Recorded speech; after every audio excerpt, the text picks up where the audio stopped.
I just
CET. I welcome you all to the conference on modeling linguistic diversity and prosodic typology with machine learning.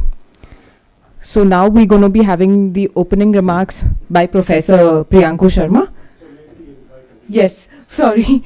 I invite you all on the dais, starting with Professor Priyankoo Sharma, Professor Juraj and Professor TV Bharat from the head of CET.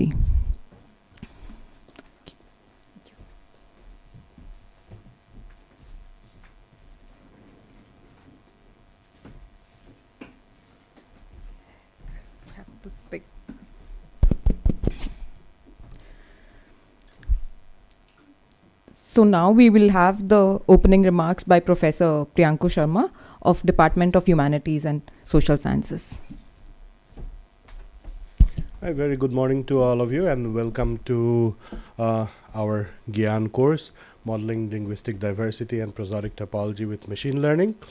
Thanks for joining here, and this is a topic which is very dear to both the expert here, Juraj, Šimko, and me, non-expert here.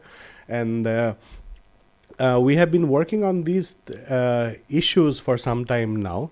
I have been working on the languages of Northeast India. Juraj has been working on several languages in Finland and the neighboring areas. And we have always found it interesting how, apart from the normal phonological or phonetic descriptions, how we can go beyond and incorporate features which are not already addressed, which are not already used, using machine learning features, etc., how we can get these language diversity better modeled. So as we have done in our own works also in the past, we have seen with our students that apart from the normal the language-wise differences across languages, we have seen that our dialectal differences which are very nuanced differences, are very well captured in the machine learning approaches. So this is what we wanted to explore here. And thanks for taking part in this. So hopefully with the lectures that we present here and the ideas that we float here, you'll be able to take the work forward, use it in your own work. First of all, this program, as I have said, is possible because of the unending interest of Juraj Šimko on the topic. So he has inspired me a lot, and specifically to organize this course. And he was, as soon as I floated the idea of having the GIAN course, then immediately he agreed to it. So I cannot thank him enough for being here today. Apart from that, I had nothing. I almost knew nothing about how to organize a GIAN course. So Professor Bharat, who is the head of the CET, he helped me in every aspect of designing from the designing course, how to get the lectures, all the questions I could ask him. So I really thank him for his support. Even when I forgot that I applied for this course, and then he reminded me what to do. So I'm really grateful to him for that. Apart from this, to show you how involved everybody is in this whole topic. So Juraj, what he has done is that he has requested Tuukka, who is sitting there at the back, a student in the Department of Digital Humanities of the University of Helsinki, so to come over here and help all of you with your queries, apart from the lecture queries that we will have. So Tuukka will be there to give you a helping hand whenever you need. Apart from that, we also have Abhijit from our lab, Abhijit Mohanta. Can you just raise your hand here? And he will be your local contact here. He will also help you with anything that you need to ask him about coding or other aspects of the course. He will be able to help. So I'm thankful to these two people, Tuukka and Abhijit, and all the other members, Seema, Jayashri, Rubino, John, all of the people who have helped me, Tanisha, who have helped me to organize this today. The CET team, the overall, the technical team, they have an excellent technical team here, which I'm grateful that the help they have provided. Kaushik specifically, he has been in touch with all of us very promptly and provided us all with all the help.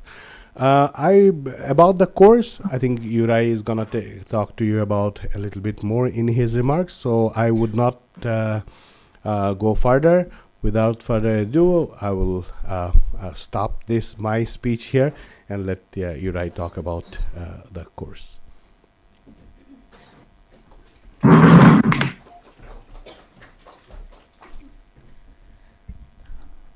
Hello.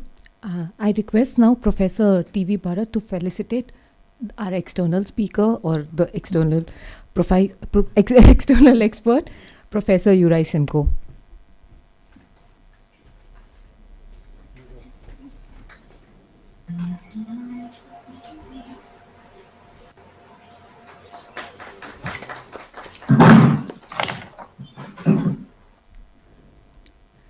Now we'll have a short speech by Professor Juraj Šimko. He'll be welcoming all of the participants. Thank you. Thank you very much. I'm very honored and happy to be here, to be able to sort of see students here and online. I would like to extend our welcome to the students who are all over India. We are looking forward. We are quite excited about the events of the next week. We will see how it goes. We will require, of course, great expertise from Priyankoo, Sarmah, and from Abhijit and Tukka and whatever we can give you. But of course, we will also need your help. We will want your curiosity. We are relying on your curiosity or your knowledge, your questions, and on all of the things. So we are hoping that we will together manage to make this type of a course a success. This type of inquiries, the machine learning look at sort of theoretical humanistic questions, started in our group, among other groups around the world, about 12 years ago. Like in our group in Helsinki, among other things, we specialize in machine technology, or in speech technology, in particular speech synthesis. And around at that time, the speech synthesis and speech technology started to be oriented on vast amount of data. Very little handcrafted stuff, but sort of somehow processing the huge amount of data. Of course, 12 years ago, the huge amount meant a little bit less, or considerably less than it means now. That time it meant maybe an hour of speech. Nowadays it means 1,000 hours of speech. But we learned that we sort of figured out when we were discussing things that actually the machine learning creates these very advanced models through the machine learning you can create advanced models of the language or of speech or of communication. And we thought that, well, why don't we use these type of advanced models? Why don't we analyze them? Why don't we use them as a proxy representation of the phenomena we study? So that's where it started. Of course, 12 years ago, the machine learning was a different stage. We were working with different type of technologies, but machine learning, of course, has been developing very, very quickly. So we are adjusting our analysis methods to the pace of the development of machine learning. Why I'm saying this, and of course, in the meantime, I met, among other people, Priyankoo, Sarmah, and we started discussing these things, and we realized that we are very similar, as Pri was saying, we have very similar interests and very similar sort of question and somewhat complementary areas of expertise. So this collaboration started some time ago. I was here 2 years ago where we had organized some exchange course between Helsinki University and IIT Guwahati, and this course is hopefully the result or the one of the steps in our kind of ongoing collaboration. I looked at a little bit at your sort of backgrounds, and I noticed that many of you you come and people online come from very varied sort of range of areas of expertise. So there are machine learning specialists here, there are linguists, there are phoneticians, phonologists, and anything in between and beside. So how we kind of conceive this course is to try to cater for the needs of as much as we can everybody. So you might find some parts when we talk to go maybe a little bit too slow for you, that we are just listening to something that you know very well. But I am pretty convinced that it's going to be different portions of the course for different people. So please bear with us.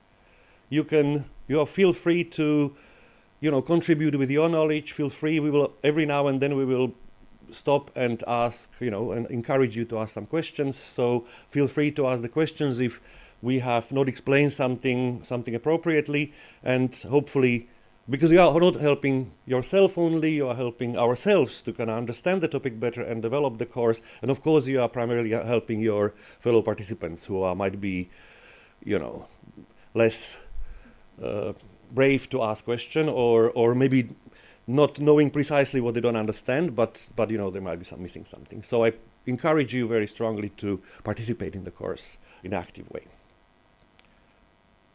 I guess that's all I was thinking. Again, one more time, I'm very, very happy to be here. I'm very excited. And of course, I am extremely honored to be given this opportunity to give the GIAN lectures at the IIT Guwahati. Thank you very much.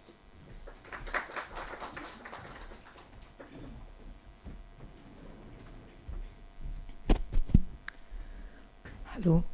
We'll have a couple of remarks by Professor T.V. Bharat, who is the head of CET.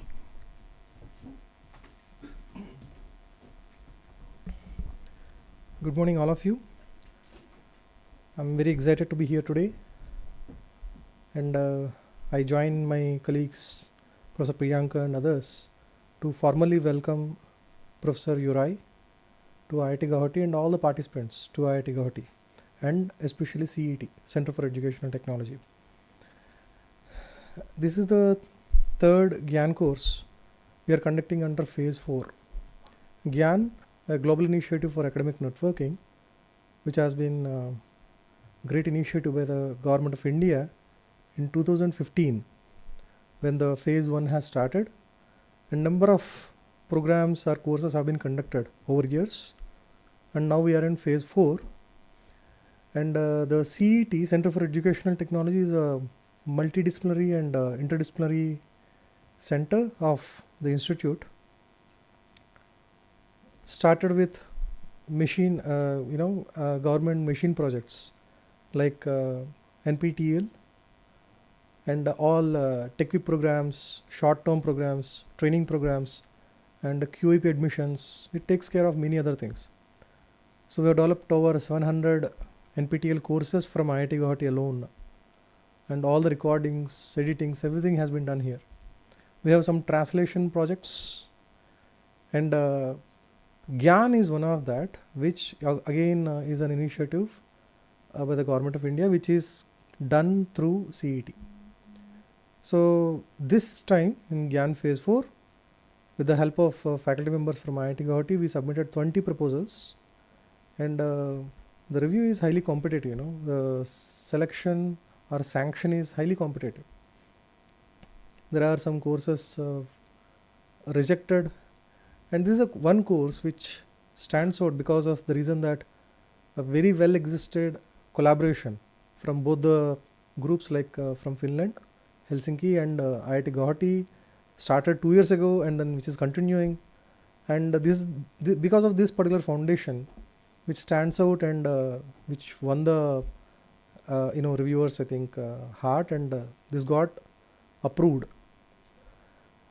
Because out of 20, so far 12 got approved and 4 more yet to receive the review. So that is, we are in that particular phase, and this is the third one. And when I was initially discussing with Professor Priyankoo, he mentioned Juraj. Professor Juraj is going to come. I used to spell Juraj. Okay, so but then he stressed that it's Juraj. A very interesting thing, in India also, Raj or Raja becomes Roya, Raya, Roy, Ray. These variations, Ja becomes Ya, is common in India. Southern India, we have Sri Krishna Deva Raya, who ruled Andhra and other parts. Raya is because of Raja. He's a Raja, king. Right? So similar thing I observed, because this course is on linguistics, so I thought of mentioning. Right? So, and very wonderful thing, good participation, online, in person, and I'm sure this course will be very, very beneficial for long-term collaborations and also for gaining knowledge. So that is a major objective of this particular GIAN. I'm sure this particular course will be very successful, and we extend our complete support for successful completion of this particular course. Thank you so much.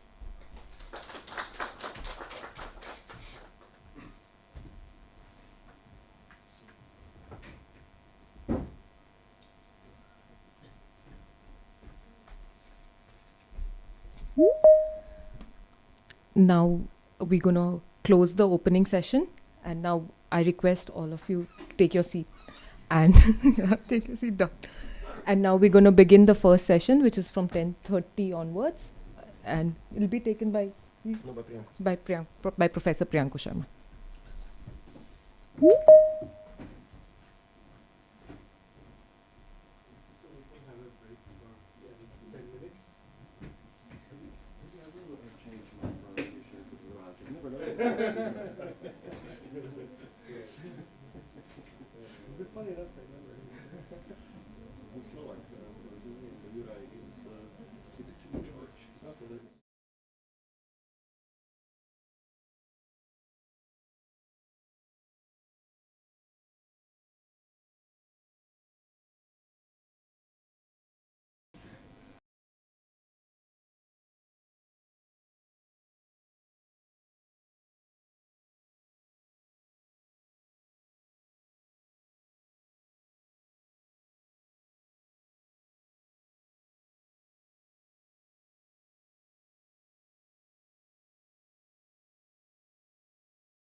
Thanks a lot.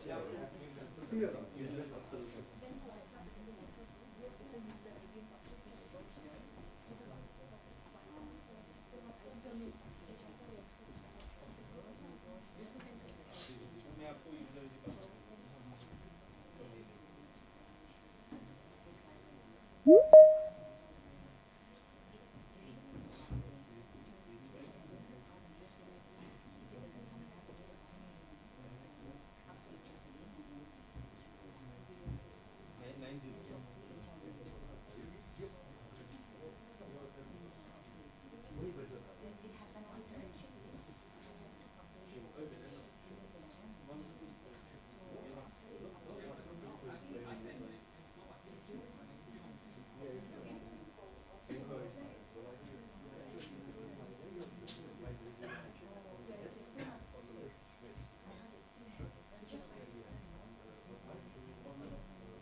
Before we start, can you please make sure that the phones are off, and also like don't put it in vibration because it just goes on.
Check, check. Hello, hello, hello, hello. ঠিক আছে।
Okay, shall we start?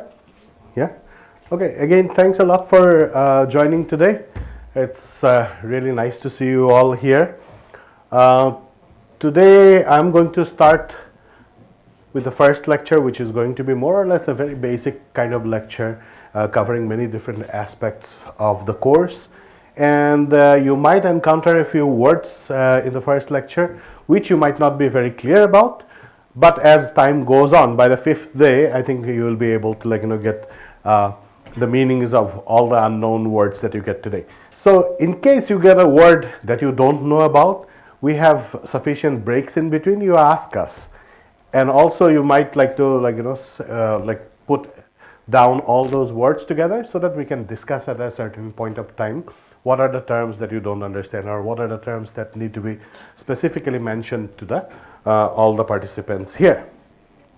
So I'm beginning with a short bio of the two instructors, not to show off what we do, but mostly to introduce you to our backgrounds. So for example, if you look into Juraj's profile, he has graduated with an MA in mathematics, and then worked for some time in Microsoft. Then he got his PhD in 2010 from University College Dublin, and then he was in Bielefeld University for 3 years before joining the Helsinki University, and his research area is mostly the speech production, modeling, speech technology, digital language typology, etc.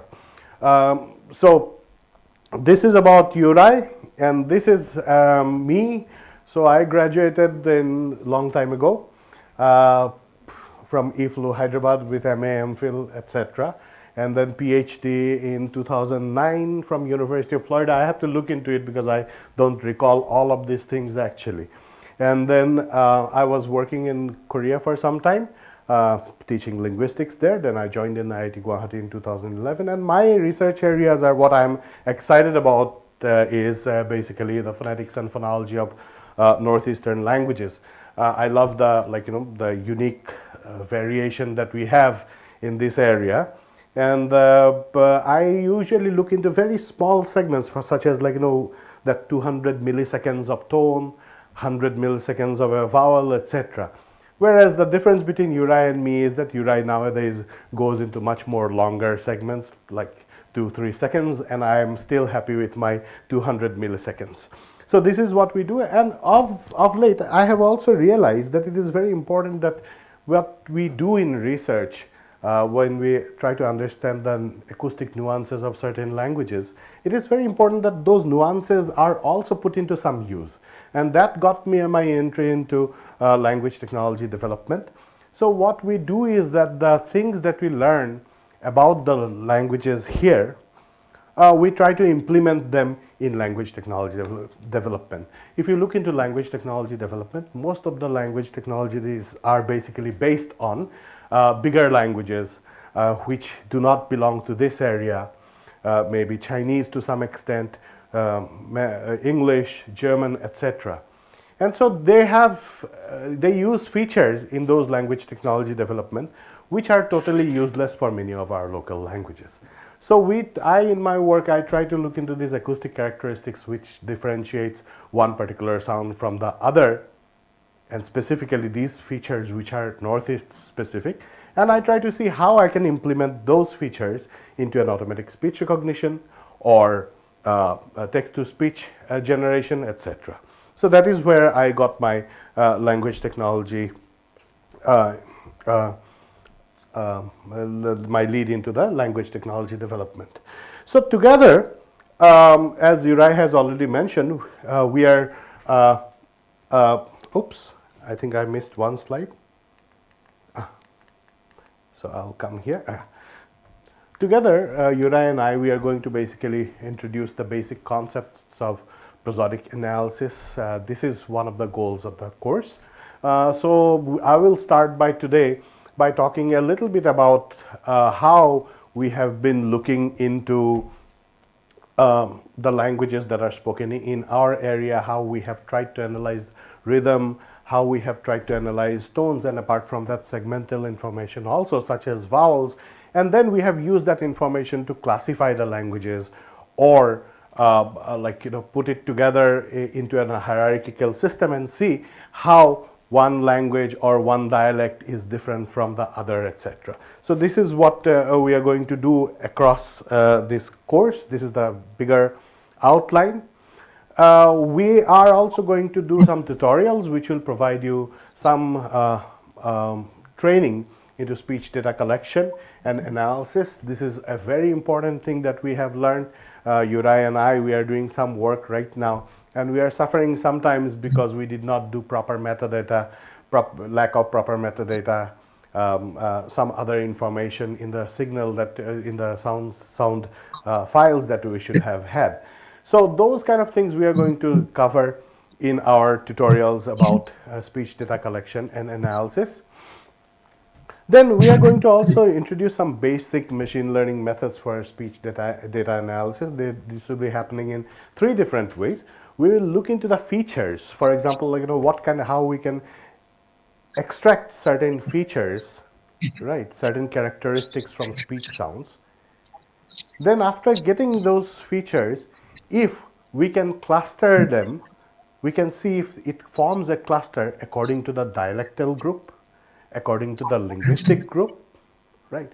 And then we'll also see if we can use these languages data to basically classify, let's say if I give you an unknown sample, whether you'll be able to classify it automatically, whether it is from language A, dialect A, or dialect B. And our investigation is also how accurately we are able to do it. We cannot promise anything to you now. You are all collecting your data as of now, and it is a mystery for us. It is a very exciting moment for us actually to see what comes out of your data. So that is all we are going to do in this particular part. So we are going to have some basic build prosodic models for identification and classification, as I have talked to you about. So we will also, I'll give you on 3rd day, I'll give you some basic idea about language classification, basically the modeling, using modeling, how can we classify the languages or dialects, etc. And then finally, the hands-on training on hypothesis testing using machine learning, how you can use machine learning, because so far we know of machine learning being used for some utilitarian values, like we are getting a text-to-speech system out. But here we are also trying to see whether we can get some analysis actually done from the modeling that we do in this particular course. I have to go back because I misaligned the slides, I guess. So in today's lecture, what I'm going to talk about is that, as I have done in the first part about the course, then I'm going to talk about a little bit about language variation and phonetics, how language variation is signaled by different phonetic features. And also I will talk about language phylogeny. All of you probably know a little bit about language phylogeny. This is like, putting languages in a tree to see which language has correspondence with which other language, what are the family relationships, etc. If we can do something about it, how people are able to get this phylogenies done quantitatively, that is what I'm going to look into in this lecture. And finally, I'm going to talk about, apart from vowels and other things that will pop in as we talk about, I'm going to finally talk about tone and rhythm as prosodic features, which will help you to distinguish dialects or languages as it comes to you. So basically, from now onwards, there will be three parts of the lecture today: language variation and phonetics, then language phylogeny from phonetic features, and tone rhythm as prosodic features. So after each part is completed, which will be, I am guessing it will be about 40 minutes, I'll open it for questions, and then we'll take a small break, and then we'll go for the next. So there will be 2 breaks in between, and there will be a final break where we'll let you go to do whatever you actually wanted to do.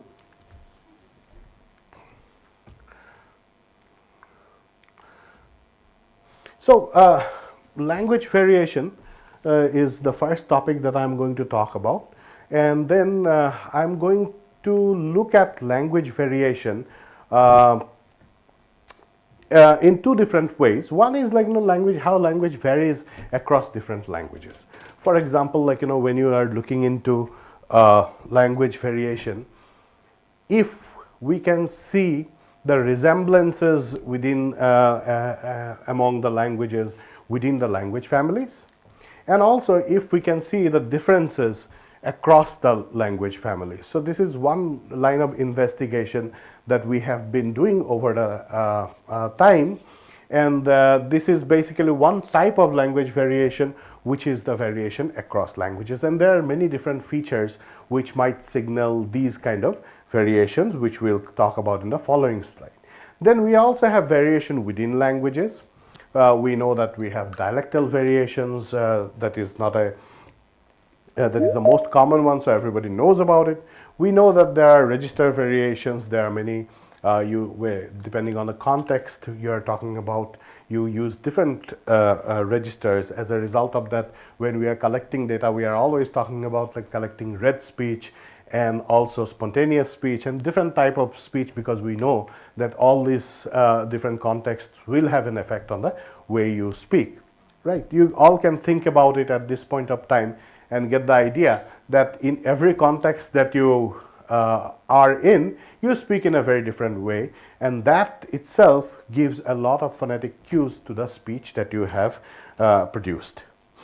Also, socioeconomic variation, we know that according to the socioeconomic strata, there are many such examples, there are many such works, Labov's particularly, if you remember, where they talked about how socioeconomic differences are implemented on the language that people use.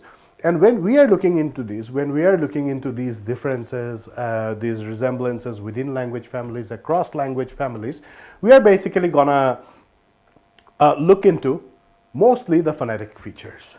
We are not going to be concerned much about the lexical differences or grammatical syntactic differences. we are going to be concerning mostly about the phonetic differences. And I'll tell you why phonetic differences are more important. And I'm, again, mind you, I'm not talking about like phonological differences also. I'm talking about very fine phonetic differences. And as I go into the slides, I'll explain to you why I talk about phonetic differences. So these kind of like, within language variations like dialectal variation, register variation, socioeconomic variations, these fall under the sociolinguistic variations that you probably already know about. When we talk about like variation across languages, as I have already said, we talked about lexical variation. I am tempted to ask you a few questions now, but as it is going on live also, so it is not going to be very fruitful, so I'll keep my questions probably to a little later. So we also have different phonetic variation. Phonological variations are of course obvious, but there are phonetic variations also. And in phonetic variation, when we look into it, we might have something like segmental variation. You already know what segments are. These are all like consonants, and all vowels together are segments. Okay, and then we might also have prosodic variations, and prosodic variations are not basically anything except the consonant and vowel variations. Let's say your tone variations, intonation variations, stress variations, etc. So I'm actually going to like pause for 30 seconds because I have been giving you a lot of new information, specifically people who are not from the linguistics background. So 30 seconds break to just organize your thoughts.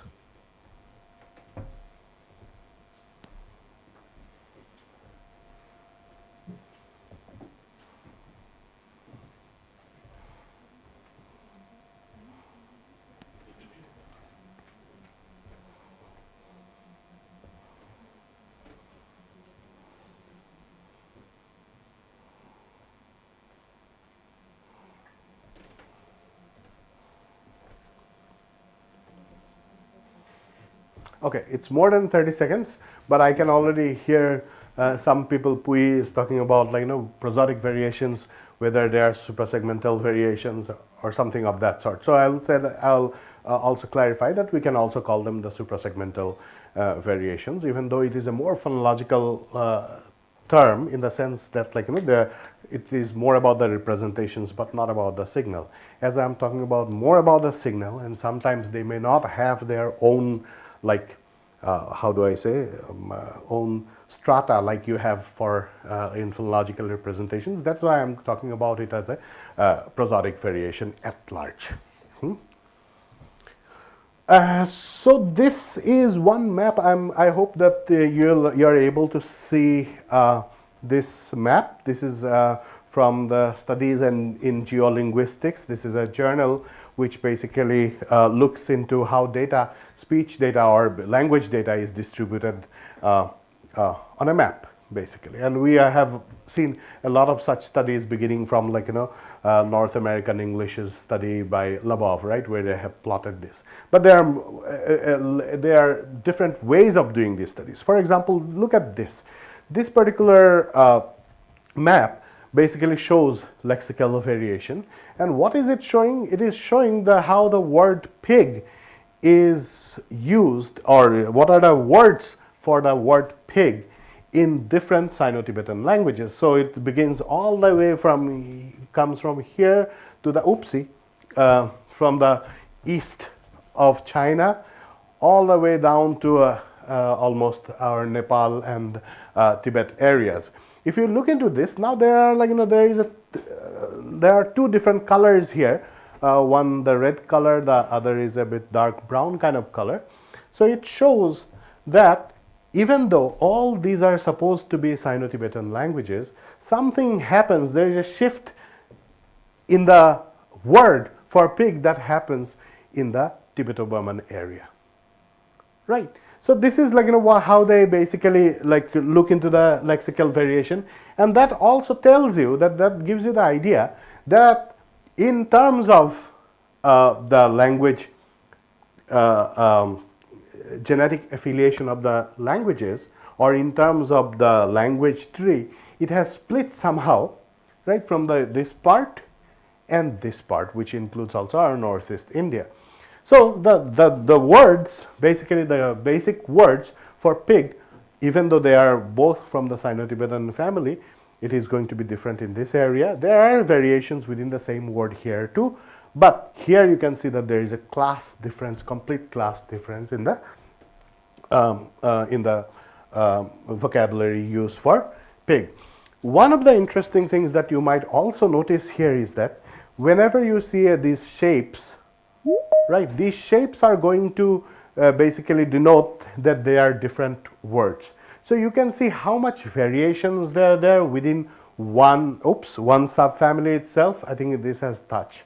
One subfamily itself, and you also see that a lot of these things are actually overlapping with each other, which basically makes the whole situation very complicated. That's why we cannot analyze languages just by taking the words, because from different areas and assume that they will be will be produced exactly the same in one particular geographical area. You'll still have several overlaps or several deviations. And if you are looking into several deviations, local deviations, actually machine learning is pretty good at resolving those deviations, right? And that is the whole goal that we are going towards. But if you look into this, this is lexical variation, and as I have told you earlier, I'm not very fond of lexical variation, so we'll talk about it a little later. But now we come to another variation across languages, and this is not a variation, rather it is a distribution, how sounds are distributed across languages. Now if you look into it, this is basically, I'm talking about phonetic variation there, and this is basically the occurrence of the retroflex ta in world languages. Now if you look into this map, this area and this area, which is a completely different language family as indicated by the colors, right? This area has the retroflex ta, this area has a retroflex ta, and like anywhere else it is almost rare to have the retroflex ta. So that tells us something very interesting, that there is something happening in the Indo-Aryan languages. Remember, Indo-Aryan languages, Indo-European languages, they run all the way from here, now here, to, they recently got Indo-European languages, I think, some 100 years ago. But originally, this whole area is the Indo-Aryan area, but nowhere do we have, the ta. So somehow, this is a very South Asia specific feature of the Indo-European languages, and this variation puts these group of languages together into one group. If you look into the other colors here, you can also see that this particular ta is also there in certain non-European languages in the area also. Maybe it has come from the Munda languages, maybe it has come from the Austroasiatic languages. There are several hypotheses about it, but you can see here, these languages areally, you can see that is very restrictedly distributed. So this is one phonetic variation that we see across languages. We can see that across languages, this particular ta sound, here in this group of languages you can have the ta sound, but if you come to the other languages of the same language family, you would not have the ta sound. So my point here is that if you talk about language family wise characteristics, they might also differ from language group to language group, or language subgroup to language subgroup. So if you look into the compared to this, if you look into the how variation occurs across languages, you see that they are basically they have two ways of doing it. One is that lexical similarity, and then phonological differences. So now I would like to look at one example from the Borogaro languages, which is two words for bird and water in the Borogaro languages. If you look into this Borogaro languages here, which is a subgroup of the Tibeto-Burman languages spoken in northeast India, there is a very interesting pattern that you'll see. these Borogaro languages such as Atong, Boro, Dimasa, Koch, Rabha, the word for bird are Tau, Dao, Dao, Tu, etc. So there is a very close resemblance between one language's words to the other language's word.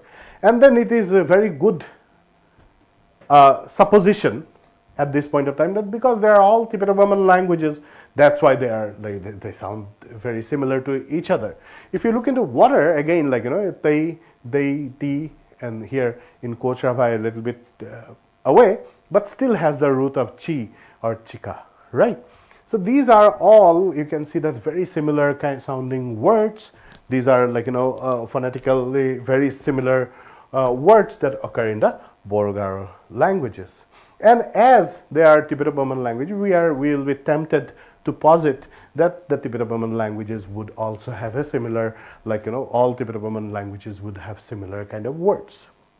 Now we look into, so this is again to reiterate the point, Borogaro is again a sub-branch of the Tibeto-Burman languages. A lot of people, when they talk about the Northeast Indian languages, many people use the term Mongoloid languages, which is completely should be avoided. It's a more or less kind of race indicating term rather than a linguistic term. So let's avoid that. So now if I add, let's say, one more language, which is the Amri-Karbi language, which is also a Tibeto-Burman languages to this table, what you see is that now things have totally changed. Even though it is a Tibeto-Burman language, the word for bird now is wo, almost has nothing to do with this dao or tau, etc.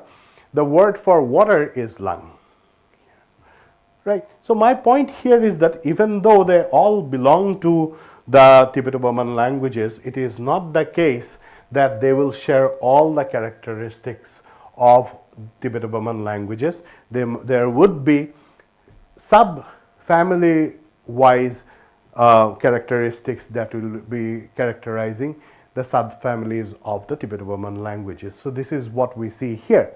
Now you might be curious about these 1, 1, 1, 2 numbers written below it. So this is, we did a study, I think a long time ago in 2011 or 12, and then what we did is that whenever a word had some sort of similarity, we considered it as within the same group. So they are all within the group 1. When the word is not similar to the group, then we put another number 2. If it is, let's say, fa or something, then we would have put 3 and so on and so forth. The same thing is happening here, 1, 1, 1, 1, all fall under the same group, but this lang fall under the second group there. Okay.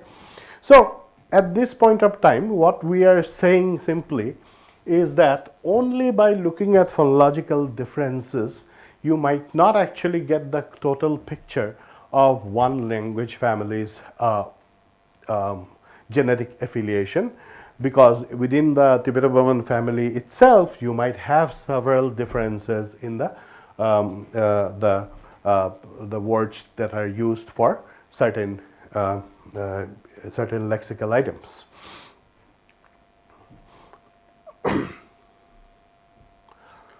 So these kind of lexical similarity that what we have seen just now, it is used usually in the comparative method of hypothesizing different language trees. So you must have those who have done linguistics, they must have done it in their basic linguistics course, that when you see similarities, then basically you consider them within the same language family, and then you create based on how they have split into different variations, you basically branch the trees and assume that at some certain point of time in the history, this language has the proto-language has split into these many branches, they have split into so many sub-branches, etc.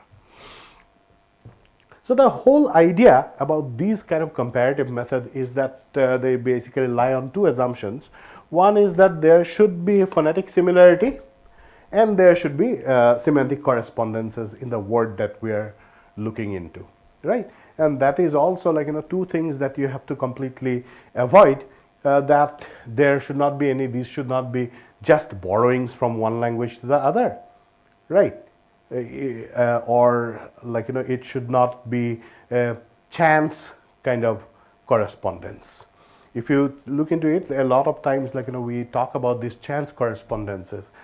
People in several parts of India, they claim that their language is associated with a language somewhere which is not even like 2,000 kilometers away but further away, and they claim based on one or two words. That may be a chance kind of correspondences, but we are not talking about chance correspondences. When we are doing a comparative method and when we are creating these kind of language trees, we are looking into a large amount of vocabulary, and later we are also looking into morphological markers, we are looking into syntactic features, etc., to create such trees. So with this, what we are doing is that this kind of analysis, what we are doing is that we are again creating some sort of hierarchical trees, right? And the reason I'm talking about hierarchical trees at this point of time is that throughout the course we'll be talking about a lot of different types of hierarchical trees, and I don't want you to confuse those trees with these kind of trees. These kind of trees have a very specific purpose to see at what historically how a language has evolved and at what point the languages have split from one another, etc.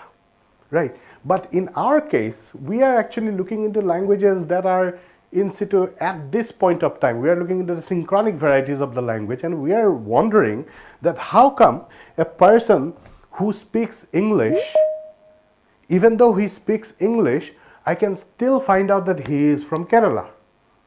Or how come a person who speaks English and I can still find out that he is from somewhere from Punjab.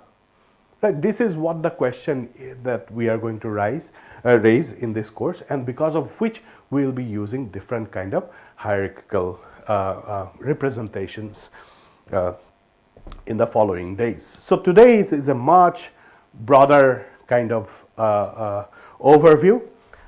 I know you might have a lot of questions. You have questions, you write them down, you ask at the correct time, but don't get confused and don't keep it to yourself.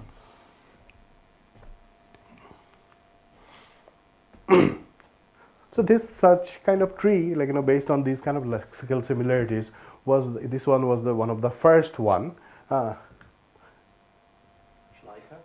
Schleicher, right? Schleicher proposed this tree in 1853, and you can see that he is talking about the Indo-German tree, and this was one of the first one. Actually, the paper is downloadable, so because this is almost 200 years old now, so you can download this paper, and well, it's in German, right? But you can still read it if you know how to read German.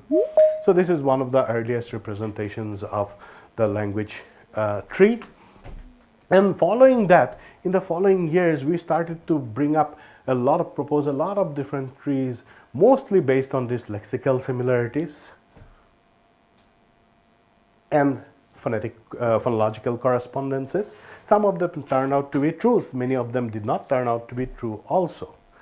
But I just want to assure you that this is not our purpose in this course, to have some sort of historical, maybe we can answer some of the historical questions, but at this point of time we will be only looking at synchronic data to do our analysis in this course.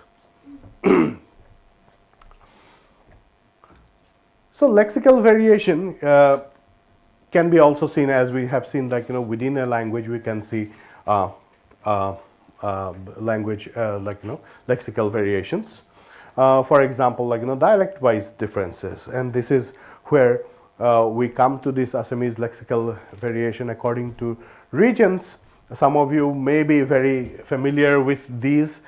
This is what we have created with the help of Lina, who is also sitting here now. What we have done is that how people call papaya in different parts of Assam, and we have created this particular map. And you can see that this area basically calls it omita, and this area has other names, many other names for papaya. So there is a split that is happening. We are sitting somewhere around here in Guwahati. If you go east of Guwahati, there is a little different language. If you go west of Guwahati, it's a little bit different language. And this is a case of lexical variation. I'll give you one more example again from Assamese, which is like, the marigold flower. In these areas, it is mostly called narzi, right? On this area, it is mostly called gendapul, right? So you can see like, the split again happens somewhere around this Guwahati area, east of Guwahati and west of Guwahati. Again, like, but what you need to see here is that the colors are not exactly all dark at all places. There are variations even in these areas, right? There are overlapping areas, and that is why we cannot actually assume that this will be a, like, a common feature, or it will be a, like, it will be overwhelmingly true for throughout the whole eastern area or the western area.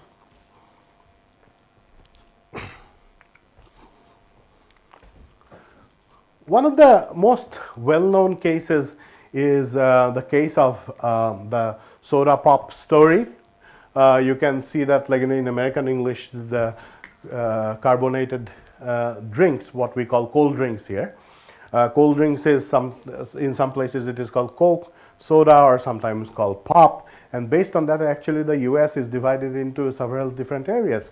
So there were lots of studies that were done in the past. The Americans have been collecting a lot of data on their own languages. British are also doing that. So this one was actually the data from Harvard dialect study. You can go to this website. Anyway, the slides will be shared with you, so you can access all these links later. So if you look into this, this is the area where a carbonated drink or a cold drink is called pop. In this area, it is called just Coke. No matter what you're drinking, actually, it is called Coke. And in these red areas, it is called soda. So whatever you have, whatever cold drinks that you have, it is called soda. So within one language, we know that there is a lot of difference that may exist in terms of the lexical terms that are being used. This is one example from, this is again, like, another marvelous dialect study that was done in the UK. And this one is about the phonological variation. It is called the British Dialects Survey, Our Dialects. You can go to Our Dialects online and you can see all this data. I mean, this is something for us to learn because we don't have such kind of maps for India, Indian English, Hindi, or any other languages. So this, when we get all together through these kind of courses, this is where we can put our efforts in creating such a database. So if you look into this, this is basically asking the respondents one question: do foot and cut rhyme? Because in many places in the British Isles, they call it foot and cut for cut, right? And so these people here, right? The green people said, yeah, they rhyme with each other, like a foot and cut, right? On the other hand, these people are saying that no, they don't rhyme. So we can clearly again see there is a two kind of distribution of whether they rhyme or they don't rhyme, right? And again, another thing that I want you to notice here is that it is not the case that this is only a green area. It is a green area interspersed with a lot of red areas, red dots too, right? So there are so many overlaps that there is not a clear boundary that you can basically say that from here people stop saying that cut and foot are don't rhyme, and from here people say that like cut and foot basically rhyme.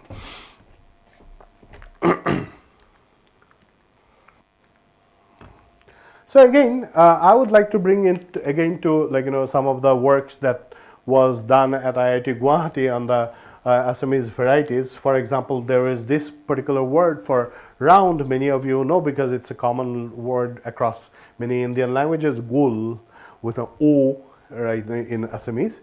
And then what we have seen is that in Eastern Assam, that gu has become an U.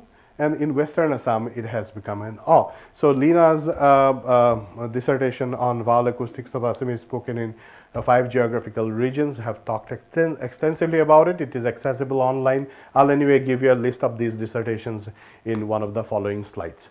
So what we have done is that we have represented the data that we have got from Eastern Assam and Western Assam together, and we have got a plot like this. This is basically a normal F1 and F2 plot. So formant 1 and formant 2 plot.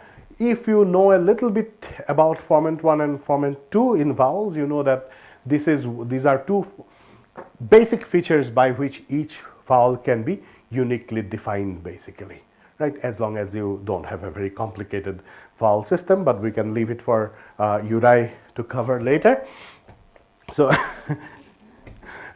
so if it is not a complicated system, usually if you take this something called the formant 1 value and formant 2 value, then you should be able to define every vowel into a unique place. So every vowel, if it is in a unique place and if it is a completely independent phoneme, then when we get these F1 and F2 values by using some sort of acoustic analysis, which we'll learn in the rest of the following days, then they should have these kind of distributions. This is the mean value of the F1 and F2, and this is the distribution about, like, you know, I think it's one standard deviation of the mean, right? You can see that these are not overlapping. This is A, right? However, if you look into this, like, you know, the story that I am telling you there, oo and oo, they are all overlapping with each other here, right? On the other hand, if you go to the other Western variety of Assamese, then you will see that this guy, which is going up here, would actually go down, right? And then this guy would also go down. So this is what happens in the Assamese varieties. So this is extensively talked about in Lina's dissertation. So I would strongly suggest that if you have time, just go through it.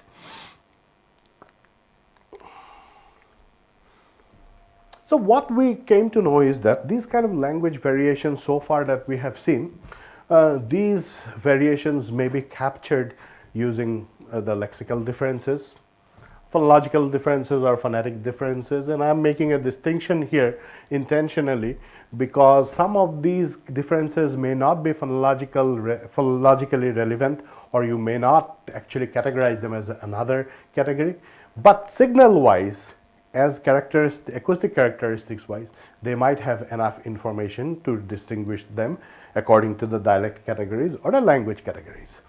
So language variations may be captured by using lexical, phonological, even syntactic differences. There may be phonetic similarities among languages in the same language family or within the same language subfamily, but it is not always written on stone. You might again have, like, you know, exceptions there. However, subtle phonetic variations may exist among the dialects of the same language, and which may not be phonologically relevant, as I have said, and this is what our goal is, to find out how we can capture these subtle phonetic differences between a language and the other, or a dialect and the other. So these kind of changes also may actually, these kind of differences may also signal the historical pathways of language evolution. So far, the parts that we have been talking about, that do you call, like, you know, the foot and cut as the same, are they rhyming, etc. All this kind of data that we have seen in the previous slides, except the formant frequency one, has one big problem. These are actually not quantifiable data, because the answers, you are getting the answers either in, like, you know, in some sort of responses, but not any sort of scales, or not in any sort of numerical values. So it is very difficult for us to work on them using some computational methods. So they are either present, these features are either present, absent, those kind of values that they have, but we cannot code them into making some sort of computational hierarchies. So this is what we are going to look into in the next part, that what we can actually compute, or how we can get things, features which we can compute in the for hierarchical clusterings or further modeling of the speech sound. So we'll just stop here for a few questions.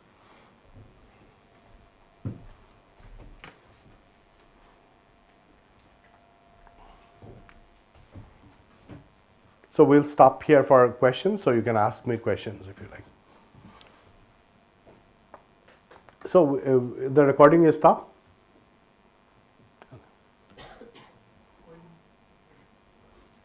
Sorry? Ah. So, questions? Anything that you don't get so far? Is it all easy? Nothing to worry about so far? Right? Basic stuff. Anybody who is not getting it? Yeah. So I have a question. When you showed the tree, the language variation tree, and now in that tree, do we make the same way how we make for other species? Like the closer the languages, the closer they Yeah. are, and how do they map it across in the tree? Like how does the mapping work? Because in certain languages there are certain words which will be closer, and then in other languages there are other words that will be closer. But in like if we would do the Yeah. same, yeah, but how do we make it like on a spectral that looks like okay they are closer to a certain languages? Yeah, so the whole idea is that, like, this, as you have said, this not each language is going to be equally close or distant from the other language, right? That we have to accept. And also, when we are doing this kind of analysis, we are looking into a large amount of data, right?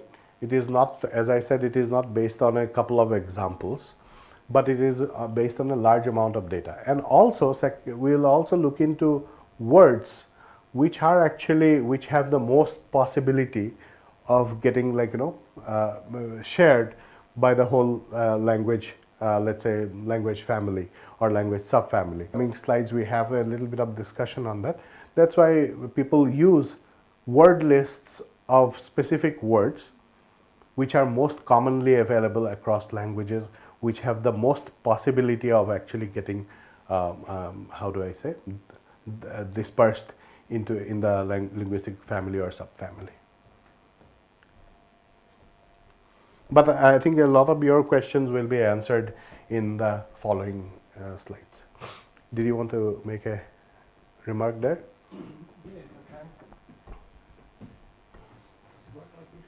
Yes. Yeah.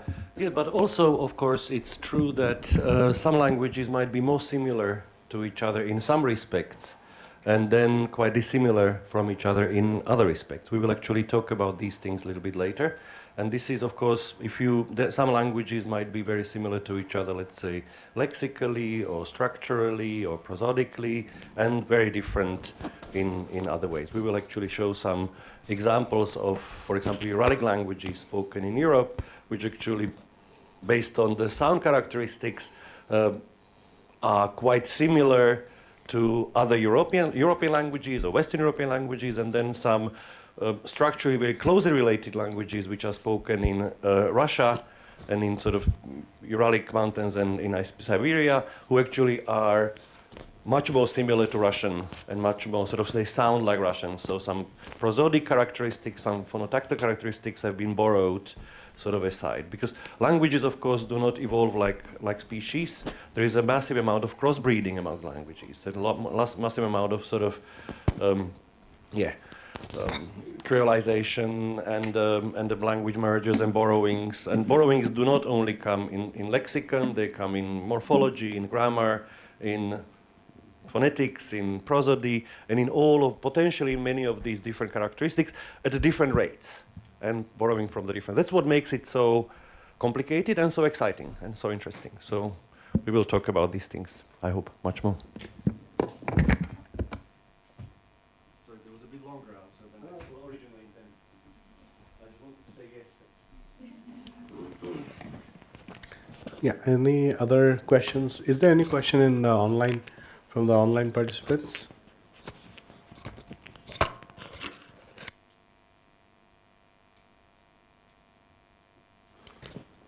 If there are no questions, then we'll just break. I thought of a 15-minute break, but we can make it shorter now.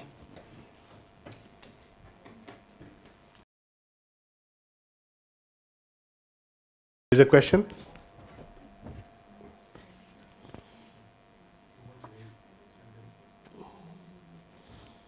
Is there a question from the online participants?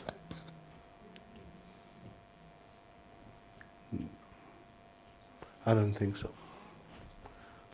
Okay. So if there is a question, you can just ask in the chat then. So we'll break.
Minute.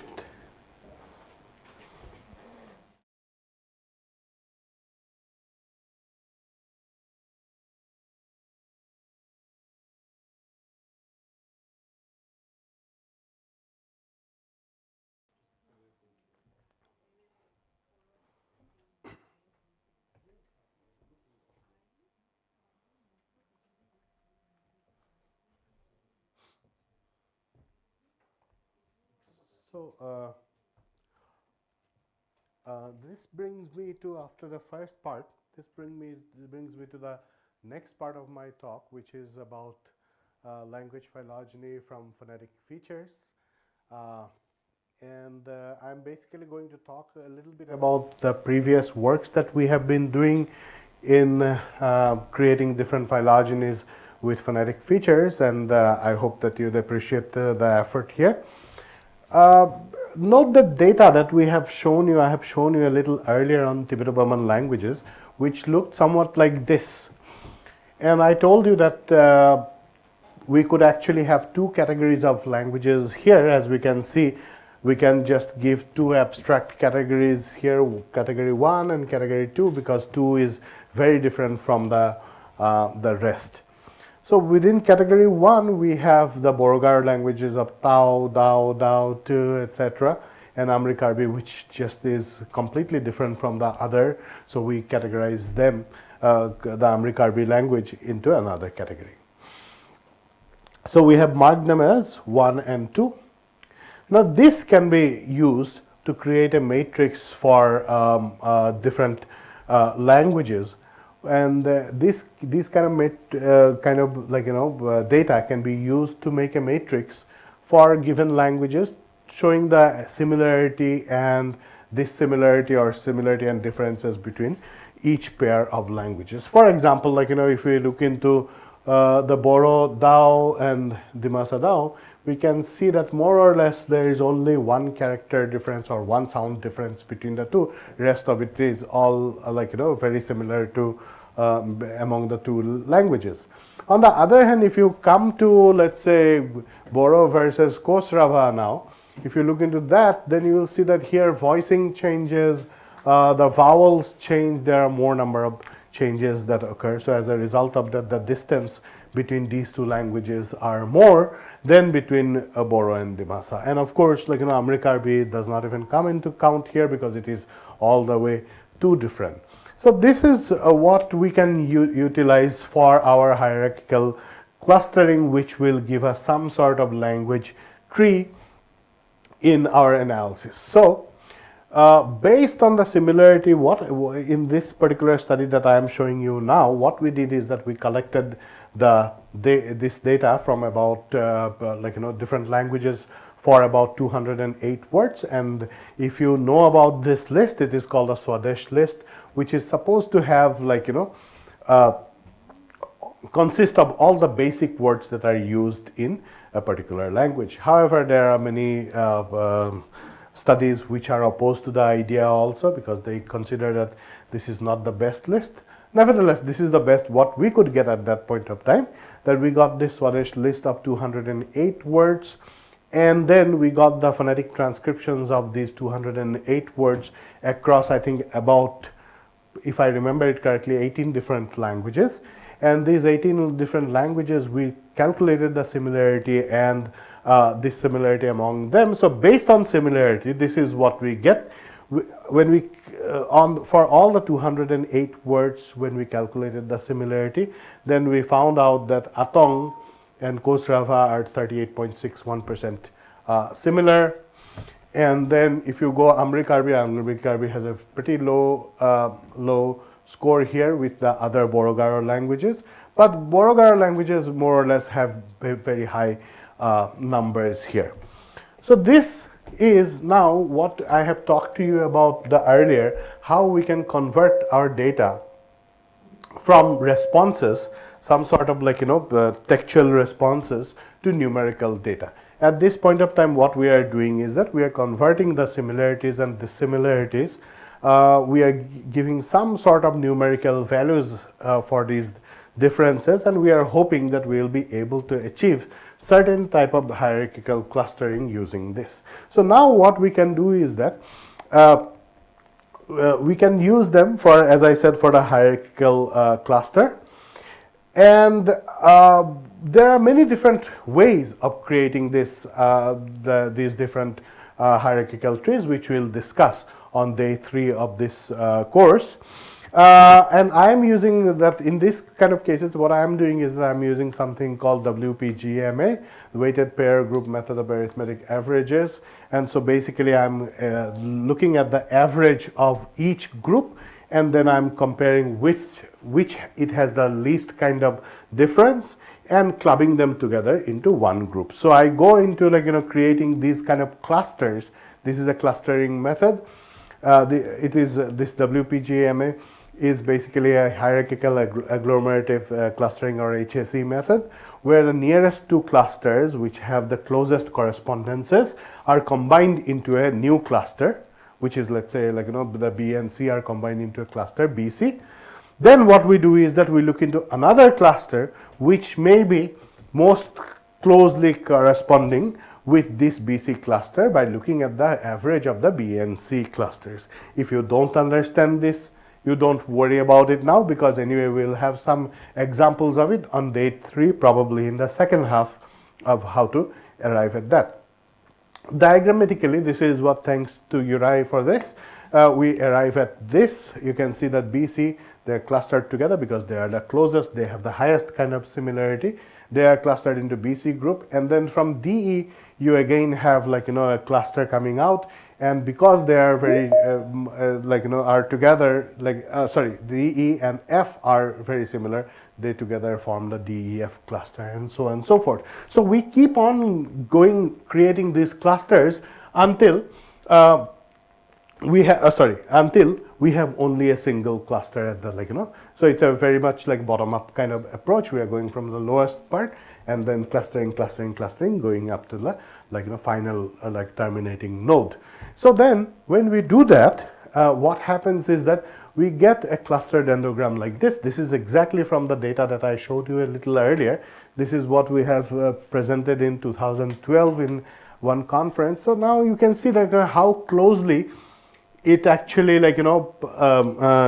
it matches our hypothesis.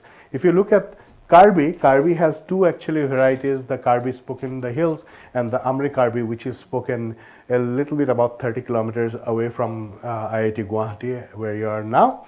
So the Amri Karbi variety and Karbi both cluster together into one cluster, right?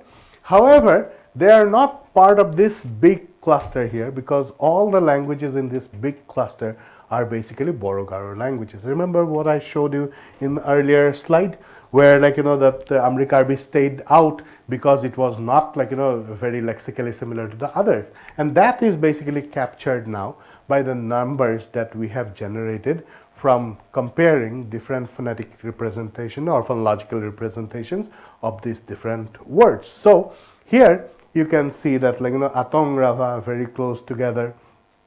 This whole group, Borok, Kokborok and Dimasa, very closely connected. They have a lot of similarities among them. Garo and Tiwa are very closely related. And if you I remember in 2006 I was collecting data in the Tiwa areas, and most of the Tiwa residents there, they actually listen to the Garo programs in the radio. So I wonder if this overexposure to media in Garo have actually made the Garos and Tiwas come together as one single group. We never know until somebody actually goes to these areas and does a long-term research. And this is what we are actually trying to do in this course, that I motivate many of you to do long-term research on these things and with a lot of details.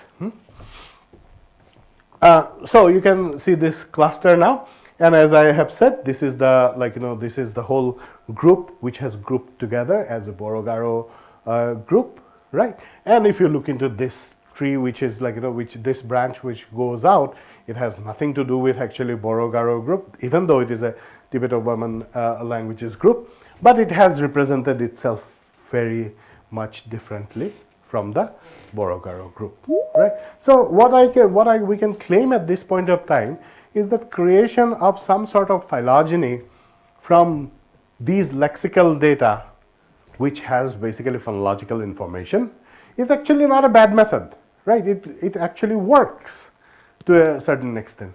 However, the point is that who has transcribed those data, right? It will also depend a lot on not exactly on the data, right? It has come through a filter, which is the annotator's filter, then probably my own lab's filter, and then has got some sort of representation.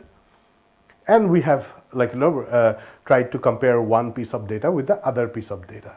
So what we believe is that these kind of methods, while they seem to work, but it might also have a lot of inherent biases. And it is not the case that these are all news to us, that all Borogaro groups languages are very similar to each other, right? We might have our own biases to implement some of these similarities within these groups also. So we have to be over careful rather than collecting these kind of secondary data or filtered data. We could, if we can just get speech from 10 Boro speakers and 10 Dimasa speakers, and only from the speech let us see how close they are, right? That would be a much more unbiased method than the method that we have used here. Well, there would be biases, as we have seen in the earlier cases, that all the red areas are not always red, because they are spotted with the green areas also, right? However, that is what our task is, how we can, in spite of those variations, how we can still see a pattern in the data, speech data that we are going to receive. So provided there is a matrix, there is enough data. It's all about data, right? So provided a matrix of data showing differences among languages, it may not be only lexical or phonological differences, but different sorts of differences. Such quantitative methods, we can implement such quantitative methods, and such hierarchical clusterings, we can get it. So earlier I have mentioned to you that about the Assamese data that we have. Probably I did not mention to you, but I showed you some of the Assamese data that we have used in the vowel analysis. And actually we have collected, if I remember it correctly, from about 59 towns of Assam, we have collected data, recording of different vowels, passages, etc. Many of this data is still unanalyzed because there are a huge amount of data that we have and we don't have enough manpower. But we looked into the vowels and with some of the participants here who were also part of this study. And what we did is that we looked into the vowels specifically, the vowels which were captured in certain conditions such as between ba and la, ta and da, etc. And we tried to get the form and frequencies. As you have seen in the previous slide, we had the F1 and the F2, which are markers of each distinct vowel, as I said. We have tried to get those form and frequencies. Then what we have done is that we have used the form and values now as the numerical data, which will be helping us to cluster again into different areas. So this is what we get. You probably may not see it very clearly, but I can tell you what is happening here. So this is all the 50 something places data from different towns of Assam, and we have just taken the F1 and F2 of vowels here, and we have tried to cluster it together using the same kind of method that I have shown you a little earlier. When we do that, we get this kind of hierarchical structure. Now I cannot claim that this hierarchical structure is always 100% true. However, you look into certain features here. For example, this group here, it is a completely Upper Assam group, which is the complete eastern part of Assam. Even here, it is completely the eastern part of Assam. So we can see that some of these clusters, like Dibrugarh, Margherita, they are clustered together. Some of these clusters are absolutely true to the geographical regions these data points are from. So what they are showing basically is that places which are close to each other, they have more similarities, and the places which are far from each other, they have dissimilarities. This is what it is showing. However, There are many different aspects that come in. If you look into Northeast India, there are many states where the villages are traditionally they have been set for thousands of years. There are many villages, many states where villages were actually forcefully uprooted and put in another place, right? About, let's say, 30, 40 years ago. In those cases, it becomes very difficult to get a picture like this. In those cases, you'll probably not get such patterns. But in case of Assamese, we get some sort of patterns, at least as far as geographical distribution of the vowel data is concerned. So here, as I have said, we have taken only F1 and F2 information. If you are not sure what is F1 and F2, please don't worry, because in the next part, possibly you are not going to do that. Okay. So then we'll do it, I'll do it on. We'll show it at some point. Yeah, okay. So anybody who does need a explanation about F1 and F2? Everybody knows what is format 1 and format 2? Yes? Yeah, then it is fine. Absolutely no problem. So then we further actually try to group these areas that we have, right? In the previous classification that you saw, previous the clustering that you saw, we have data from Eastern Assam, Western Assam, and Central Assam. So we quoted them as some areas as Eastern Assam, some areas as Western Assam. Then we again did one more clustering, which is of only with three class clustering. Here you can see that Western Assam, which is west of Guwahati onwards, stands out as a completely different area. If you look into the Central Assam and Eastern Assam, they form basically one group, even though there are differences. But there are two major groups that you can see, the Western Assam and the Eastern Assam group. Within the eastern side, actually Central and Eastern is a little bit different, but it is giving us a good idea about how well geographically distributed the vowel features are. So we are not talking about the big speech, right? We are not talking about long 3-4 second speech even. We are talking about milliseconds data. Right, we are talking about, let's say, 100 milliseconds, 200 milliseconds data. That is giving us this kind of good classification. And that too, not the whole 200, maybe we are taking data only from one part of the whole vowel, and that itself is able to capture the dialectal nuances. The one thing that I want to mention here is that it is not the case that phonologically all the vowels in the Eastern Assam and Western Assam are different from each other. For example, the E vowel in the Eastern Assam and Western Assam might be heard as E to all the people. There is no problem about it. However, the phonetic differences that we basically ignore, right? Because we have to, our job as human beings is to identify the sound as a class. So we ignore a lot of these differences and we basically hone onto the phonological category. However, the person's individual dialectal information still remains, and the machine does not know that it has to actually take into consider it has to consider it as one phonological unit. So it considers it as a discrete signal, and which it finds very different in the Eastern Assam and the Western Assam. So it clusters it very differently. Right. So things keep on changing. At some point of time, probably they will have to be able to also do abstract phonological categorization. Then probably we'll be done with the whole story now. But as far as that is already done in let's say automatic speech recognition, right? Automatic speech recognition basically teaches the machine that don't consider all these small differences. Take the whole data as one group and then recognize it. Right? That's why it is recognized. But we are more concerned about that what is left out there. What is still the difference that is remaining there, and if that difference can actually signal dialectal differences, pathological differences, I don't know what else, right? There can be many possibilities in that. So the next point Next study that I'm going to talk about is that some work that we have done in the Angami speaking areas, and specifically two villages that we have been working on. One is called the Kigama village and the other is called the Visema village.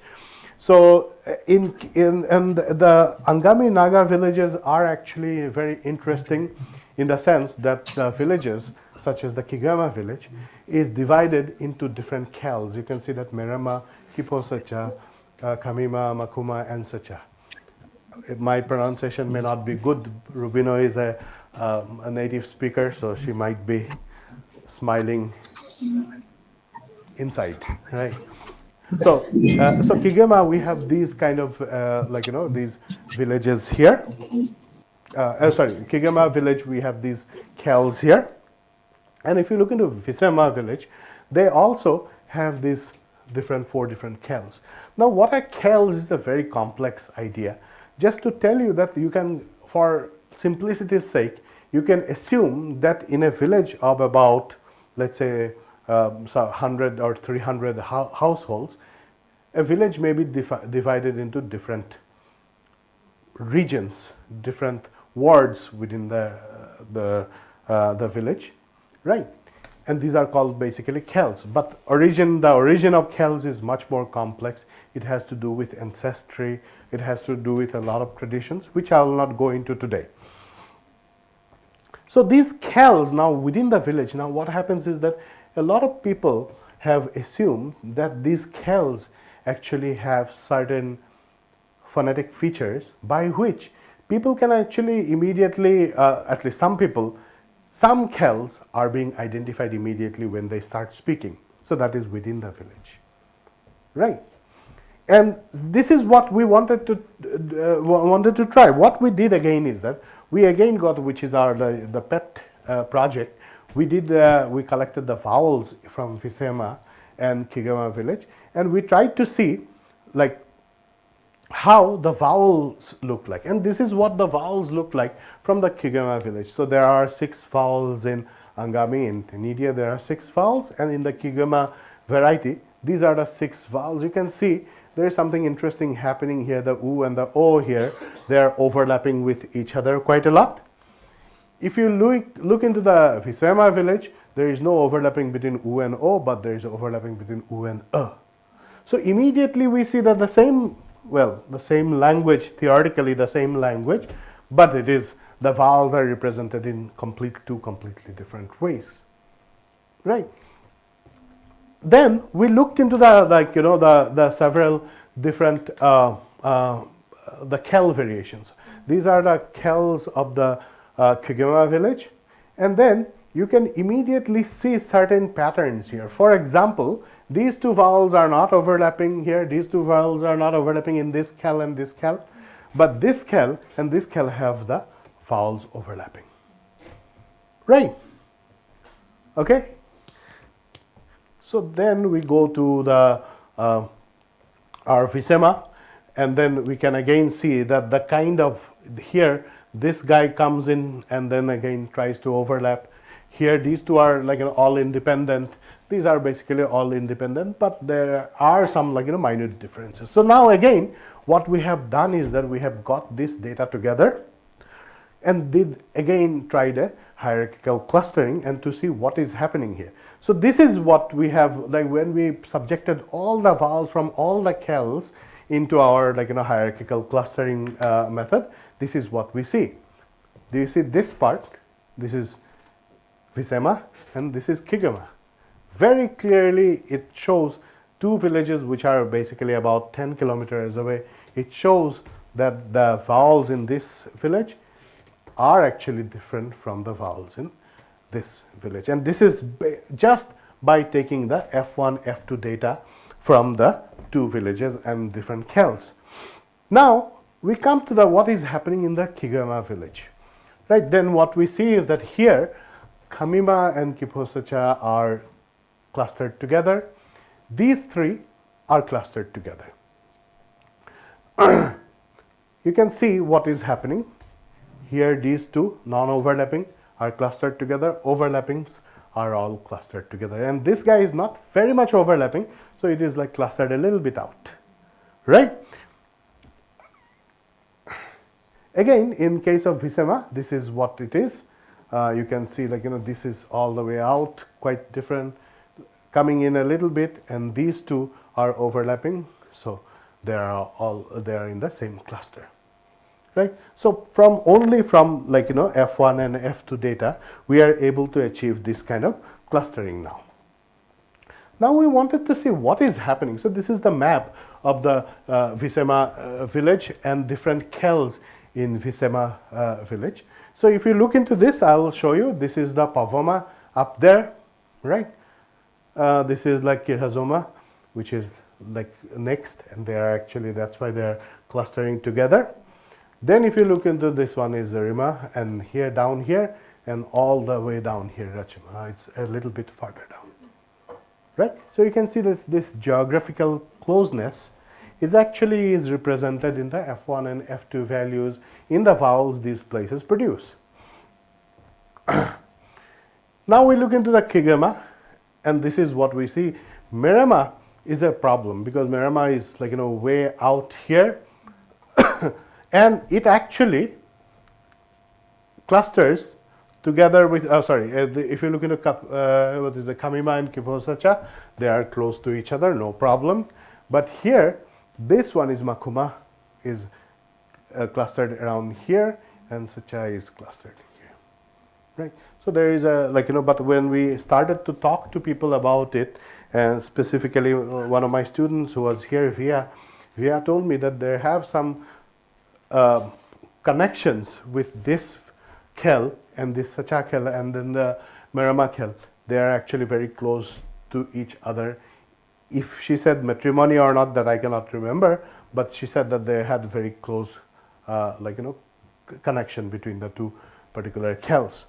So again, coming back with the just by looking into this phonetic features, these phonetic features are not even probably indicating any phonological changes, not big enough for to indicate any phonological differences. However, just by looking at the phonetic characteristics, we are able to actually distinguish one area within a village from the other area within the same village.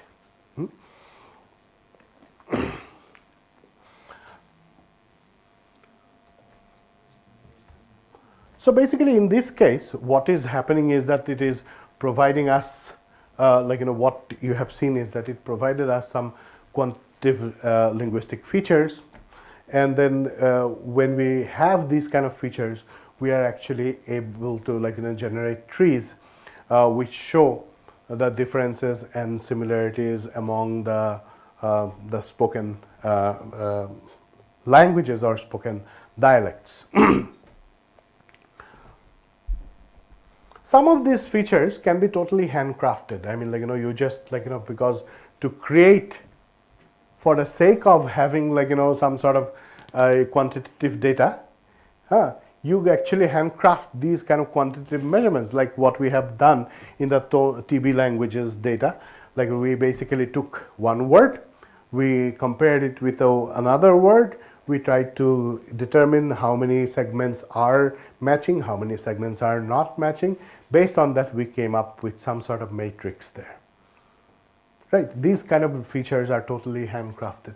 But if you look into our vowel kind of data, the vowel data is not completely handcrafted. I mean, it is it is just taking in situ whatever you have in the vowel. It is just grabbing it and giving it to you, and with that, without any sort of biasness, basically we are able to generate some sort of clustering, some sort of how do I say, some sort of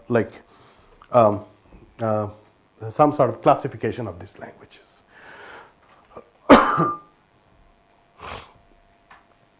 But as I said, these kind of comparisons, the handcrafted comparisons that we have seen in case of the Tibeto-Burman languages, where we have used the lexical correspondence or phonological correspondences, they are not free of biases. As I have said, these are all they all depend on how subjectively what the subjective judgment about those sounds are. Right? There are many such cases of early linguists committing mistakes about languages, and in our case, it is much more common to have these kind of errors, because there are not too many works on, let's say, Angami, or not even like bigger languages like Mizo or many of the Tibeto-Burman languages in the area. So annotation itself may suffer from various different biases. Some of these biases may come out of the theoretical paradigm that you are following.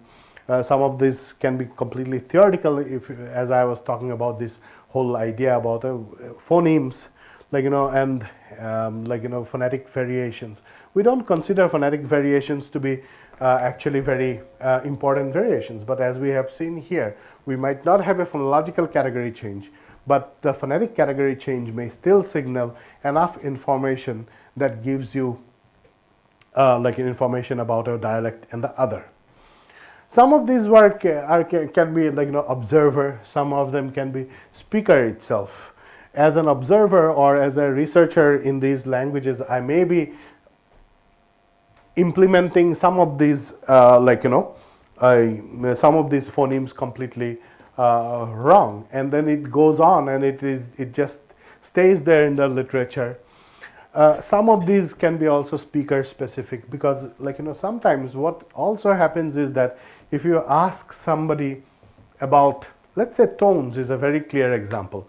You ask somebody about tones, that if there are two words ba and ba, do you make a distinction between the two? They would say yes, there is a distinction between that. So what is the distinction? Then they will tell you that one is long, one is short. Right?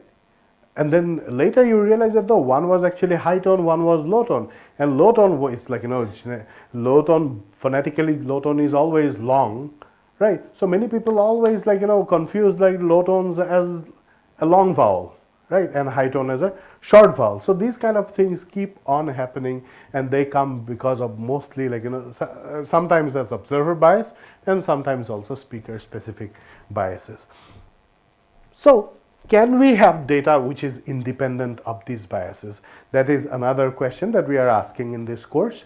As we go on into the course, when we collect the data, we will try to get data which is free from these speaker or observer specific, specifically annotation based, errors.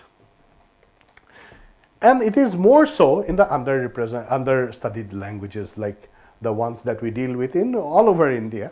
As you can see that English has very less possibility of having such mistakes, because so many people are working on English, right? And even if one person makes a mistake there, it goes averaged out in the whole gamut of the researchers on English. However, these smaller languages or many of the under-researched languages, it is only one or two persons working on this, and one person makes a mistake there, it just goes on, and sometimes it goes on for many tens of years. And these kind of the conventional methods that we have seen so far, using this lexical differences by trying to estimate the dialectal differences by lexical differences, they might not work in many kind of cases, such as the Angami case. If you look into the Angami case, the vowel differences are actually so subtle in case of the Angami vowels in the two villages of where Angami is spoken, that it may not be captured with orthographic or some sort of annotation kind of representation, right? So these are the biases that will basically stop us from representing the languages and the dialects in their proper correct form. Again, when we are talking about F1 and F2 itself, it is not devoid of any sort of it is not devoid of biases themselves, because F1 and F2 is only capturing vowel information, and a language when it changes, or a dialect when it changes from another dialect, it is not about only the let's say the vowel differences. It may be tens of other things that might happen even phonetically. It might happen in the two different dialects.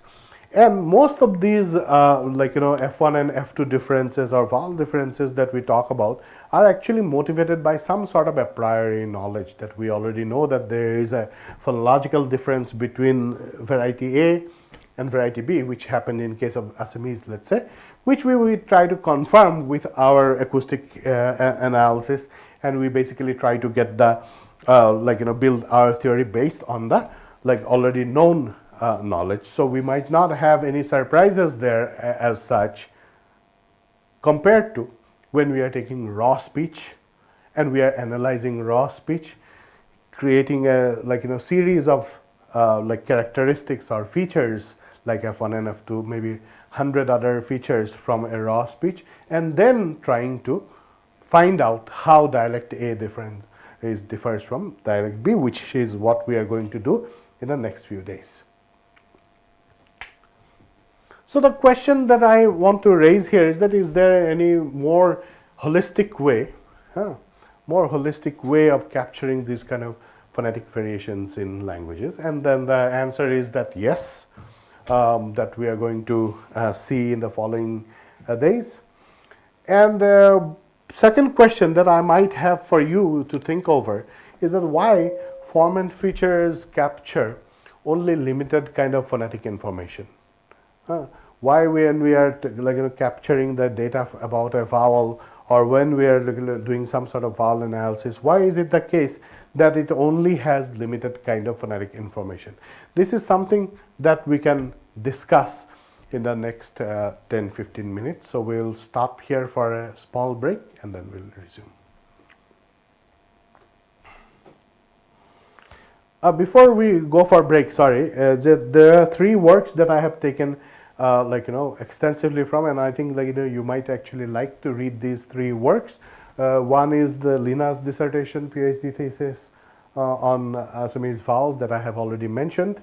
Then Wendy's thesis on tones in Mizo, and then Via's work on phonetics of Angami. So these are the last 3 works that have come out of our lab, probably not the last 3 actually, there are more, but these are some of the interesting ones for this particular course. So if you are interested, I strongly recommend that you go and look into this work, because it deals with a lot of the questions that are raised in these 3 theses are basically related to the questions that we are asking today in this course. So questions.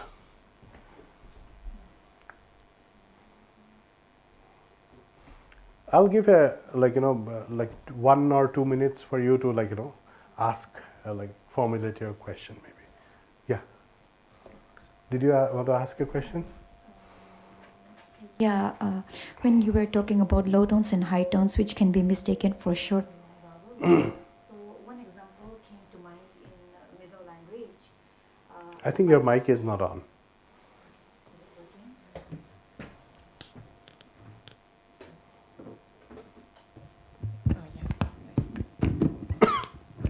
Okay, one example came to mind. In Mizo we have ban, ban,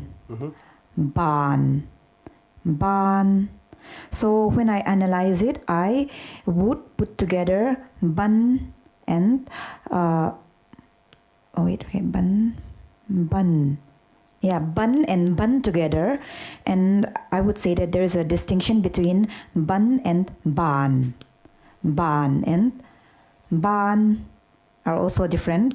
So bun and bun would be short vowel. Ban and ban would be long vowel.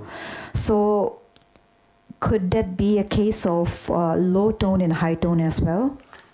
Actually, most of the times in Mizo, when we see the long vowel is in the contour tones. Yes. When they are rising or falling tones. Apart from that, of course, it has seeped into, in some cases, it has seeped into high and low tones also. But most of the times it is only long and the, only the rising and the falling tones, if I remember it correctly. I may be totally wrong on that. But my as far as I understand, most of the long vowels are associated with rising or falling tones. Number one. Yeah, my issue is with the bun and ban. So when I look at it in Prat, bun would be slightly higher than ban.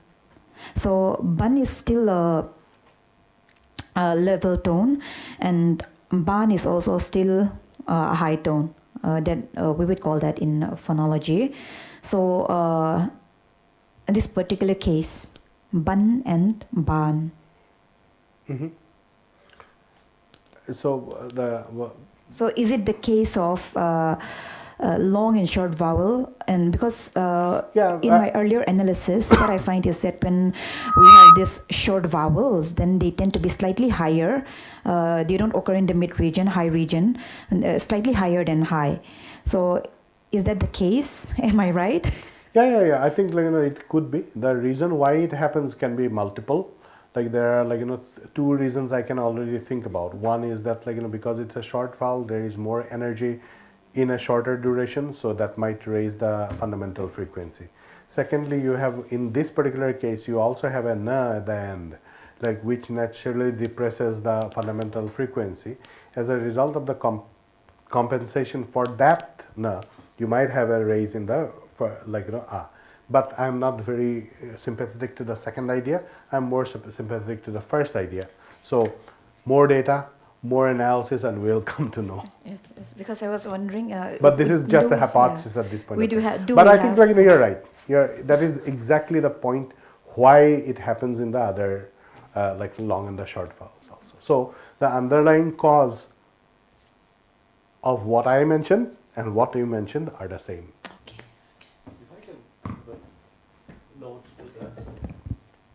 These might actually be also a very good example of what Priyankoo was actually talking about, the potential sort of analysis bias by the people analyzed. For example, when you were showing the F1, F2 values, of course, those are relatively sort of unambiguous result of signal processing. But of course, the coloring, whether you color something as R or as O, that is that's left to the decision of the linguist who is actually doing that. And similarly, it's about the features. For example, in Finnish and other Finno-Ugric languages, the really big sort of phonological phenomenon we are very proud of is quantity, it's phonological quantity. We have shown a very robust and omnipresent distinction between short and long vowels. In Estonian, closely related language, have actually three-way distinction between short, long, and overlong. So both consonants and vowels can have three sort of durations. Now, it's been also shown that these durational patterns correlate phonetically very strongly with tonality. The long vowels are very often have this sort of falling tone, like saame. And in Estonian, actually, the long and overlong quantities for consonants are distinguished almost completely by tone. The durationally they are very similar, but in connected speech they are distinguished by tone. So one of our colleagues, Professor Martti Vainio, has this idea of this phonetic tone, and the idea that tonality and quantity are closely related.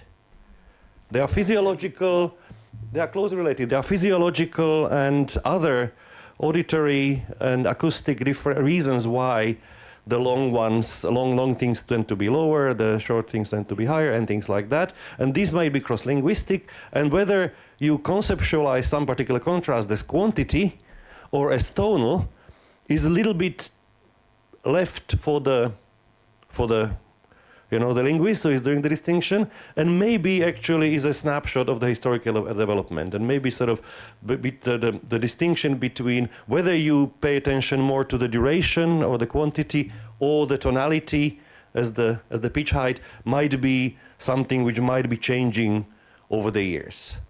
Martti Vainio would have a hypothesis that actually Estonian in particular is on its way to a tonal language, because they started using pitch as a primary cue to make some particular contrast. And this might be going back and forth for all we know.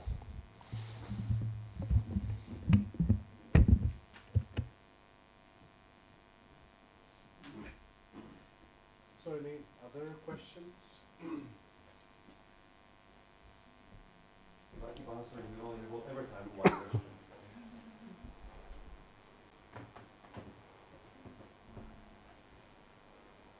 No? Okay. If not, then we'll take a short break and then we'll resume at 12:30.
Hello?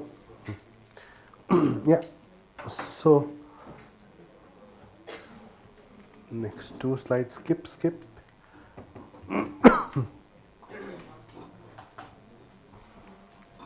Recording is going now, and how is it going to automated, you think? no, I think they're inside there.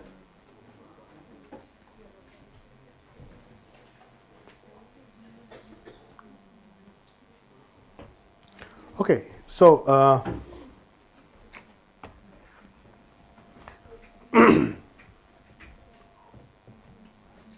so the last part, I'm going to talk about some works that were done in the domain of tone and rhythm, which are basically prosodic features.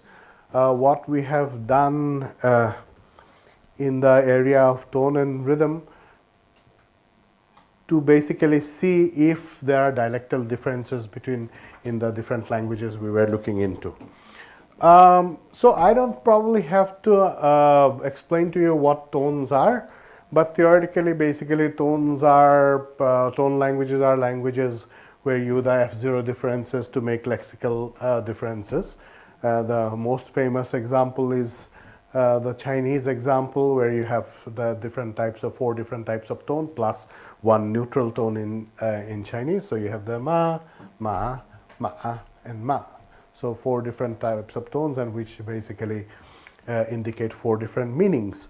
The interesting thing, I mean, if you have those of you who have read the Moira Yip's book on tone, then all of you would know that 67% of the world's languages are tonal. Unfortunately, it is not the case that those 67% of the languages are basically the bigger languages. Many of them are smaller languages.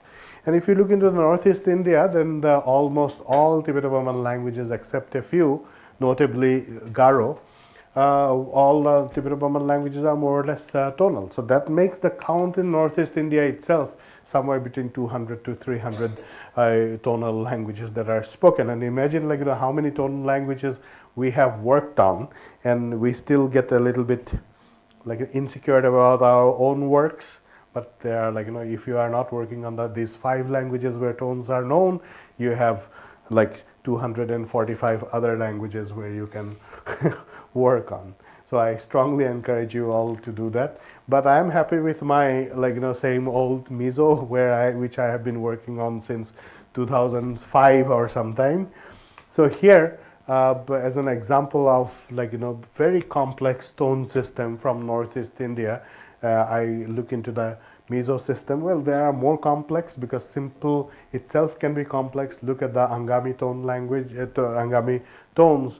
They have at least 4, as far as we are concerned, 4 level tone, ta, ta, ta, ta. And that is the most complex system because there is no other variation, but they are all level, and it is a huge task to actually phonologize 4 level tones. Mizo, in that sense, a little bit probably a little bit simpler. Nevertheless, this is these are 4 Mizo words with the same syllable but different tones. Tongue, tongue, tongue. Sorry. Tongue, tongue, tongue. So this is one inherent problem here, that the first one gets, I don't know how to do the, no. Tongue, tongue, tongue. So the first one is eaten up by the PPT, which is tongue. Then the next one is falling, low, and rising. I would have done these 4 tones. I did the Chinese, right, because there is no Chinese speaker here. But there is at least one Mizo speaker here, so I'm not gonna do the Mizo ones. So one more time, like this time, hopefully it works.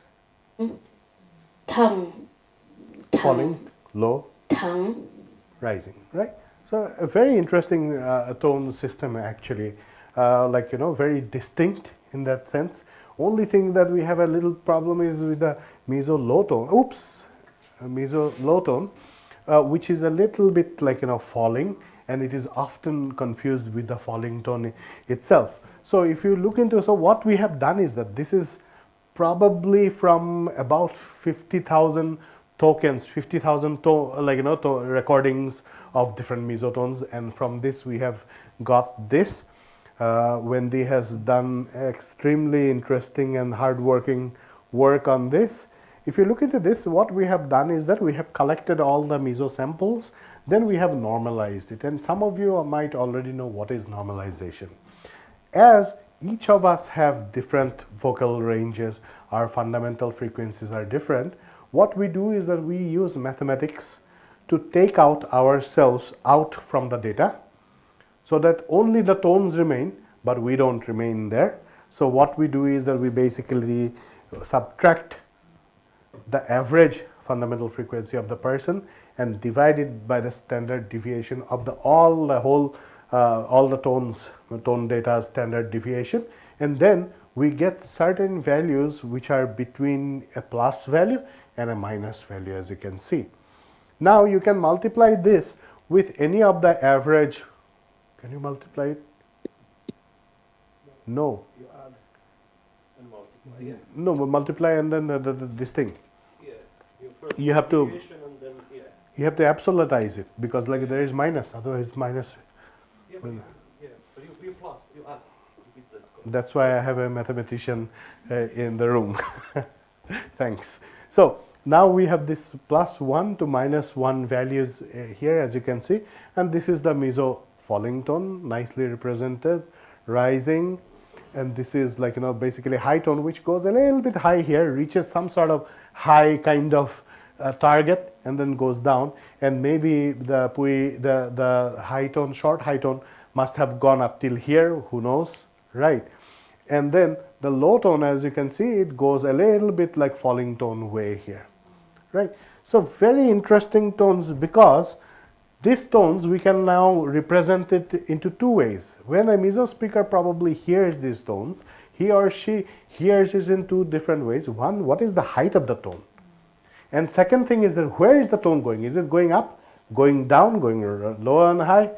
How is it going? And based on that, the meso speaker makes a decision whether it's a high tone array or whether it's a famous to stay greasy or trap. Angami speakers are not that lucky. They have to listen to that whole like average fundamental frequency, because they're all level, and it's a really complicated task. Until and unless you have a little bit of more prosodic context, you are probably not going to get which tone it was produced. This is the case of ow. This is what one of our students, Moa, has worked on. In ow, we have three tones. This is high, low, and mid. I don't have to tell you which is high, low, and which is mid. So what happens is that these are all, again in ow also, these are all three level tones basically, and it has been shown in several literatures. Temsu's work is there, a kind of a masterpiece if you look into it, where he has talked about the tones and morphology in ow. However, what we have noticed is that there are three major ow dialects that we have looked into. One is Chungli, which is considered basically the standard. Then we have the Mungsen, and then Chanki. There are three varieties of ow, and we have collected for a long time. We have collected data on these ow tones, and then that resulted in Moa's dissertation, Automatic Dialect Identification in Ow, a Low Resource Language. Again, I encourage you to go and read that one too. So when we look into this ow realization of these three tones in ow, this is not a very pretty picture, so sorry about that. But the point is very clear here. Across all the speakers of the three dialects, you can see here, the high tone is somewhat here between 0.5 and 1 for this is for chunky speakers. For Mungsen speakers, it goes much higher, and the difference between mid-tone and low tone is much more for Mungsen speakers, whereas in the other cases, the differences, they are almost equidistant there. right? Now these are like, these are like, if you ask any of these speakers, probably they would not consider these differences as very big differences to be like, cognitively very significant for them. They would not consider like, that it is a different category. However, we assume that in case of like, dialect identification, in when the person's like, which dialect he speaks or she speaks, that is determined, these information are useful. And these informations, these micro-prosodic variations basically come into work unconsciously for the speakers. So what we do is that see, now there are two ways of dealing with it. I can go and make these kind of tones, and I can go to a bunch of our speakers and ask them whether you hear the dialect or not, if I make the difference this much. Another way is also just to like, give it to a machine that, okay, so these are these three dialects, right? And I'm giving you all these different tones. Can you predict correctly, or can you predict differently or not? So we did that actually at some point of time. Okay, so this is what the whole like, result of part of the result of Moa's dissertation is. If you look into it, I would not delve deep into it. If you look into that, these are MFCC features. This is like, I forgot even that SDC. It will come to my mind in a minute. Shifted delta Capstral coefficients, right? And then using these two features, you get this kind of like, accuracy. But I'm not concerned about this. I want you to look into this part. So when we are looking at only the F0, right? When we take the average F0 of the three dialects, right? We are getting actually an accuracy of about 43% to take the F1 score or accuracy. 43%, so that is not a very high like 90% case, but it is still better than the chance level. What do I mean by chance level? So what is the possibility that by random selection you will be able to get the correct dialect? That is like, because there are three dialects and there is one possibility, so 1 by 3, 33.33 is the possibility.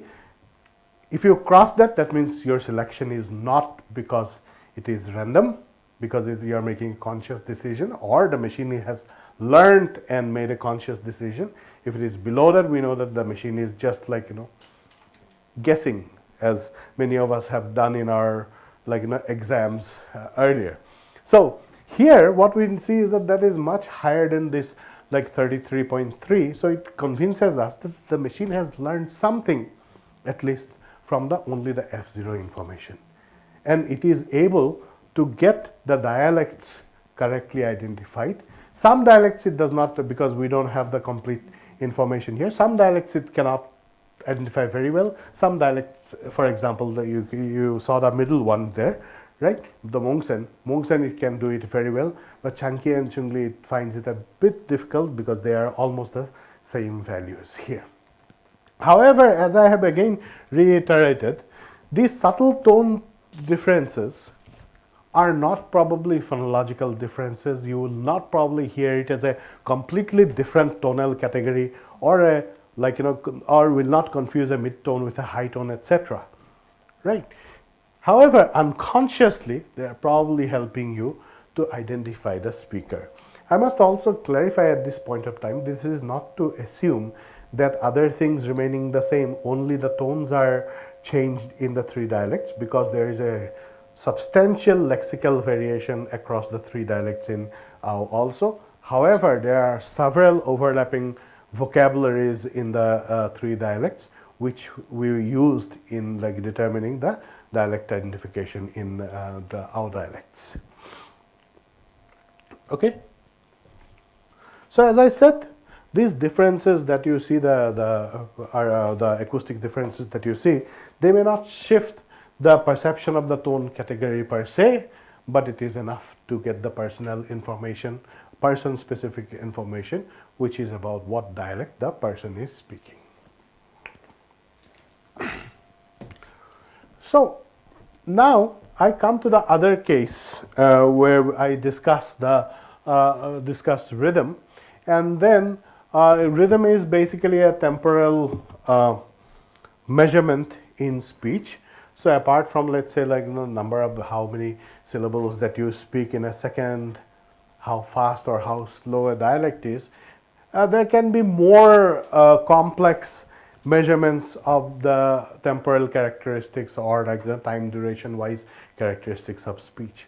One of the clear things that has come into people's mind is this Morse code or machine gun type of rhythm. Some languages are supposed to be a Morse code kind of rhythm, like ta ta ta ta ta ta ta ta ta, kind of like, rhythms when people speak.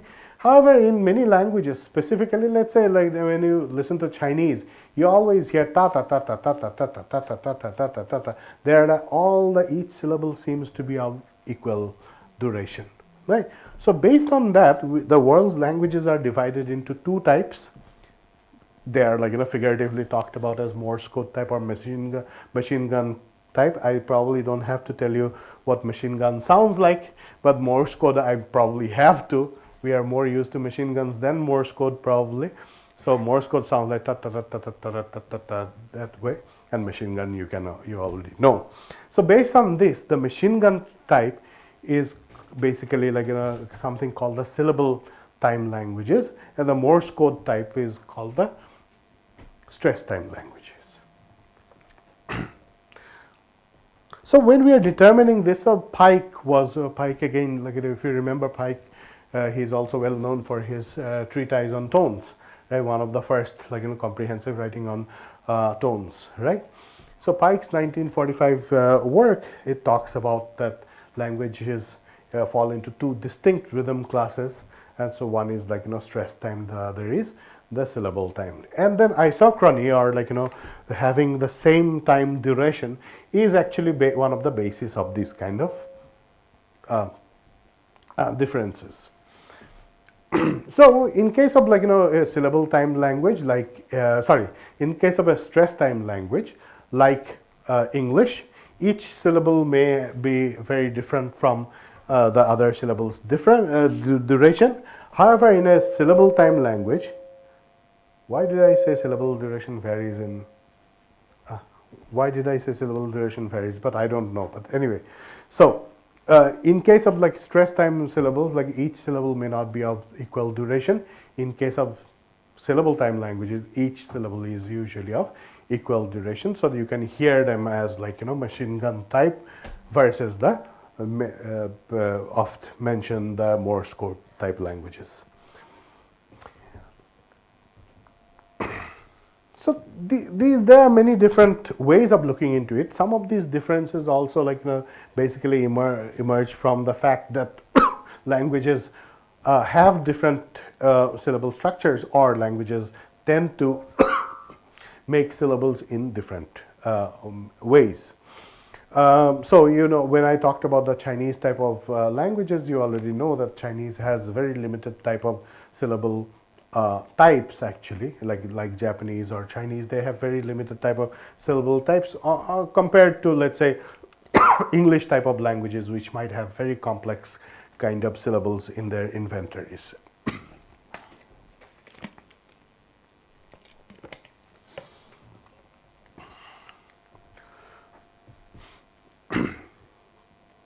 So then in later, people also talked about, like, that there are different phonotactics that are associated with this rhythm, values, etc. We will not go into that complexity now, but we'll go straight into one work which was considered fundamental in the current works that are being done on rhythm variation in languages, which is the Ramus's work, where it was proposed that Ramus was the first one probably to propose these measures, where he talked about that there are some measures which can actually capture these rhythm variations, like syllable times or stress time. For example, delta C, which is basically the standard deviation of all the consonant durations, and you look at the standard deviation of the consonant durations, and you get delta C. I don't probably have to make you understand what standard deviation is. If you still have some confusion about standard deviation, please you can talk to Juraj. Percentage V is very easy in total utterance. how much of the total utterance contains only vowel sounds. That is what you try to determine. So if you are like, if you have about 50% of it, you know that it is going towards like, more like syllable timed languages. Similarly, you might have delta V, which is like standard deviation of the durations of the vocalic or the vowels. And also apart from that, there are some other measures such as PVI, pairwise variability index, or NPVI, normalized pairwise variability index, where they look into the first vocalic or the first vowel versus the difference to the second vowel versus the difference to the third vowel and the fourth vowel, and on, and then they sum up the differences, and then they get the NPVI or the PVI. Right. So all these measures are basically used to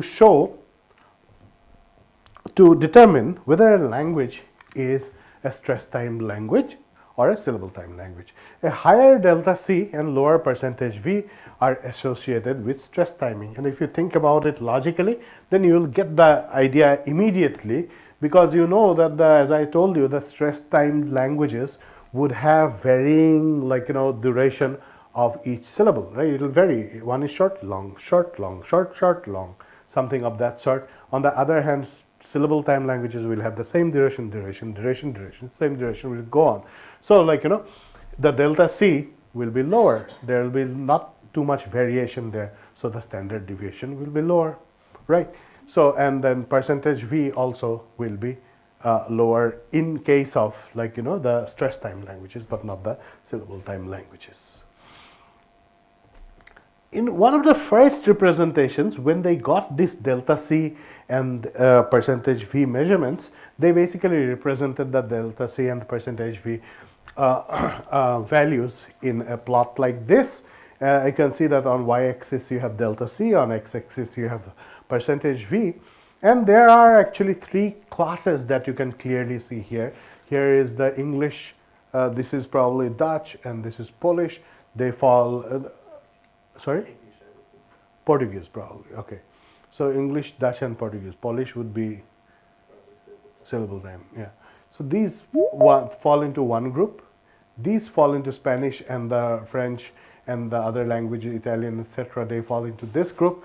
And then here is a lone group of Japanese here.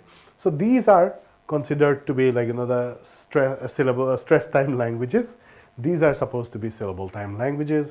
And here Japanese falls into a very exclusive class, which we call the Mora timed languages.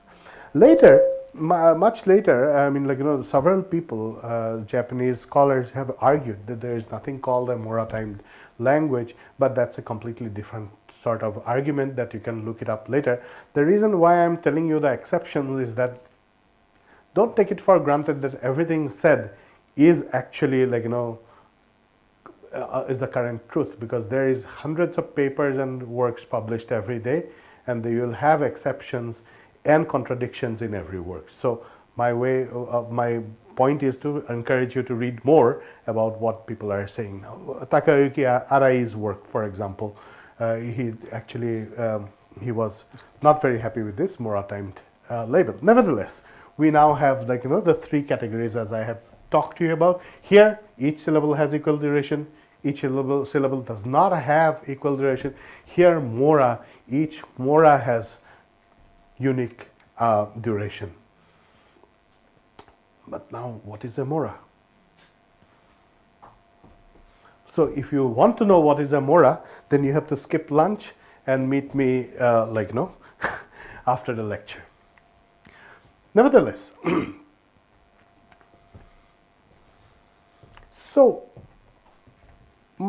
our question was again something related to this. Now, when we talk about rhythm, do we have actually dialect specific or language variety specific rhythm that we can posit? So what we did is that actually in Lina's work, we have tried to look into 5 Assamese dialects or 5 Assamese regions from Assam: Tinsukia, Jorhat, Nagaon, Borpeta and Nalbari. These are the main areas which we can distinguish as Eastern Assamese, Central Assamese and Western Assamese. Right. And then what we did is that in one of our works, we tried to give this rhythm values, get these rhythm values and see where they fall. Interestingly, what we see is that all these Nalbari, Tinsukia, Nagaon, Barpeta, Jorhat, they fall somewhere between the syllable time and stress time, somewhere aligning around Japanese for some reason.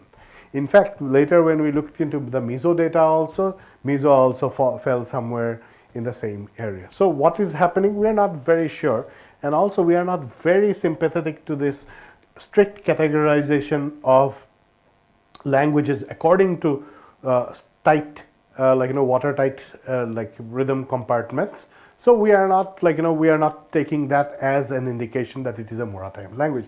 There may be 100 other reasons why they actually fall into that group. Nevertheless, my point here is to show you that these languages don't fall here, neither here, but somewhere in between.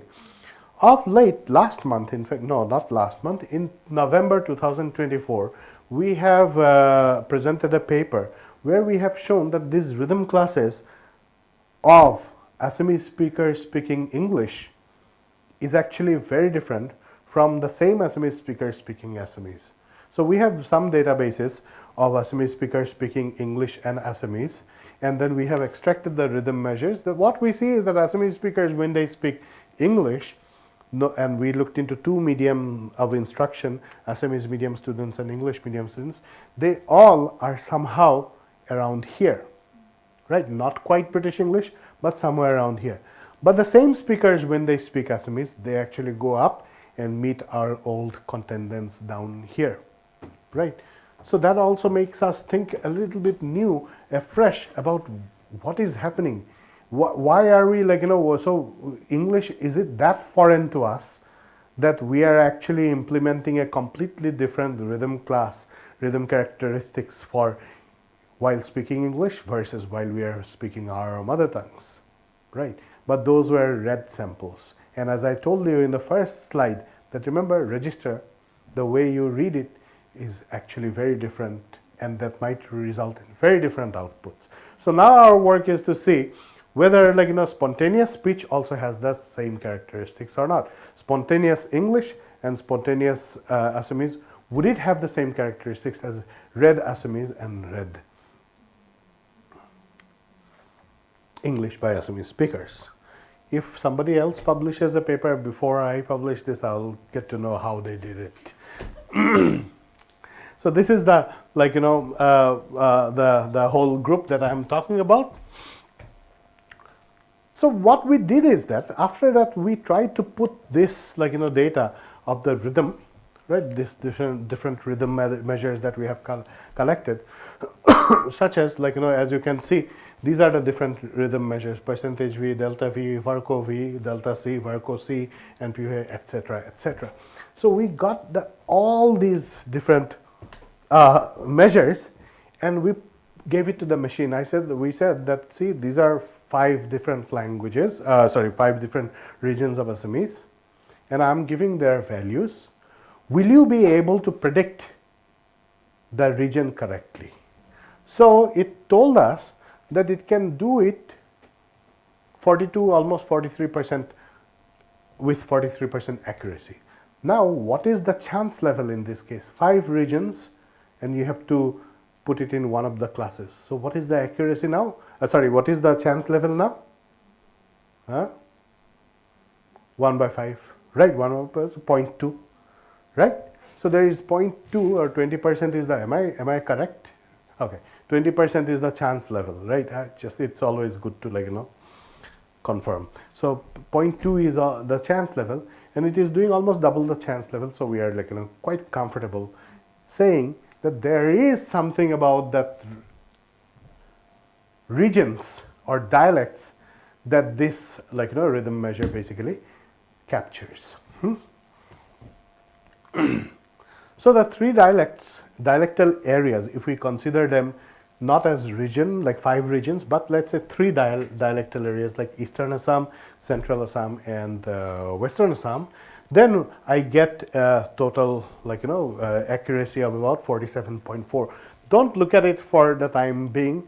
You may like to read the paper which is down here if you are interested in that. We are not going to spend time explaining why it is here, but here the best result is here.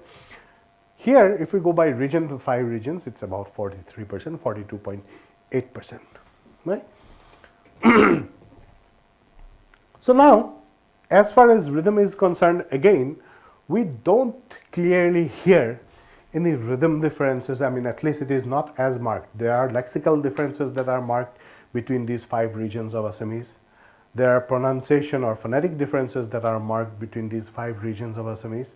But it never occurred to us that there would be, or it was not apparent to us that there is any rhythm difference that is there among these 5 regions of Assamese. But somehow the machine is able to capture these prosodic rhythmic variations of these 5 areas and tell us that these are actually different areas. And given a dialect, I'll be able to, there is 42% chance that I'll be able to tell you which town this person is from. Right.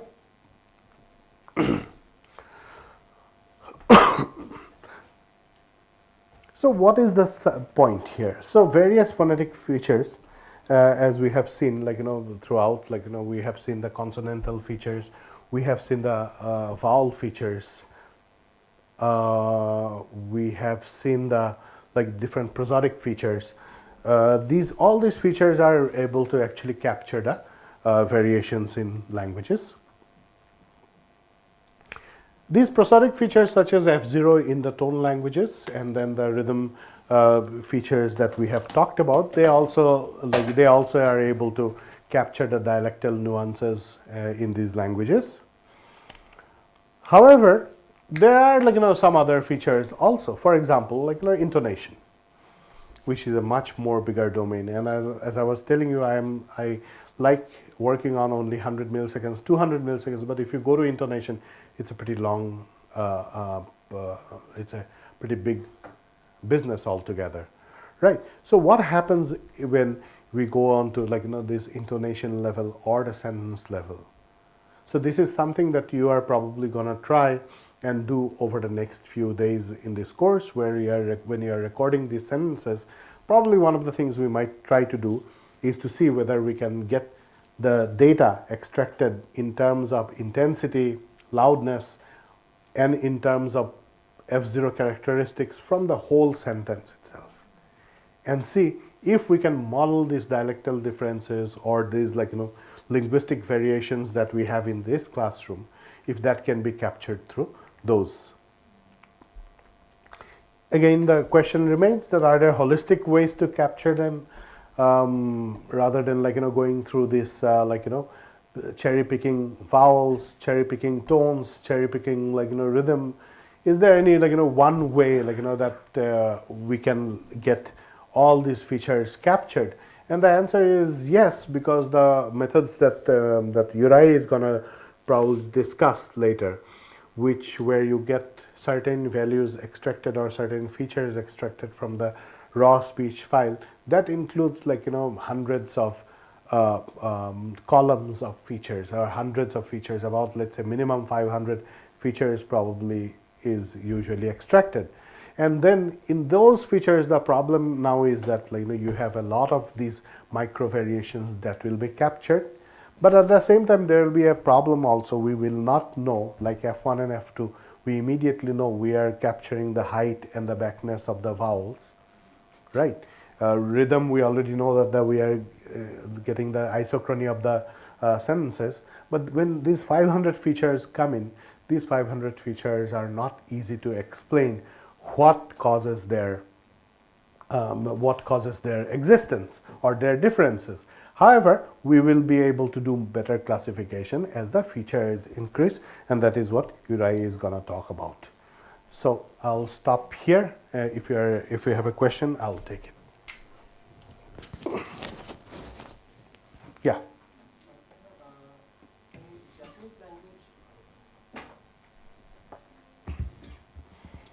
Yeah. So Japanese language is considered, it has accent tone. So Pitch accent, right? yeah, pitch accent. Yeah. So how is it different from lexical tone? Can you explain? Yeah, it is not a very easy question to answer, but nevertheless, let's say like in the lexical tone languages, at least one easy way to see it. In a lexical tone language, there you will have only even in a single syllable, you will be able to have two kinds of or three kinds of or more than that tones, right? In pitch accent languages, it is usually contrastive. So if it is the tone is on the one of the marked high tone is on the first syllable or the second syllable, based on that the meanings change. For example, in Japanese, can I have this? In Japanese, for example, you might have a difference between a word like ame versus ame, right? Where you do the H high, which is like one of the marked accents in Japanese, would, depending on whether it is on the first syllable or the second syllable, the meaning basically changes. That usually is not possible to be done in only single syllable in Japanese, right? And also another thing is that these accents, they have their own patterns. For example, Japanese only allows certain types of, for example, high, low, high, low, high. I cannot recall it very well at this point of time, but the number of such combinations are like what is allowed in the accent system are very limited.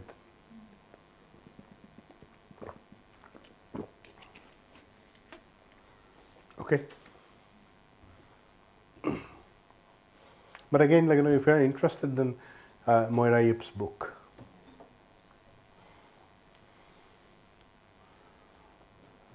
There are no questions I could have, but can we just remark? We asked you all, people here and people online all over the place. We asked you to record some North Vietnamese Sun in English and in your language. We will slowly start collecting those recordings. Tomorrow we hopefully start building a database together. That's the plan tomorrow afternoon. The one thing which will be kind of required for this and for the other things is for you to have a Google account. I guess most of you would have a Google account by now, Gmail or Google account. If you don't, can you please sort of make one? We will use a Jupyter notebooks and things like that, which are the easiest sort of implemented through Google, and we will sort of collect all the data through the Google account. This is not an easy thing to say. I don't want to sort of force you into this sort of kind of corporate greedy type of the world, but this is the easiest thing for us. So if you have some objections to having a Google account, let us know, and we will sort of somehow sort it around. You might sort of participate in somebody else's work, but that would be the easiest.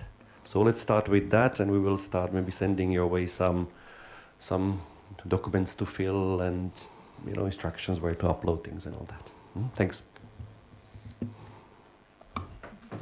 So I can see a couple of questions in the chat.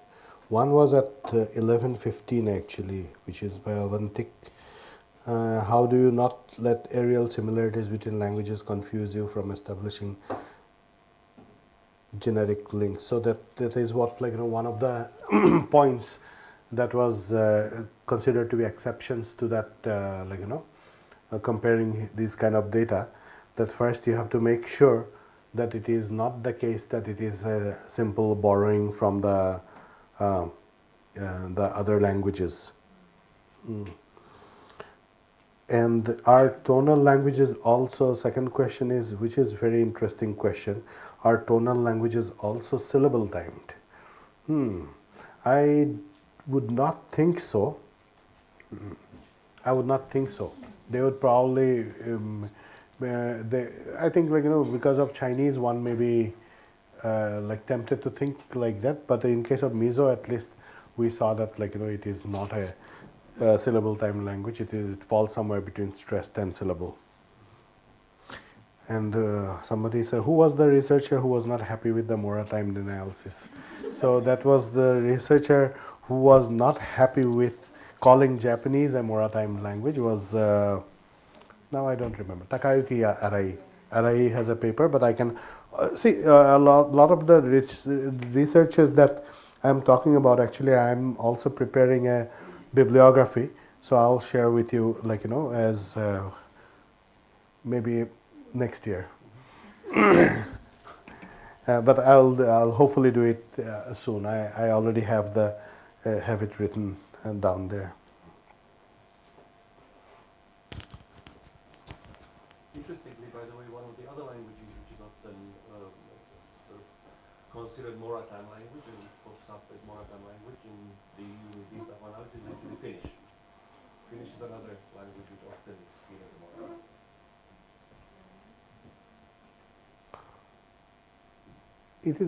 Is it also an accent, pitch accent? No. No. Swedish is Czech. Swedish is. But it's of course very heavily stress timed. Right.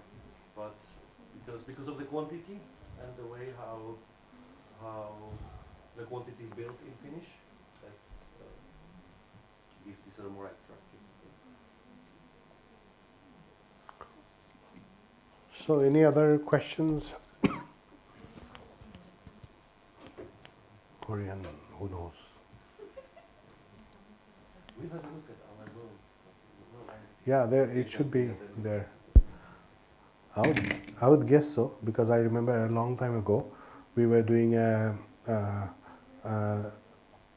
study where, like, when the Korean speakers were given diphthongs, they always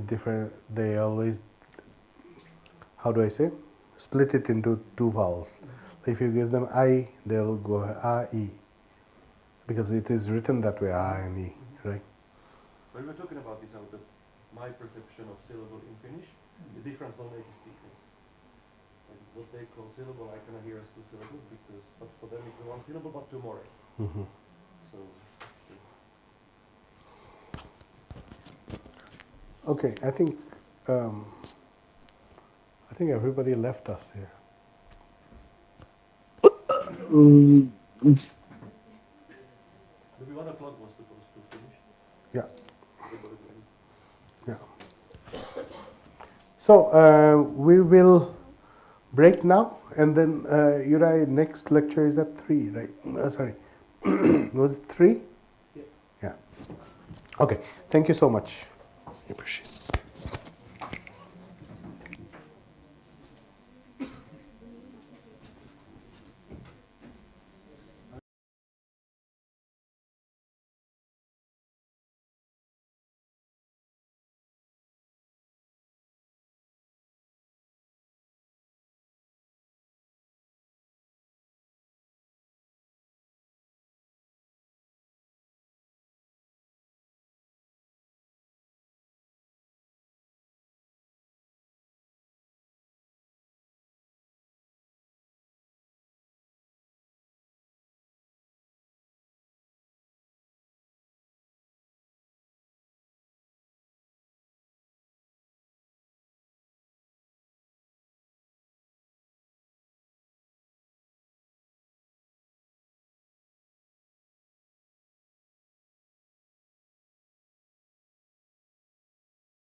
Just next. One. It's okay. I can put it in my. I put it in my pocket here. It's okay. Yeah.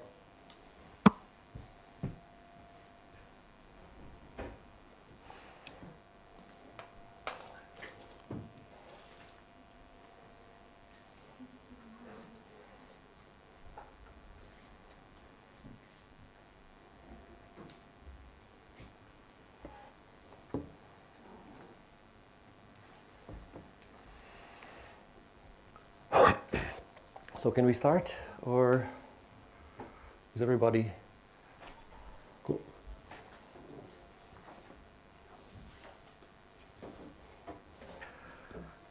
So welcome back, everybody, after the lunch. Hopefully you have sort of rested a little bit and are full of energy for the afternoon session. We are going to spend about 3 hours talking about what we call here prosodic phonetic features. This is a very broad title, and the scope of this afternoon talk is going to be quite broad. I'm going to be talking about sort of Prosodic and phonetics features. basic principles of speech production, source filter theory. I'm going to be talking about some prosodic correlates like fundamental frequency and intensity in particular.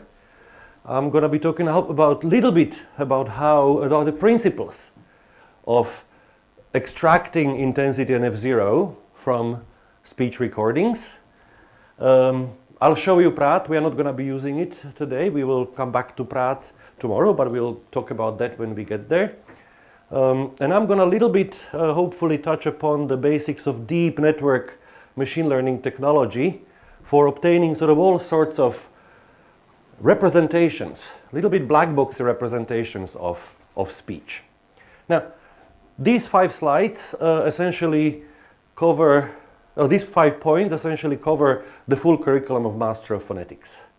So that means that I will not be able to go into any deep detail on any of those things. I will make, for the phoneticians among us, you will notice that I will make maybe a simplification or two every now and then here. Bear with me, of course, if you have any questions, feel free to point that out. But the main aim of this talk is essentially to get everybody to more or less the same boat. The people who do not study phonetics, who are not phoneticians, maybe linguists, maybe people from machine learning background, from computer science background, will roughly have an idea what we are talking about when we mention things like fundamental frequency.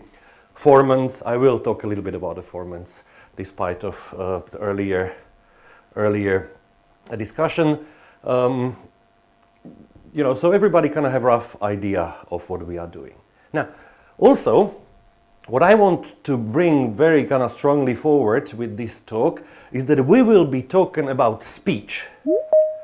Today, tomorrow, and for the rest of the week, we will be talking about speech.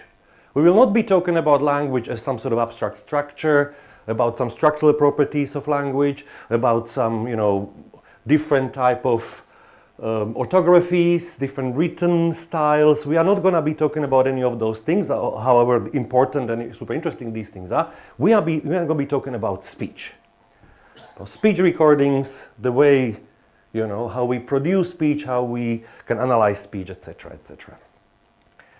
I'm very passionate about speech myself. I hope that many of you are, and hopefully those who haven't thought about that hugely or ambivalent will be by the end of this week. Speech is the primary means of human communication.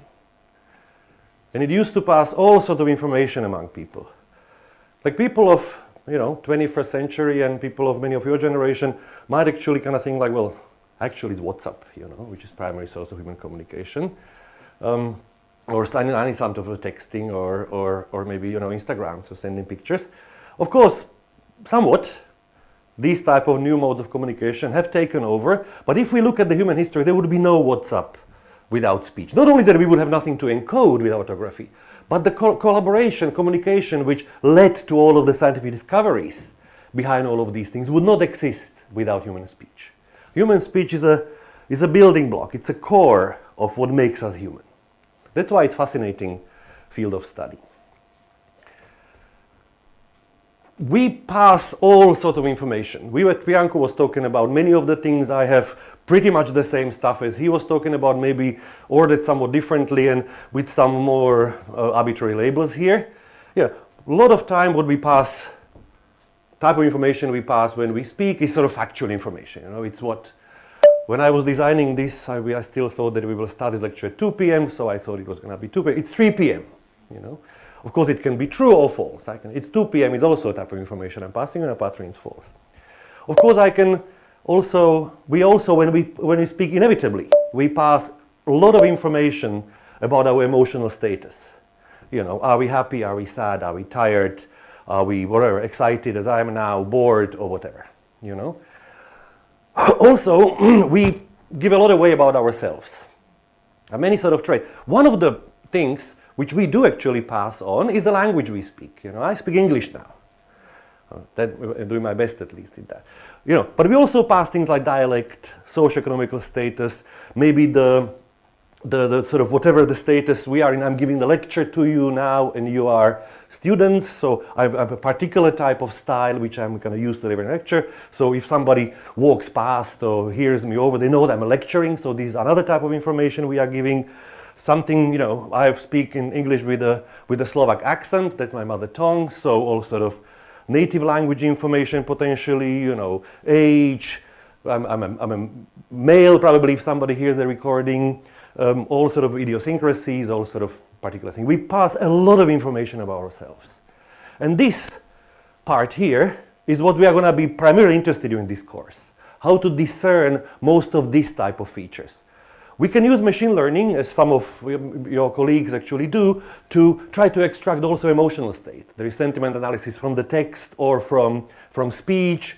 People can try to actually encode, create some speech synthesizers in order to, you know, be able to announce some factual information. All of these things are done in speech research, in speech technology. But for this particular course, we are mostly looking at these type of traits in speech, which are there in speech. Almost the stuff which are there in speech and not in a text, if you know what I mean. In a speech and not in a situation. Those type of things. There is, as I said, there's a lot of information, a lot of different influences on speech. So all of these are mixed together, and this mixing of these things together leads to tremendous variation in speech. When I say something, I repeat the same sentence 7 times, it's always different. When Priyankoo repeats the sentence after me, or if I heard it, it's gonna sound very different. If I do it tomorrow, it's gonna be very different. If I do it with a different accent, it's going to be very different. There is millions of ways, infinite amount of ways how we can actually read the same thing or say the same thing. There are some examples of the different, well, let's see how it works. I'm going to press the button, it should play. It might be deafening, might be, let's see. Kids are talking by the door. This English sentence, right? Kids are talking by the door. First one was, I think, American accented speech. This one was British accented speech, I think. Kids are talking by the door. Presumably different emotional status, I would have thought. Kids are talking by the door? Different locutionary force. Kids are talking by the door. Even this is possible, all right? Now the other example, pala, is a Finnish word. It means sort of fire, or it's burning. You know, that's what you shout when you spot fire, for people to run away. But it's of course, like there are 3 renditions of the same word, as it were. Maybe. Maybe not.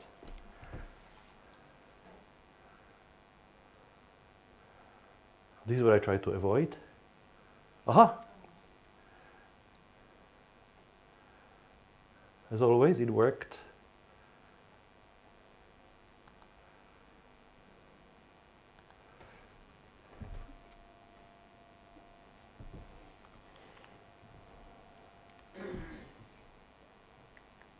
tuul ja päike.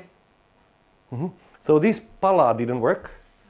Let's not worry about it for this very second. Maybe the people will manage to sort it out.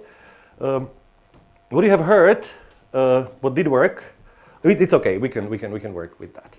What we have heard is the north wind and the sun. That phrase, the title of the things you know by heart by now, that was in Estonian. Pohjan tuuli ja aurinko. The same phrase in Finnish. Aslanko. Severak Aslanko, it was myself. Again, it swallows the first part usually. Same thing in Slovak. There's going to be now a portion of Assamese. Papa, Arubeli.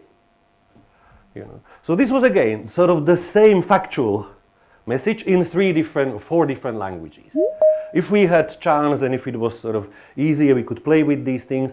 You could have probably discerned that Estonian and Finnish were somewhat more similar to each other than either of them was to Slovak or Assamese. Because they are related languages, so they have a different word for sun. One is päike and one is aurinko, so that would not work. But one says for the north wind, one says pohjoistuul and the other one says, pohjantuul or something like that. Pohjoistuuli and pohjantuul. So those are closely related things. So there are different degrees of how similar these things are. By the way, these are 3 readings of the pala. One is just pala, the other one is pala, and the other one is pala. Again, different type of renditions. Now, so there is. How can we zoom into this type of variation? How can we investigate it? So I'm going to give you 3 relatively naive sort of silly steps which we are going to try to follow. First of all, you just want to record the speech, right? So we use some recording device. That's what we asked you to do. So hopefully most of you had managed and had some good experience with that. So we know how to do that. We kind of essentially by recording, we create some sort of a waveform.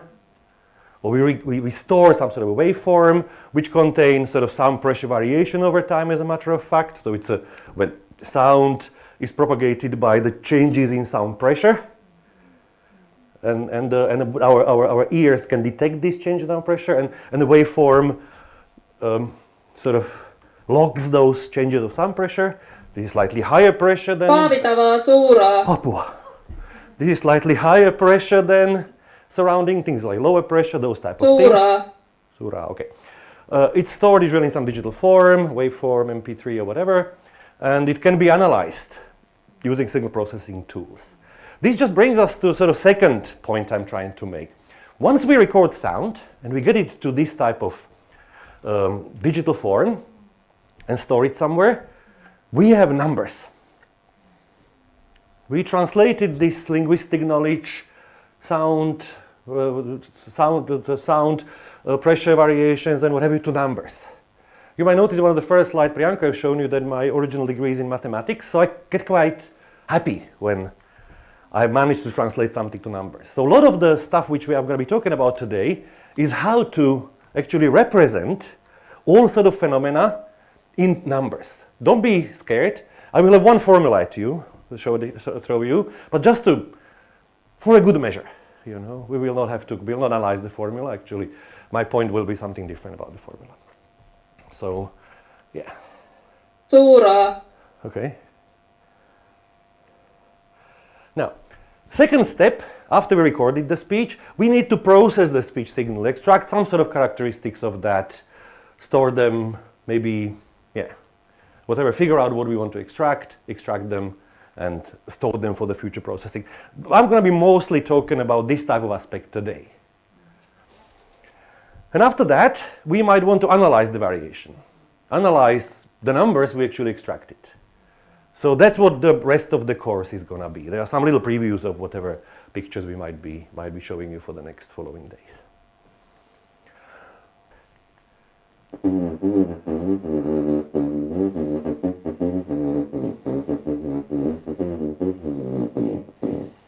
This is our boss, Professor Martti Vainio from Helsinki. This is how he would sound if we chopped his head off.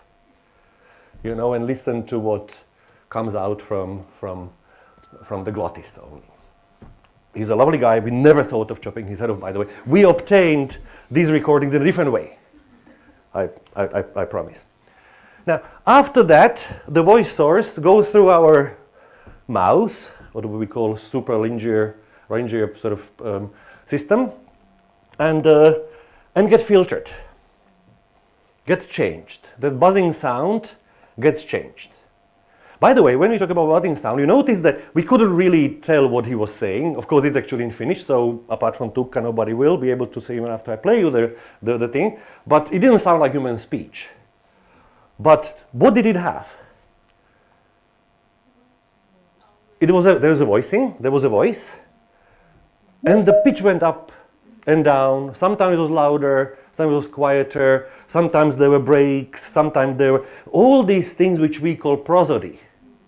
All these intonational patterns were already present in the voice source. Essentially, the filter adds all the segments. It should sound like this after it's. Yksi hänen tulevista elokuvarooleistaan on Veikon osa Pekka Parikan elokuvassa, joka pohjautuu Antti Tuurin Pohjanmaa-teokseen. I have quite a lot of examples in Finnish because, of course, I do these lectures in Finland very often, and I kind of thought of, translating them somehow. But it might actually, for the purpose of this particular course, where we are actually not analyzing any content, it actually might be good to listen to the speech you don't understand. Just listen to how it sounds. So again, source generates all sort of suprasegmental prosodic characteristic of speech, such as pitch, sort of melodic contour, intensity, the loudness variation, rhythm. Priyankoo was talking about voice quality, whether we speak softly or harshly, and things like that. Gives the structure to the speech. So how does this voice source work? I sort of mentioned that earlier, but I have a slide here for that. So here, somewhere about the sort of, these are lungs, by the way, I hope it's kind of clear here. These are lungs which sort of pump the air out we use a diaphragm to sort of tighten that pumps the air out. And then the air has to go somewhere. So there is only one opening here, which goes through glottis. Here, the structure out here, within which are embedded these two spring-like portions of tissue, which are called vocal folds, which normally, when we breathe quietly, are adducted like that, put further apart, so they don't block anything out. But when we want to speak, they snap together, they adduct it, and when we breathe over them, they start vibrating. I don't know whether you did when we were kids. We used to play with this bit of a straw. You pull the straw behind our thing and blew to that, and that sort of makes this whistling sound. That's a lot similar to what actually vocal folds do, apart from that there are two and they flap against each other. So when they are closed, we breathe through, we process sound. This particular process is called phonation. The rate of those vibration of those vocal folds is called fundamental frequency. Yeah?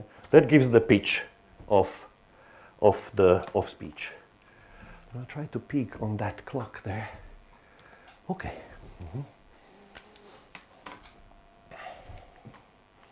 Now, these are very trivial for most of you, just a breather for us.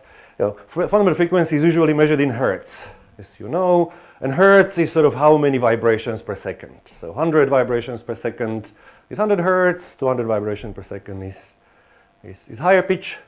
More often it should sound like this. Will it sound?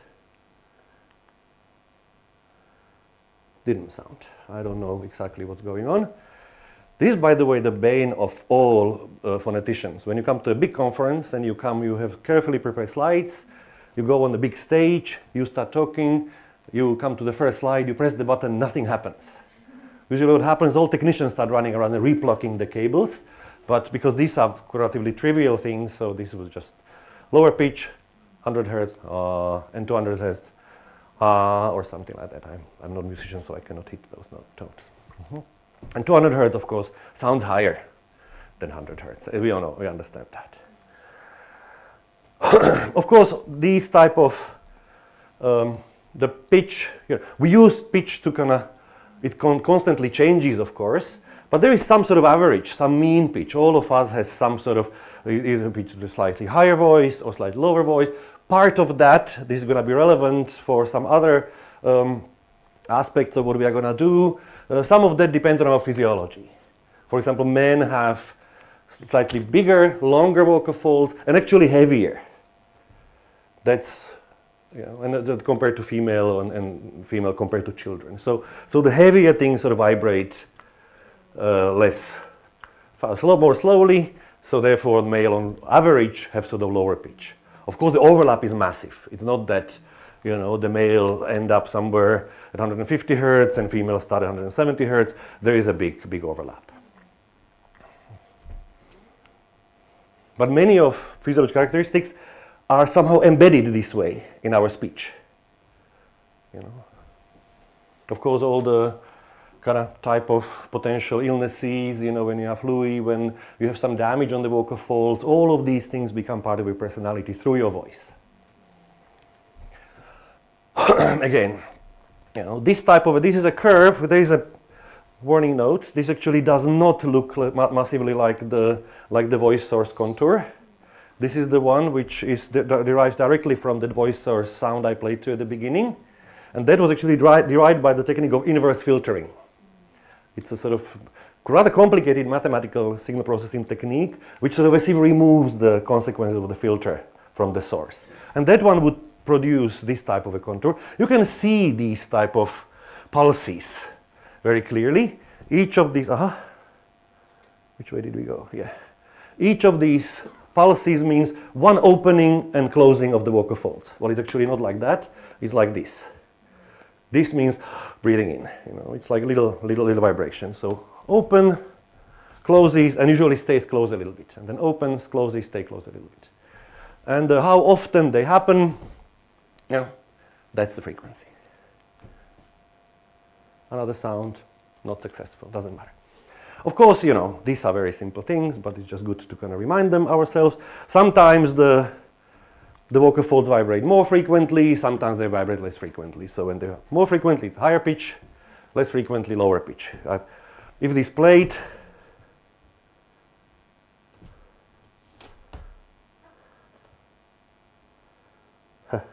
this is cool though, but it doesn't play. If it played, we would have heard somebody this type of a sound.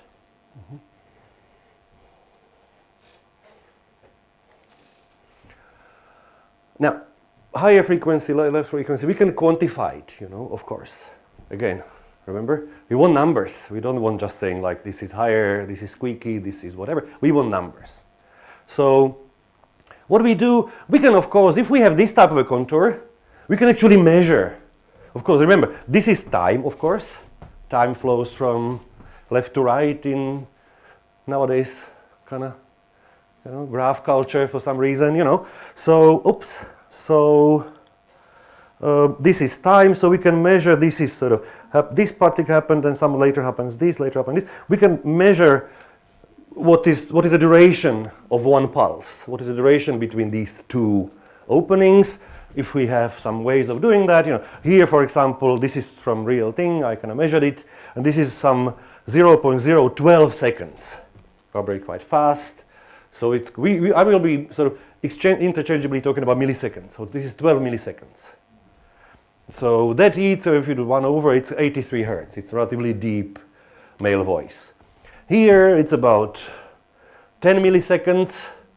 So that's about 100 hertz. Here it's about 13 milliseconds, 77 hertz. Something like that. So at each point we can actually evaluate the pitch. We can put a number to that.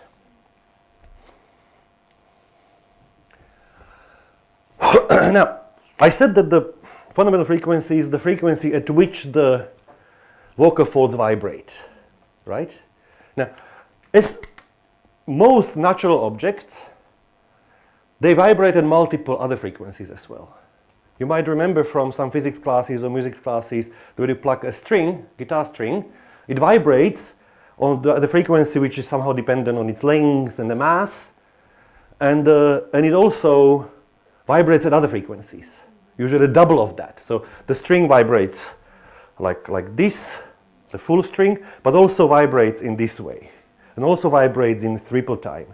So most natural sounds are produced in this way, that vibrate on multiple different frequencies. So the fundamental frequency is the lowest of them. It's sort of as if the one which corresponds on a guitar string to the length and the tightness or the mass of the string. That's a fundamental, it's underlying frequency. But it vibrates also on other frequencies, usually somewhat less vigorously. The less energy goes through those higher frequencies, but they are very clearly discernible. Usually those which are multiples of the fundamental frequency. So if we have a string which vibrates at 100 Hertz, it will also vibrate at 200 Hertz and 300 Hertz and 400 Hertz, etc., etc. 1000 Hertz, 2000 Hertz, and all of that. More quietly than on these previous ones, but they are all there. All of these frequencies are there. They are called harmonics. These are harmonics of the string or of the sound source. This is a different type of picture. This is actually, I didn't want to, that's why when we were talking about the formants earlier today, I was a bit reluctant to go to the formants, because if we want to introduce formants more technically precisely, we need to start talking about spectral analysis of things. And that's super useful. For many of you, of course, this is very, very natural thing and you are used to doing that. But for some people, this might be a little bit too technical and it's not particularly central for our course. So I kind of was a little bit reluctant, but there are a couple of slides when I talk a little bit about sort of spectral analysis, and this is one of them. So this is now not time. Previous slide, this slide is time, the x-axis. This slide is not time. These are frequencies. So we as if calculate all the, at what frequencies the things vibrate at given time. So this string would vibrate, it's probably extracted spectral slice from somewhere here. Of course, you need several of those pulses in order to make sense of the spectrum. One is not enough, you need several, so you take some little window, you extract the frequencies from the window. So the fundamental frequency on that particular average fundamental frequency on that little window would be something like 87 Hertz. And that vibrates with on that frequency, it vibrates with this energy or whatever, it's 60 decibel or something Hertz. Now, but it also vibrates at sort of roughly double that. And also vibrates at roughly triple that. And roughly quadruple that and all that, with less energy. There is a particular slope how the energy dissipates with progressive harmonics that also has an equivalent in terms of voice quality. The steeper the slope, the softer the speech is. When I speak like this, the major, there is very little of those higher harmonics left. When I speak like this, there is a lot. I lift the spectrum. There is a lot of energy in a high portion of the spectrum. One of the reasons for that, funnily enough, is that we as humans, we hear the best at around 1000 Hertz. That's when we hear the best. So when there is a noisy environment, for example, or you really want to be heard, you really lift your spectrum, so you put as much energy as you can into that area where we hear the best. By the way, I said that it's roughly double, roughly triple, roughly quadruple. We are not going to go into that, but because our sort of vibrating system is quite complicated, there is a lot of things. Actually, vocal folds are quite complicated. Vocal folds are themselves controlled by 5 or 6 muscles. So each. So there is a lot of kind of control going into that, and a lot of things actually vibrating beyond those strings. So I'm imagining vocal folds as strings is a little bit misleading. They are bits of tissue, almost like cartilages, very, very thin cartilages, so they are vibrating, and the vibration, sort of the sound progression is quite non-linear. There are all sort of other inferences. So the harmonics actually not spread. They are not spread equally. They are spread a little bit more densely than they should. But this is completely relevant for what we are going to be doing now.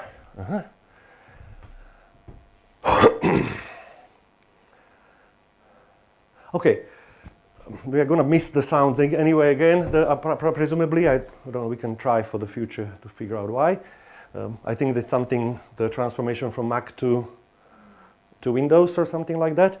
But yeah, I was talking about the pitch This is much simpler. When we want to speak louder, we usually just essentially we breathe more, you know.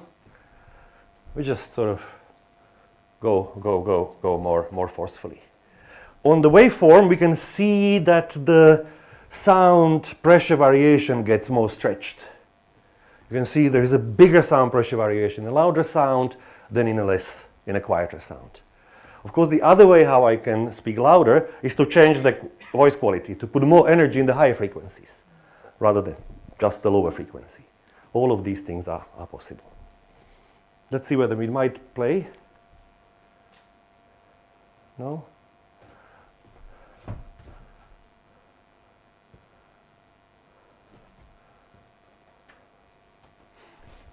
you try the first one that played, if it plays again or not? The first one that actually played. I don't know what you're saying, but it's going quite far back. This is again not like when we get to sort of real vital things, which I don't think actually we do, then we will look into that. But this would be, you know, quieter sound and louder sound. This is, I'm a little bit missing this one, because here we try to show that, you know, we are talking about like speaking with a lower pitch or higher pitch, or quiet or loud. But what actually happens in a connected speech and a speech in general, that all of these things are varying in a fast rate. We're almost never speaking in a steady way. Actually, if we do, we sound non-human. You know, that would be the sounds I'm going to be missing, because I will have some non-human sounds later on, or the flat pitch, so we might see what we can do with it.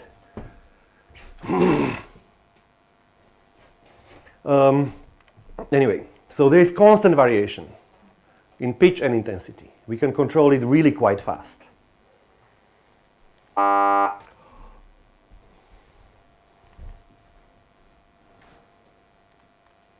One got fixed. Gone.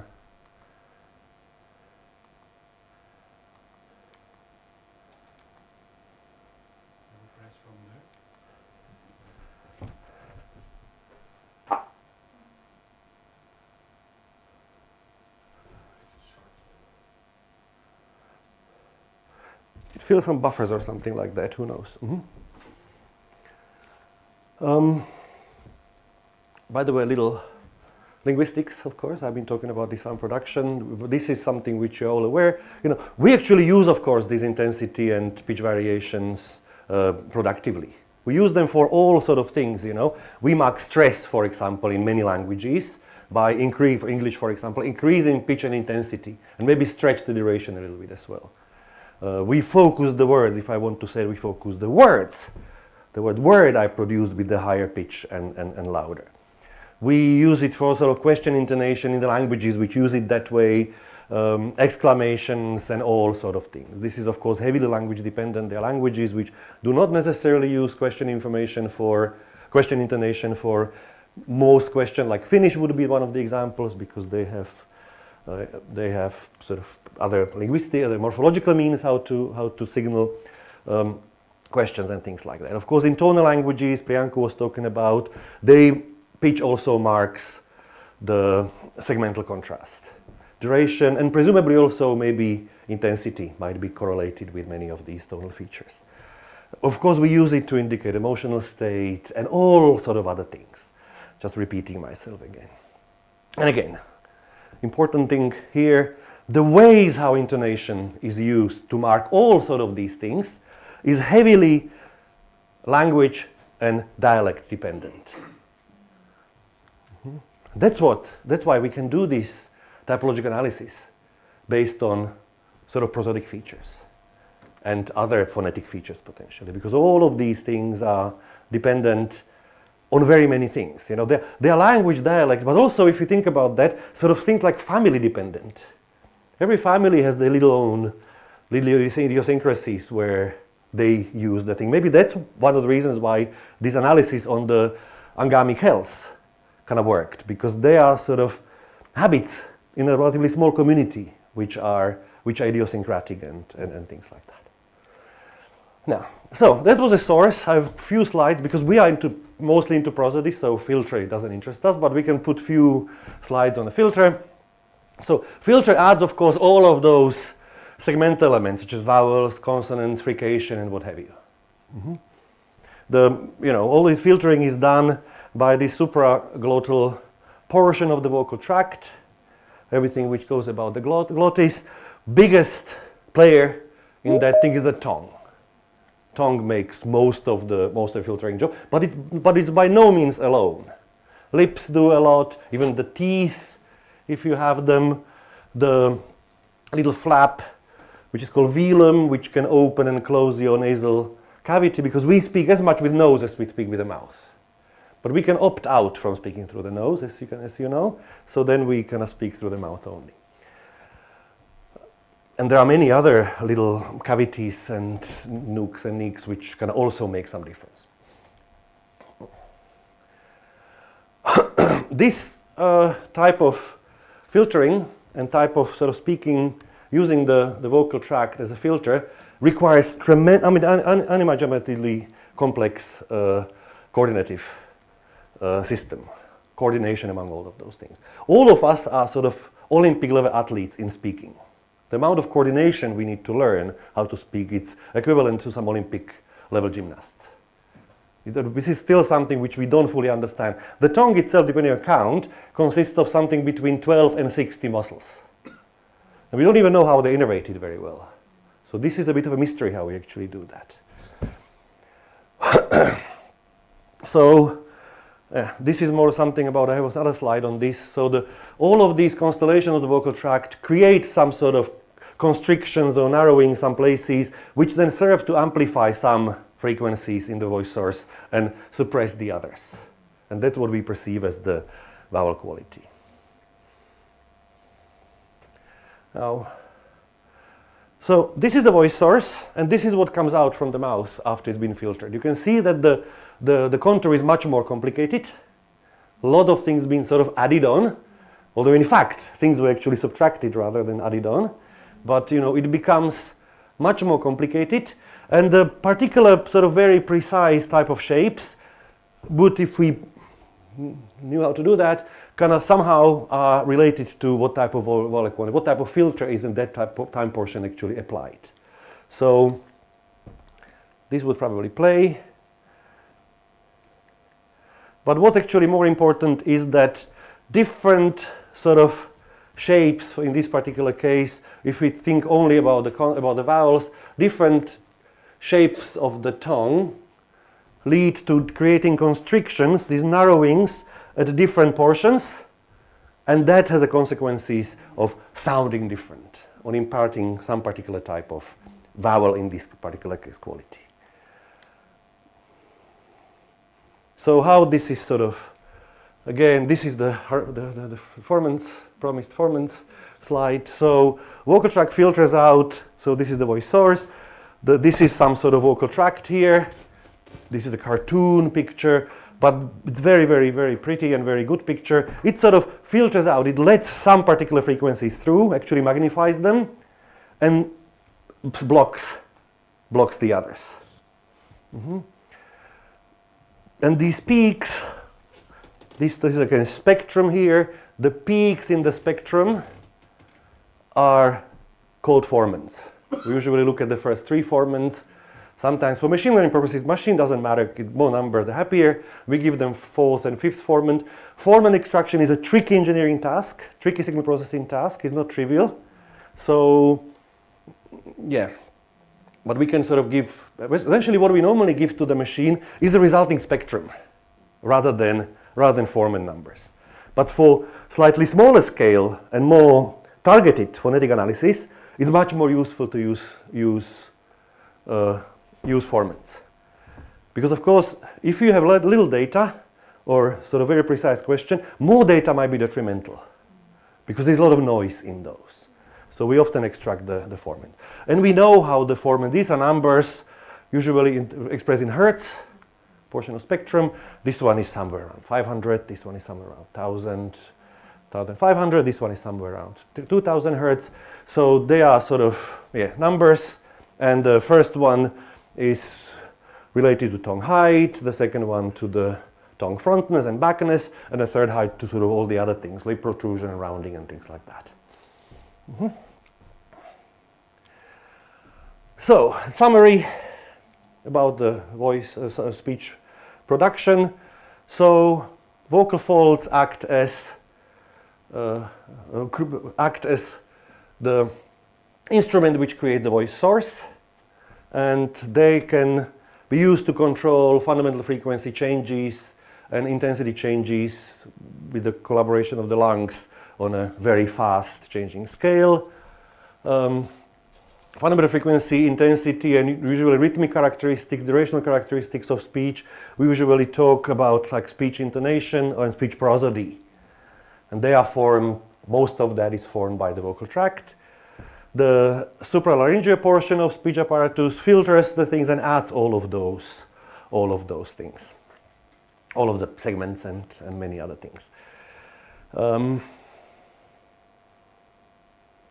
Now, while vocal tract, we will look at it in a few minutes, while vocal tract sort of adds, while sort of filter transforms the voice source quite dramatically, usually the original pulses are sort of preserved in some particular way.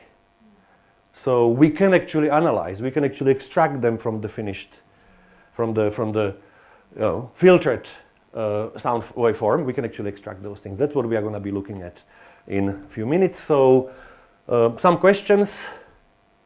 I think this is the last, yes. Some questions, if you have. I'm very happy.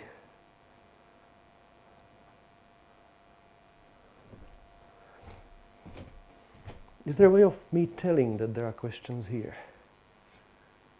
No?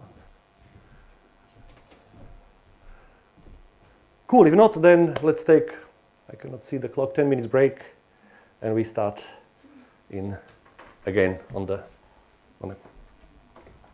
4 o'clock or whatever it's going to be. Yeah, yes. I think 4 o'clock. Yes, exactly.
take your word for it. Anyway, so we had some very sort of basic introduction to the speech production, and now we are going to have the similarly basic, relatively easy introduction, hopefully, to the speech signal analysis. We are not going to be talking about nitty-gritties. I have essentially only two important messages to impart. So again, I apologize to the people who studied speech analysis, who are fluent users of Praat and have done also all sort of phonetic extractions of all sort of features, that you might find it sort of a little bit slow going, but you're going to be rewarded hopefully in about an hour when we get a little bit to the deep learning. So maybe then the other people will be bored and the other people will get a little bit more excited. So as we were saying earlier, we have our vocal folds produce this type of voice source, which gets filtered to some particular waveform, which is propagated through the air. And I was saying, it's kind of relatively easy to extract these pitch durations, the pulse durations, extract pitch and intensity from this voice source thing.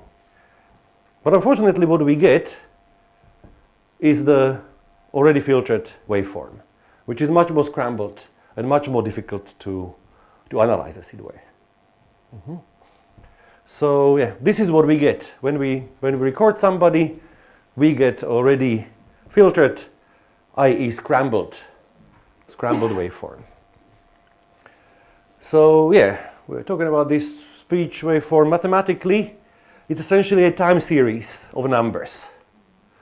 Usually it's normalized, the numbers are expressed between -1 and 1. If you get numbers over 1 through some recording apparatus, for some reason the waveform gets clipped. Not good. For us it's audible. There are unexpected changes in energy. We hear it as almost small explosions. So yeah, but those numbers between -1 and 1 somehow correspond to the sound pressure level. The positive numbers to sort of higher sound pressure than the ambient sound pressure of the air, and the negative ones sort of lower sound pressure than the ambient sound pressure of the wave. And propagation of these pressure waves through the air is the sound. That's what we perceive as the sound. By the way, we talk about the wave, but unlike some other type of entities which are propagated in some waveform through the air, for example, light, the sound wave is not a wave like this. It's not the wave like the surface of the some sort of water thing or something like that. It's actually just like the atoms or the molecules don't move anywhere. They are just getting more compressed and less compressed. And they sort of bump into each other and they punch that wave through the air. That's why the sound, of course, also that's why it goes all directions essentially in the air. And we know that they propagate by sort of 300 meters per second roughly. That's how fast it goes. Now, we, of course, when we record something, we need to record this time series. We actually do not record the sound pressure, of course, at every possible instant, but at some particular intervals. Usually the intervals we usually record a lot of values per second.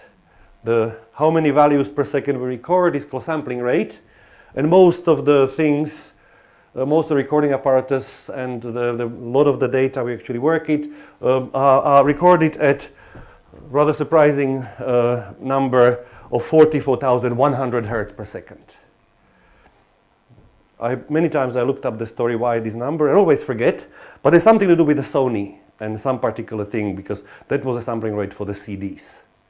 And it's some particular, it's rather, I told it to my students a few times, but I always forget. So look it up. It's actually somewhat interesting story how these particular things can happen. So yeah, the wave format, WAV format, that saves every sample with some particular resolution, of course. And we use many often the devices like mobile things use the formats like MP4, which are sort of lossy. They compress the the sound, where they sort of they encode something different than the sample by sample, which they encode it, and then the other side decodes it to some resemblance of the wave. So we would prefer for our analysis to have everything saved in this wave format rather than in some compressed format. But we can always decompress. Is not a problem. Now, how can we? So we get this, waveform. A lot of samples here. Imagine that. It looks almost like several waveforms, but it's a one waveform. It's just rendered like that. And we want to find out the intensity first. So intensity corresponds somewhat to the loudness. Intensity is objective signal-based measure, while loudness is the subjective, perceived characteristics of the sound, how loud it is. There is, of course, the relation, something more intensive is more loud, but the relation is somewhat nonlinear. We again, and somewhat depends on the frequency as well. We perceive some frequencies more loud than the others. It's a relatively complex thing. I don't think we have to actually worry about that at this stage. We usually extract this signal-based measure called intensity. And for that we use some resemblance of some sort of formula which looks like this. It's a simple formula, take my word for it. It might look a little bit scary. There are some, it doesn't render very well. So this should be an integral. Here, we were talking with Priyankoo how this transformation from one system to the other. This should be integral, and this should not be there really. But all the other things are more or less correct. So what matters here is that you have to pick some little window.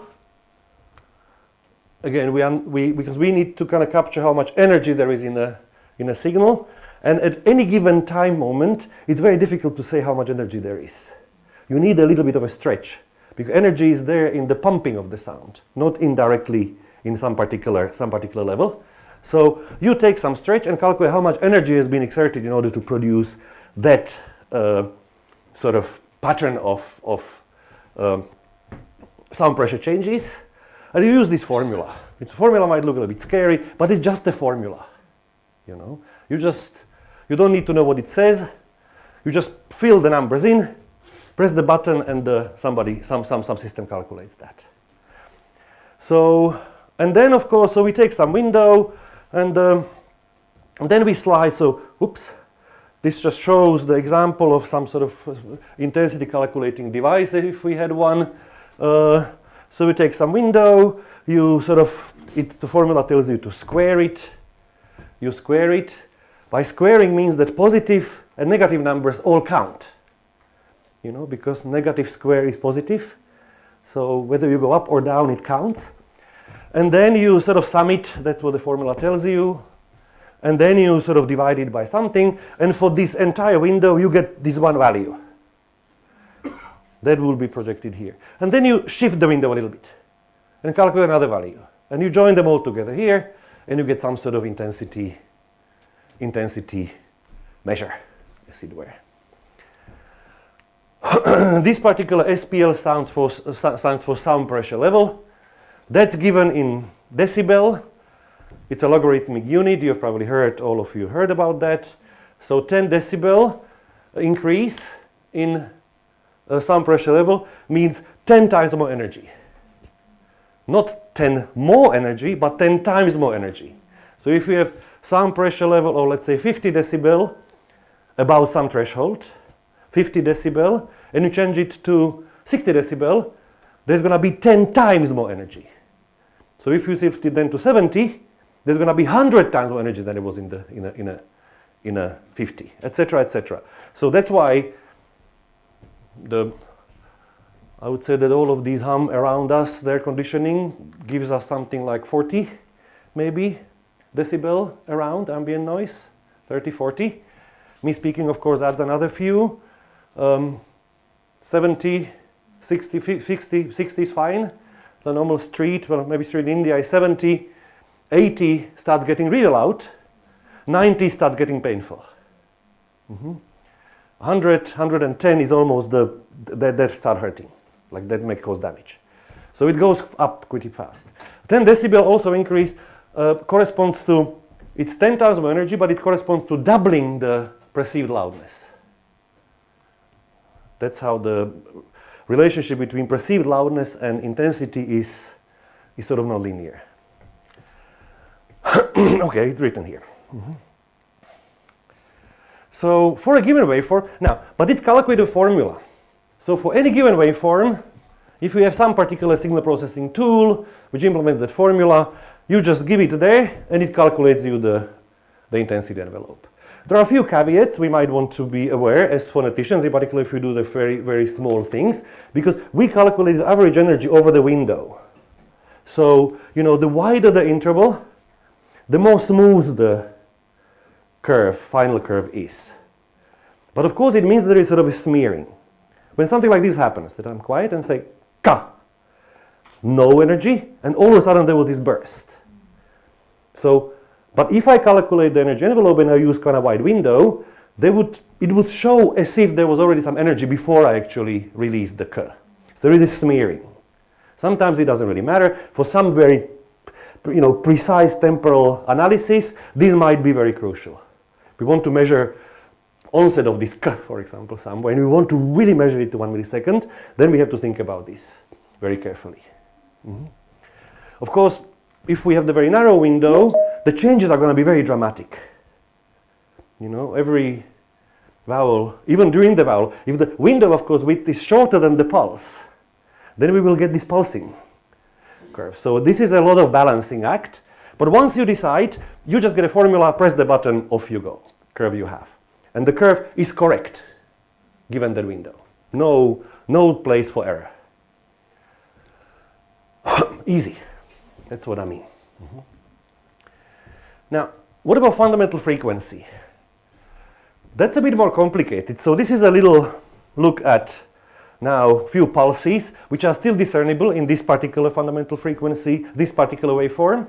So we can indeed, I think if I press something, yeah, this is, I just actually hand drew this. So this is superimposed, presumed pulses, the voice source pulses behind that. So, if we know, if something looks this pretty, we can probably calculate similarly to those other pulses the duration of the source, duration of the pulse, as it were. 0.005, so that's 200 hertz. Is there something to press, maybe?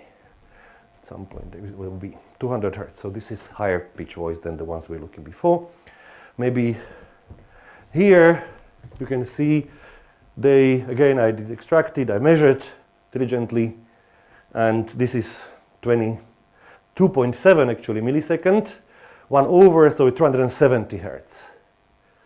Let's see what happens if I thought that there was that. Voila. That was one of those. Fire.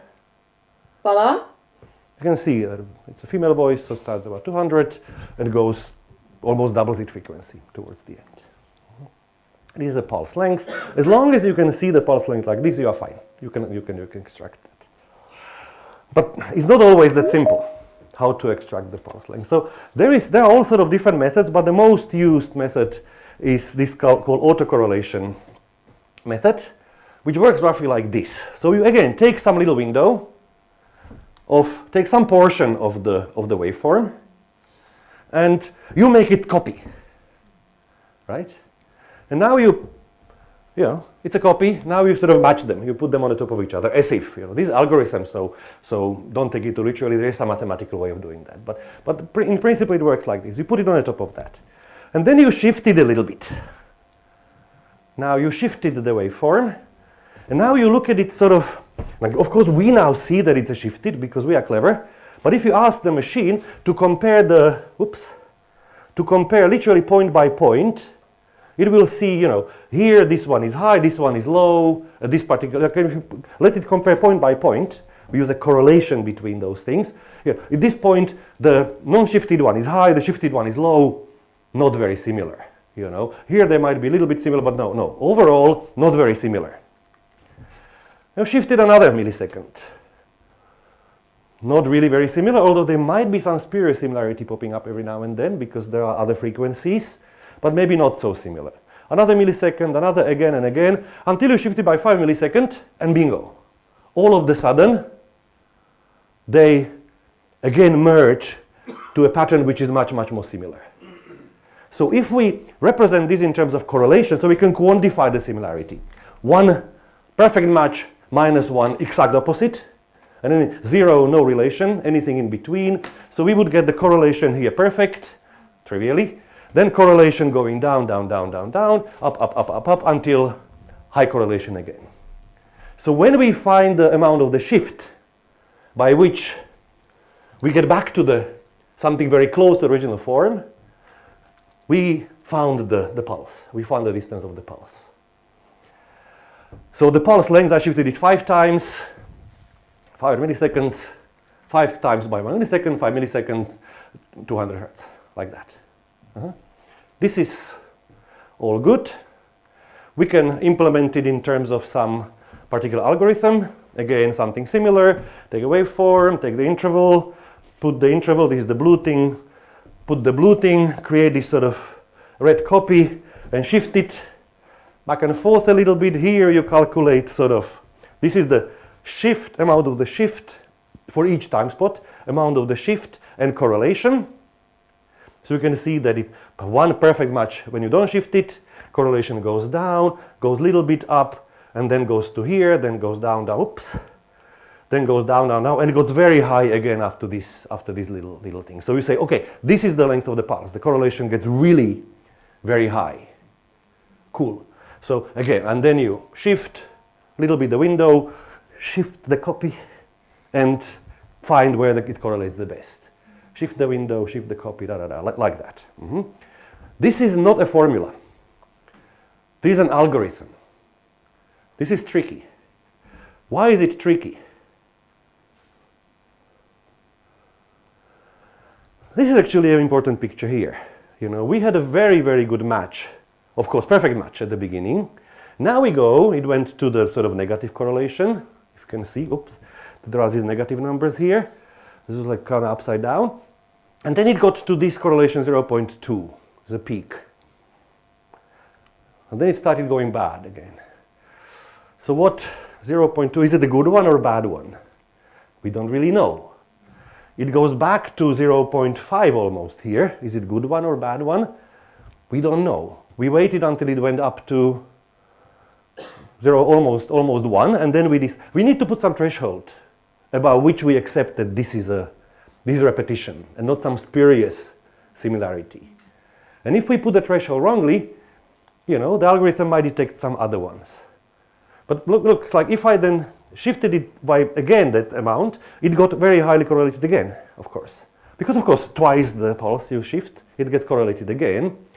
So if this one, for some reason, there was some little blob, ended up below the threshold, the algorithm would keep going until it finds this one, until it goes over the threshold.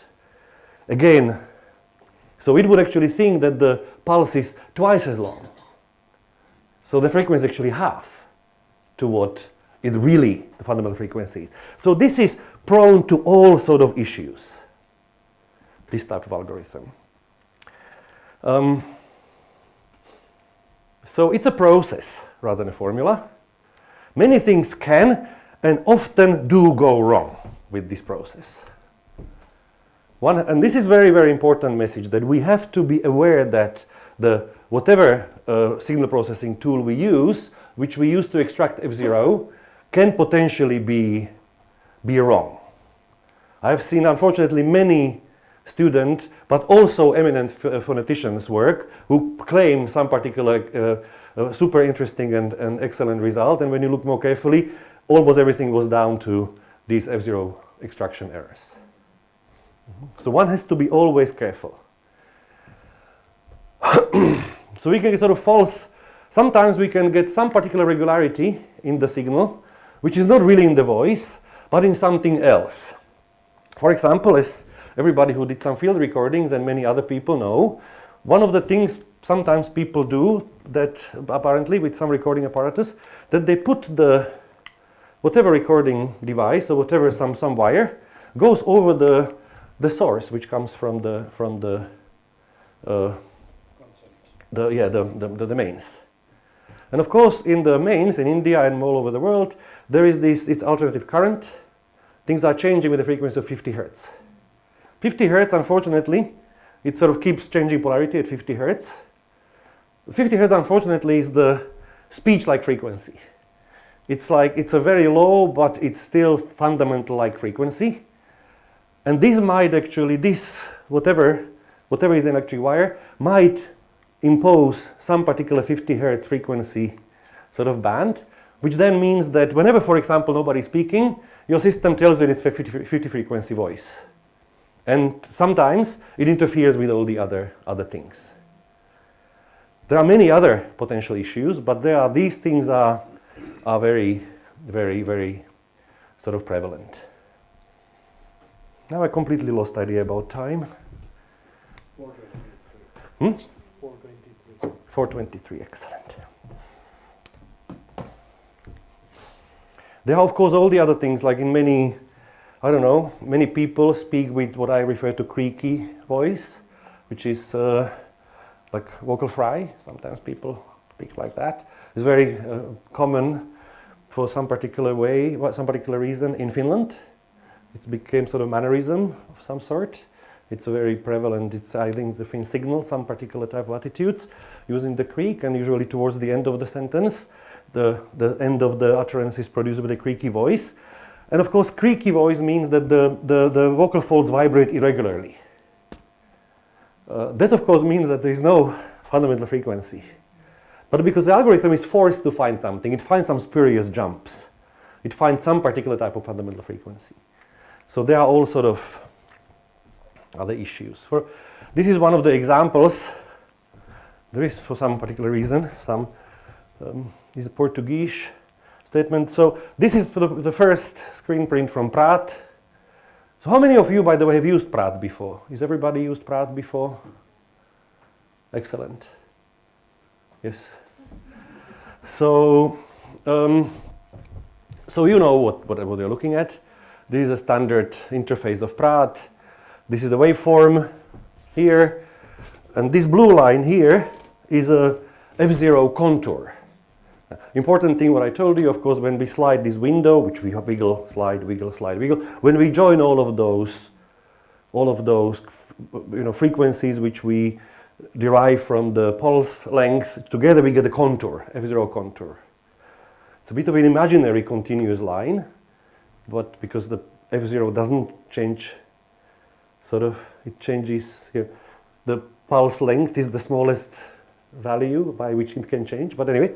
So this is the F0 contour. So this here looks at some unvoiced bits here, it's fine. But this looks like the person sort of really suddenly, the fundamental frequency jumped from whatever it was here, 300 hertz to 150. Looks like this. Did she really do that? Let's see. Apartamento novo do Pedro. Você viu o apartamento novo do Pedro? There was the Sevilla here. Você viu o apartamento novo do Pedro? Perfectly good hike in the thing. So this is just a miscalculation. This is what octave jump. Octave jumps are the biggest nightmare of anybody who works with F0.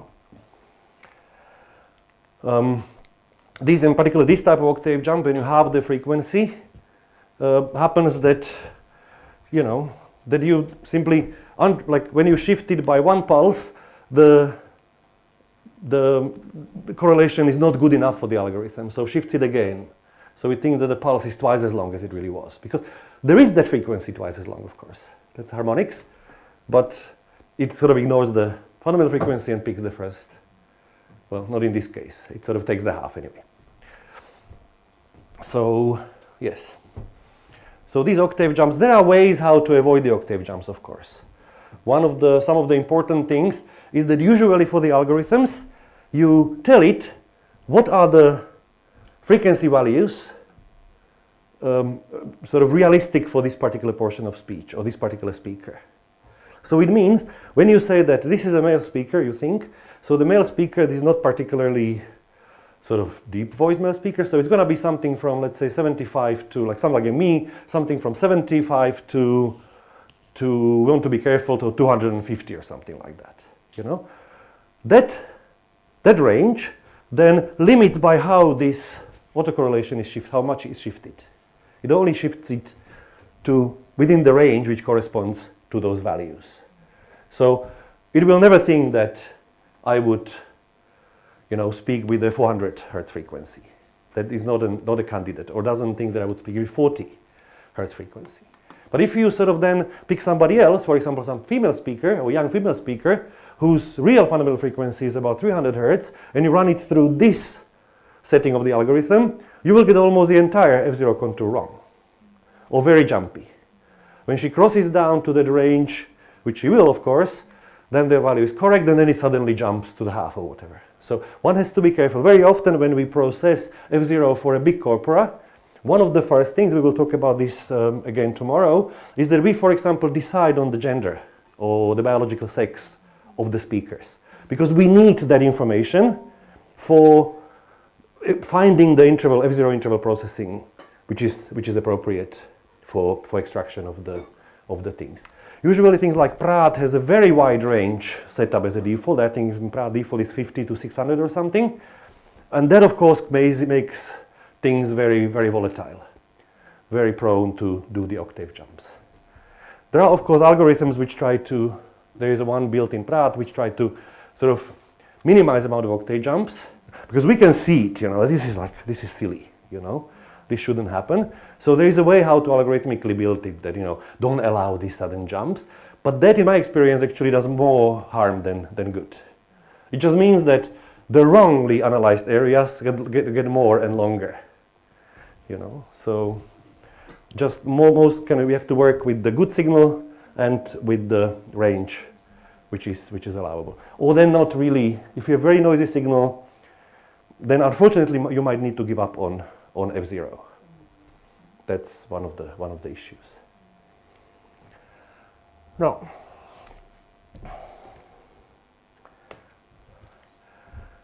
here I had a plan that we will all a little bit play with Pratt. That you will all install it, and I will sort of take my Pratt, and we will sort of look at things together. But it's somehow technically not that straightforward. So let's a little bit keep looking at the Pratt picture, and then we take a break. And then I will talk about other way of analyzing speech signal, which is kind of not Pratt-like and not sort of standard signal processing-like thing. Of course, as you can see here, most of you know, this is a default picture of Pratt. I don't exactly know what this says. It says in Slovak, so it's me probably, and this is my F0 contour, probably more or less correct. Looks quite nice. This yellow line is the intensity. As you can see, intensity closely corresponds to what we call the speech signal envelope. So there would be something if we draw something around it, but it's not identical. And this is a spectrum analysis, maybe not default setting. I just wanted to show something more. You can see formants forming here. Formants are shown as the sort of darker areas in the spectrum. And spectrum, so this would be almost probably waste of time, but going through explaining what is spectrum would probably take quite a long time and distract more people, because it's a relatively technical thing. So, a short summary. So, for speech signal analysis, we use various signal processing techniques. We've just shown 2 of them. There are millions of them, of course. You can study signal processing as the major master at the university. So there is hundreds of different techniques. As we were saying, computing intensity contour is kind of easy. There's a formula for that, and it's reliable, and it's what you see is what you get. Extracting F0 contour is a bit more difficult and a little bit less reliable, because we are relying on an algorithm rather than on a formula. Algorithm also means that you have to manually set all sort of thresholds. You have to say all sort of plausible values and what is acceptance of this correlation and what have you. So, you might get those values a little bit wrong, or almost for every possible setting of the values, you will find speech signal which sort of violates those values, which would require different values. So, I just wanted to talk about the principles of signal analysis so that we just get into this mode of thinking about signal and think about numbers. But of course, we normally don't have to worry about the principles of signal analysis. It's good to have these warning lights for some of them, but luckily there are machines which do that for us. This is exactly the type of things which machines are good at. So we can of course use dedicated applications like Prat, which all of us, I guess most of us use, or we can use some signal processing libraries of our favorite language, like Python, for example, we are going to be using in this course, or actually something in between. So there are these libraries like Parselmouth and TGT, which actually act as an interface between Python and Prat. So they essentially call Prat routines through the Python interface. So you can actually operate Prat from your Python code. Why would we do that? It's because Prat is really, really good. It's really good. The signal processing in Prat is absolutely top-notch, in particular when it comes to speech signal processing. The signal processing which is specially fine-tuned and dedicated to speech. So that's why actually, I mean, my own experience, using sort of running signal analysis through Prat, through Parselmouth, is superior to running some native Python libraries for the sound processing when it comes to speech. But it might be, people might have different experiences as well. Cool. So let's take now, it's 1:30. Let's take 10 minutes break again until 1:45, and then we continue. Mm-hmm. Oh, sorry, questions? Yes? Sir, according to the, for phonetic analysis, it is considered that sampling rate of 44.1 kilohertz is considered ideal, but there are field recorders which can record up to 192 kilohertz. So why can't we record on that parameter and only at 44.1 kilohertz? Like, is there any significance of this sampling rate? Yeah. So what is the benefit of recording something at a very high sampling frequency? So when we record something at the 44,100 sampling frequency, so it means we have 44,000 samples and 100 samples per second, what type of frequencies which are present in a signal we can actually extract from the signal? We can see that they are present. So if we have 44 kilohertz plus minus sampling rate, and we want to record some crazy sound, this probably would be some ultrasound already, which is sort of whatever, 200,000 hertz frequency, we cannot record that sound with this sort of 44,000 sampling frequency. So let's imagine that we record 50 hertz sampling frequency. So only 50 samples per second. Can we record the sound which is 1000 hertz, which contains 1000 hertz frequency? Well, we cannot, because we have so few samples that a lot happens between those samples, which we will never see in the recordings, if you know what I mean. So what is the highest frequency which we can actually record for a given sampling rate?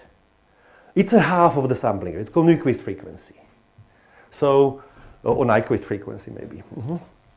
I sort of pronounced the name in a Swedish way, but he was actually not a Swede, he was American. So for 44,100 hertz, the Nyquist frequency is 22,050 hertz. That's so we can record things up to that frequency. Now, what does it mean? It means that it's usually good enough for just about anything which our ear can hear, because we cannot really hear most of, well, in my age, I just get about 10,000 hertz or something like that, if I'm lucky. But most people, most sounds we actually do not simply hear. We are not bats. We do not hear the sounds with 20,000 hertz frequency. So from the point of view of processing the sound data, speech sound data, and extracting information relevant for human auditory capabilities, we don't really need high frequencies. As a matter of fact, a lot of machine learning, for example, is done because, the higher sampling frequency, the more data you feed to the machine, right? So a lot of machine learning thing is done on 18 kilohertz, 18,000 samples per second. 16 sometimes, yeah. even 16. There was actually, what was the old phone? Yeah, old phone, because a phone is actually, as our colleague says, you know, my colleague always says when you talk to a phone with your mother, you actually don't talk to the mother, you are talking to a synthesizer. Because mother's phone encodes her speech, sends it in some phonetic features, as a matter of fact, over the network. Your phone receives it, decodes it, and synthesizes it back.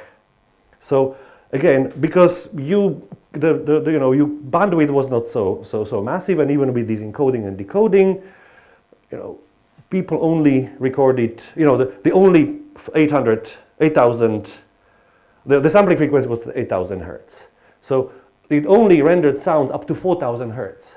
So even some frication, some sh contrasts in some Slavic languages might have been lost in the transmission. So it depends on what you need to. But for just about anything we can hear, 44 is a plenty. 24 would be enough. But of course, if you want to analyze something, where the auditory apparatus for the humans is not necessarily the limit. We want, you know, some other animal, you know, perception stuff, what other animals, bats or whatever, then you would of course need higher sampling rate. It's a very, very long answer for a very short question, again. Yeah, another point there is that actually, like, you know, it doesn't matter what is your sampling frequency, but if is your input device capable of capturing that or not, because most of our microphones are basically from 50 hertz to, let's say, 20,000 hertz. And exactly. you are asking that 44,100, anyway you are losing 50 hertz there. It is already being cut off. And I guess it works on the other side also. What are the speakers capable of playing? What is a range where they feel comfortable to vibrate, actually, and all that, yeah. And then, of course, the space is one of the issues. Not anymore, but still. Yeah. But of course, I'm sure that there are some scientists, not speech scientists, but some other sound scientists, maybe animal communication, which surely bat scientists must use something like that. If there was sort of new system evolve, you know, which can record frequencies to that level, all the bat scientists went, you know, that was the Christmas for them. So we have a few microphones for elephants, actually. Oh yeah, which need the low frequency then. Yeah, low to all the way to 50K, actually 0.05 to 50K. There is actually rather interesting, like this isn't just a chat. So interesting sort of phenomena we use these wavelet type of analysis, which is a sort of similar family of the spectral analysis, which we had on the previous slide, but works on slightly different principles. Can kind of work on a much bigger range of frequencies, because there are some limits on what frequencies, based on the window size, you can actually use for the Fourier analysis, which is beyond the spectra. So we use these wavelets, so we could analyze speech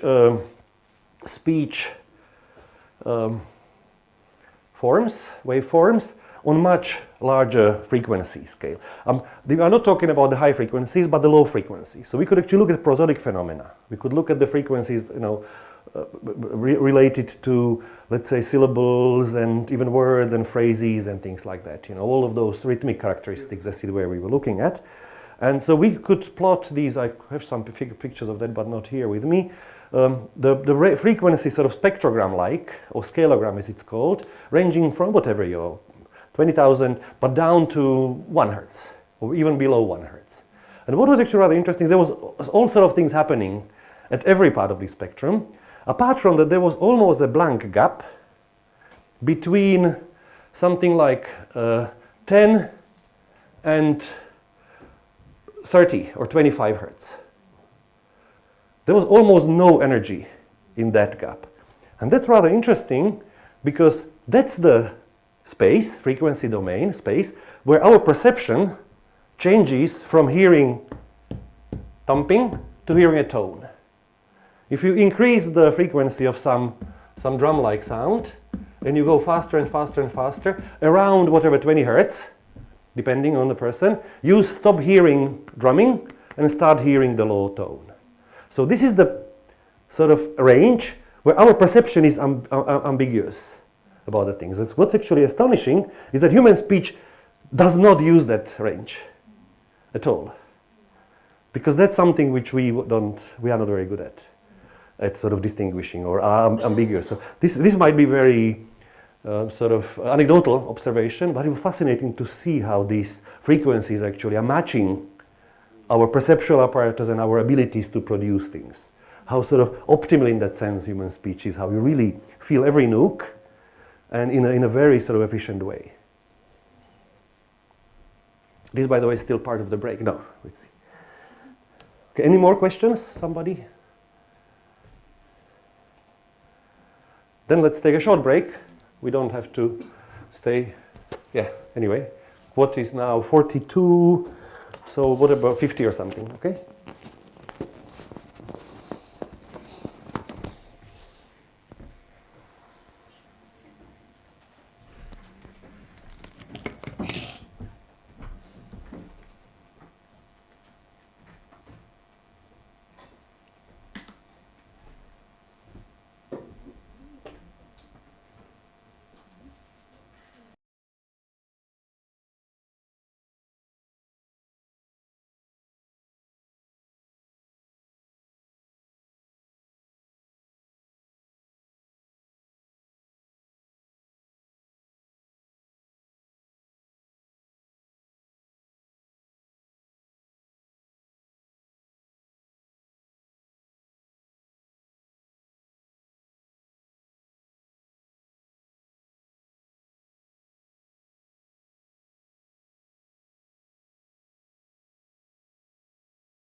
So, we can, I guess, continue for the last, finally, session of the very long day for all of us, you in particular. What I was talking until now was sort of the usual, more or less, very, very shallow and kind of, I would like to say comprehensive, meaning shallow and easy, kind of curriculum of what sort of standard phonetics students has to go through. And of course they go through much more and they look at different languages and different things, but they have to learn about speech production and something about speech analysis. It's a bread and butter on this left. Bread and butter of the phoneticians. Speech production, modeling, and signal analysis. I'm going to continue sort of what I kind of call about signal analysis, but this is going to be slightly different, non-standard way of doing signal analysis, and you will see why, hopefully. Normally this is not this type of thing is not kind of included in the type of signal analysis, but let's bear with me and we'll see whether there are any similarities, or I'll just throw it here because I needed to cover that as well. It's a speech analysis using machine learning. So I'll start with the very simple slide I always show about neural network. I don't know how many of you kind of use neural networks, and some people do, some roughly many of you probably had some courses nowadays about neural network. There are all sort of components of the network, all different architectures, different type of layers, different type of convolutional layers, dense layers, I don't know, transformers, attention layers, all sort of many different types of how the neural network works, different architectures, different connecting things and skip channels and what have you. There's a lot of talk, a lot of different ways how to design a neural network. But what's one thing which all of these deep networks have in common is that it's something made of some sort of artificial neurons which are organized in some sort of layers. Sometimes we cheat and we pass from one layer to the other, but they are more or less organized in some sort of layers. Artificial neurons are neurons in name only. Originally they were sort of inspired by roughly the idea how the human neurons operate. So there come input, some input comes, some processing goes on and some output goes out. Many of the components of neural networks like convolution networks or attention things, even given up of pretending that what they are, the building blocks they're using are actually neuron-like. Of course, since the 60s when this type of things were introduced, our understanding of neurons actually progressed, and we realized that what people thought about how neurons work at that time is actually rather imprecise. So it's a very metaphorical link between artificial neurons and the real neurons of different animals. What's actually much more relevant, what's much more important, and something I always try students to remember, that whatever we think about neural networks, they are in fact mathematical functions. Each neuron, each building block of neural network is a mathematical function. It's something which receives a bunch of numbers as an input, does something on them, and spits out another bunch of numbers as an output. Usually the numbers are organized in some sort of form which we call vectors. It's just sort of sequence of numbers organized in some particular way. So the network itself, neural network itself, is just a complicated layered mathematical function. Right? Of course it's implemented in some of course programming language, and it's sort of implemented usually in some kind of discrete ways, so it's not precisely mathematical function because rounding has to be going on because the numbers are not represented so well in the digital computers, but essentially it's a mathematical function. The main morale here is that artificial neural vectors operate on numbers and nothing else. No pictures, no letters, no sounds, numbers and numbers only. All they can do is to crunch numbers. This is very, very, very important thing. that means, of course, that whenever we want to use neural networks, we have to find the ways how to translate whatever we want to do, whatever we use as an input, and whatever questions we ask the network, and whatever answers we get. We have to be able to translate those questions somehow into numbers, and then interpret some of the numbers in terms of the answers. So this is in some sense, doing this type of a job is what we are going to be trying to think about during this course. I'm not going to be talking, I'm going to be minimally talking. I think I have 1 or maybe 2 slides where I, out of, I don't know, some particular interesting point, decided to show some architecture of the network in a more detail. But I will be mostly, for the use of this particular course, I will be dealing with the networks as little black boxes, which receive, unless interesting or necessary to do otherwise, we are not going to look into a neural network architecture. If somebody is sort of hoping to learn the neural network architecture, send us questions. We do build those networks ourselves, so we actually do know how they work, roughly. But we are not going to be making this point. One thing is that it requires quite a lot of sort of background knowledge in machine learning. We would waste a lot of time to start thinking how it works. Third, it actually works in a mysterious way even if you know the precise architecture. And third, for the practical reasons, if I want to reuse these slides in 2 years, I would have to redraw all the things because architectures change dramatically every year, essentially. So we are going to use the black boxes, as you will see very soon. I don't know, I was not completely sure. Because I'm a mathematician, I'm kind of sometimes get uncertain about what type of concepts are easy and what are difficult. So I usually get it wrong. So sometimes very easy concepts I try to describe to the very detail and then skip over some difficult ones. So please bear with me and let me know if I sort of skip. But just for some people, the vectors, because vectors are super important for what we are going to be doing. They are just some sort of sequences of numbers. A vector is like, oops. So, this is a vector, usually some bold thing. And this is like numbers. So we use variables here. So this is one vector, like 0.3, 2.1, minus 3.5, 7.4. This is 1, 2, 3, 4-dimensional vector. This one is 1, 2, 3, 4, 5, 6, 7, 8-dimensional vector.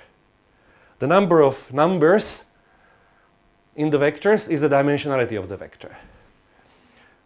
Because they are sort of, why we in mathematics and in technology and all of these physics and whatever, why do we use vectors?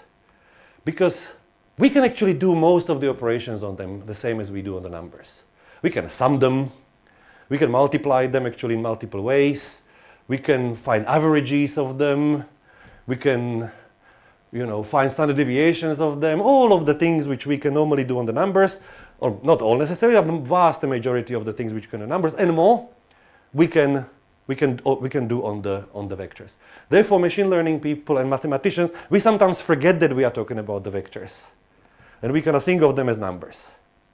I'm going to be routinely talking about an average vector and standard deviation of the vector, or adding something and they're taking some normalizing the vectors and things like that. Mm-hmm. For example, good speech waveform is already a vector. A very, very long vector. If you have 44,000 roughly sampling frequency signal of 10 seconds, that's going to be very, very, very, very long vector of numbers. 44,000 by 100. Yeah, you have better words in India for these big numbers than we do. Mm-hmm. But for example, sequence of letters, something which is written here, that's not a vector. At least not directly. Mm-hmm. So we will actually reuse this slide, so that's why I have it here. Vectors can be also, and we very often think about them that way, that they can be seen as the points in multidimensional space. So the vectors which are two-dimensional, like we have vector consists of two numbers, can be seen as the coordinates on the plane. Very often coordinates are expressed in this vector form. of course, same goes for the three-dimensional vectors. If there are three numbers, it can be like x, y, and z. So we have the left, forward, and up, or something like that. And again, they can be seen as points in the space. For mathematicians, this is just about good enough. And we regularly, and all sort of machine learning people, regularly talk about 70-dimensional space or 512-dimensional space, as we were going to be talking about. It's something which we cannot imagine, of course.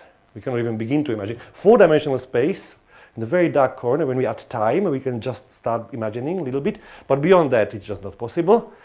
But it doesn't bother us, because we can do all the arithmetics on those as well. And we can pretend as if there were points in an unimaginable space. So we will be doing that. You will catch me very often talking about and using these visual images about in these type of spaces, where we are really talking about crazily dimensional spaces which don't really exist.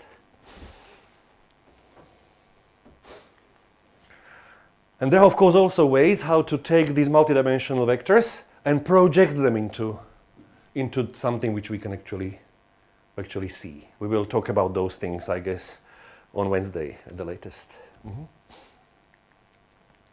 So I'm going to be just talking about some randomly, more or less selected deep neural network speech applications. How the deep nets and whatever machine learning, how does it work with, what do we do in speech with that? So, for example, something which we do in our lab quite a lot, and we were talking to some people here, we do the speech synthesis. Speech synthesis is trained some network, some complicated architecture or something. Essentially, you feed him the text, and what you get out is hello world. Sound, right?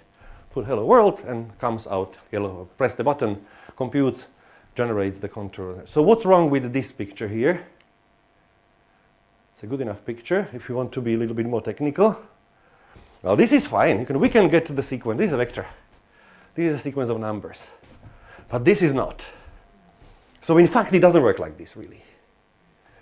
So what actually happens is that we also, rather than feeding it letters, we represent every possible letter in the orthography, for example, by some vector, by a sequence of numbers. So you can see, I use different coloring for different, I thought I was going to put the numbers in, but I was lazy to do that. So, you can see the L this is the same, and another L here. That's the same vector, same numbers, as it were. And I don't know, there was, I think something else was twice. O, also the same numbers. You even have the sort of sequence of numbers, some vector. They're all of the same length, so that they fit neatly as an input to the network. They are all of the same length. Even the space and the exclamation mark have their own sequence numbers.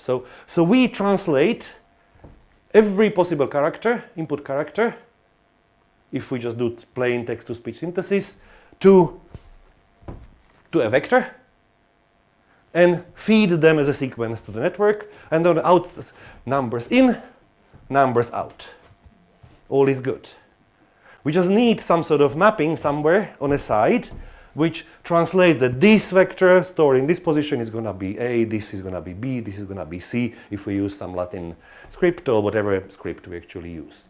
Sometimes, for some languages, in olden days in particular, when we work with less data, we transcribed any language anyway to some phonetic representation, some rather crude phonetic representation, so that we can unify all through orthographies and build more or less the same networks and things like that. These networks, I don't know if I said that, these networks are called embedding vectors. It's called, we embed these characters in this multidimensional space. If it's a three-dimensional space, you can see like we put A here, B here, C here, D here. We sort of embed them there, But, oops. Okay, I think I'll come back to that. That was a very important point I thought I was going to make on this slide, but I think it's going to be later. So now let's take some other machine learning speech-like system, which is going to be relevant for our work. And this is there are of course many different things. This is something like language identifier. So language identifier is that we feed in some waveform, because the numbers here, the trained language identifier class, it's some sort of form of a classifier. So it tells us, and we will sort of, let's assume that network can only decide between this one, two, three, four, 5 languages, only been trained for 5 languages. So each language has this sort of bulb here at the end, as it were. And when I feed the Assamese thing, this is the one which corresponds to Assamese, that lights up. If I feed English, English lights up. If I feed whatever Hindu, Hindu would light up. Of course, it doesn't really light up, but this is a vector. The individual sort of fields in a vector, values in a vector, get filled by something we can represent as a probability of that language being that. So this receives like 60, 20, 6, 10, 4. So this particular input is 60% English, 10% Bengali or something like that. And then somebody who uses the network has to come up with some way of sort of, okay, English I claim, you know. That's what it is. You can sort of have to read this output somehow. But again, we get numbers in, numbers out. If we want, by the way, if we want to represent this is one of the first hints of what we are going to be doing. We want to represent sort of the languages. You know, we have the recording, and we want to sort of represent which language this recording comes from, characteristics of the recording. This is a good guess already. We have trained on these 5 languages, but now we fit, these were the Indian languages and English. Now we fill Slovak in there. And it might pop up that it's sort of something like whatever. 20% that, 20% that. Then if it Czech in there, it's similar. It will probably be sort of the interpretation of the terms of English and Indian language is going to be nonsensical. But the interpretation of the Czech input, for example, and Slovak very close related language input is going to be probably similar. Well, if I feed Mandarin Chinese, it's going to think it's a different combination of those languages. So this is one of the ways how we can use neural network, trained language identifier, for example, to guess to tell us something about what language this is recording, or dialect, or things like that. We will actually use the LIDs. ASR, automatic speech recognition network, you know, again. So this is the opposite of speech recognition, right? So we feed in the waveform, and the network should give us the transcription of the text, recognize what is in some particular orthography. Now, hopefully, this is silly. Of course, it's not going to work like that. It must be something else. We get a sequence of sort of frames, as it were, which for each frame it gives us a probability. This is like, let's say, the blueness. This is first frame, first frame, second frame, third frame, fourth frame, things like that. This one is like, this is A, B, C, D, up to H. So this will say like, hey, this is probably H, most probable. Next one is probably E, you know, L, L, something like that. This is, of course, still cartoonish way of plotting it, but something like this we get. And then we can find the most likely path through those probabilities and declare that that was the text.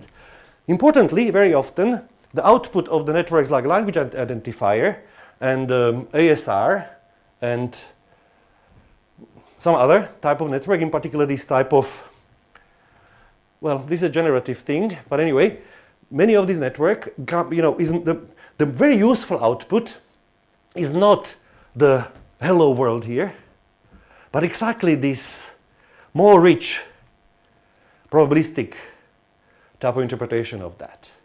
Because it can tell us if it thinks that it's hello world, or if you sum it up somehow, and it thinks hello world in 90%, or, you know, it is kind of confident that it's hello world, but the next type of confidence is hello word, then you know that in this recording, there is something similar between world and word. Which if you just run it through some semantic analysis, they would be silly, but you can start figuring these type of things out. So very often this raw output, like on the previous example, when we looked at those probabilities of these different languages, this raw output might be actually more interesting, or equally interesting than the required output. This is, by the way, an example, what I mean by this machine learning type of analysis of the signal. So there's nothing like analysis in terms of F0 or formants or Krebs-Stroll coefficients or something. This is a different type of analysis. But it's still analysis which is performed on the signal by the machines, by algorithms, and which is targeting some particular characteristics of the language.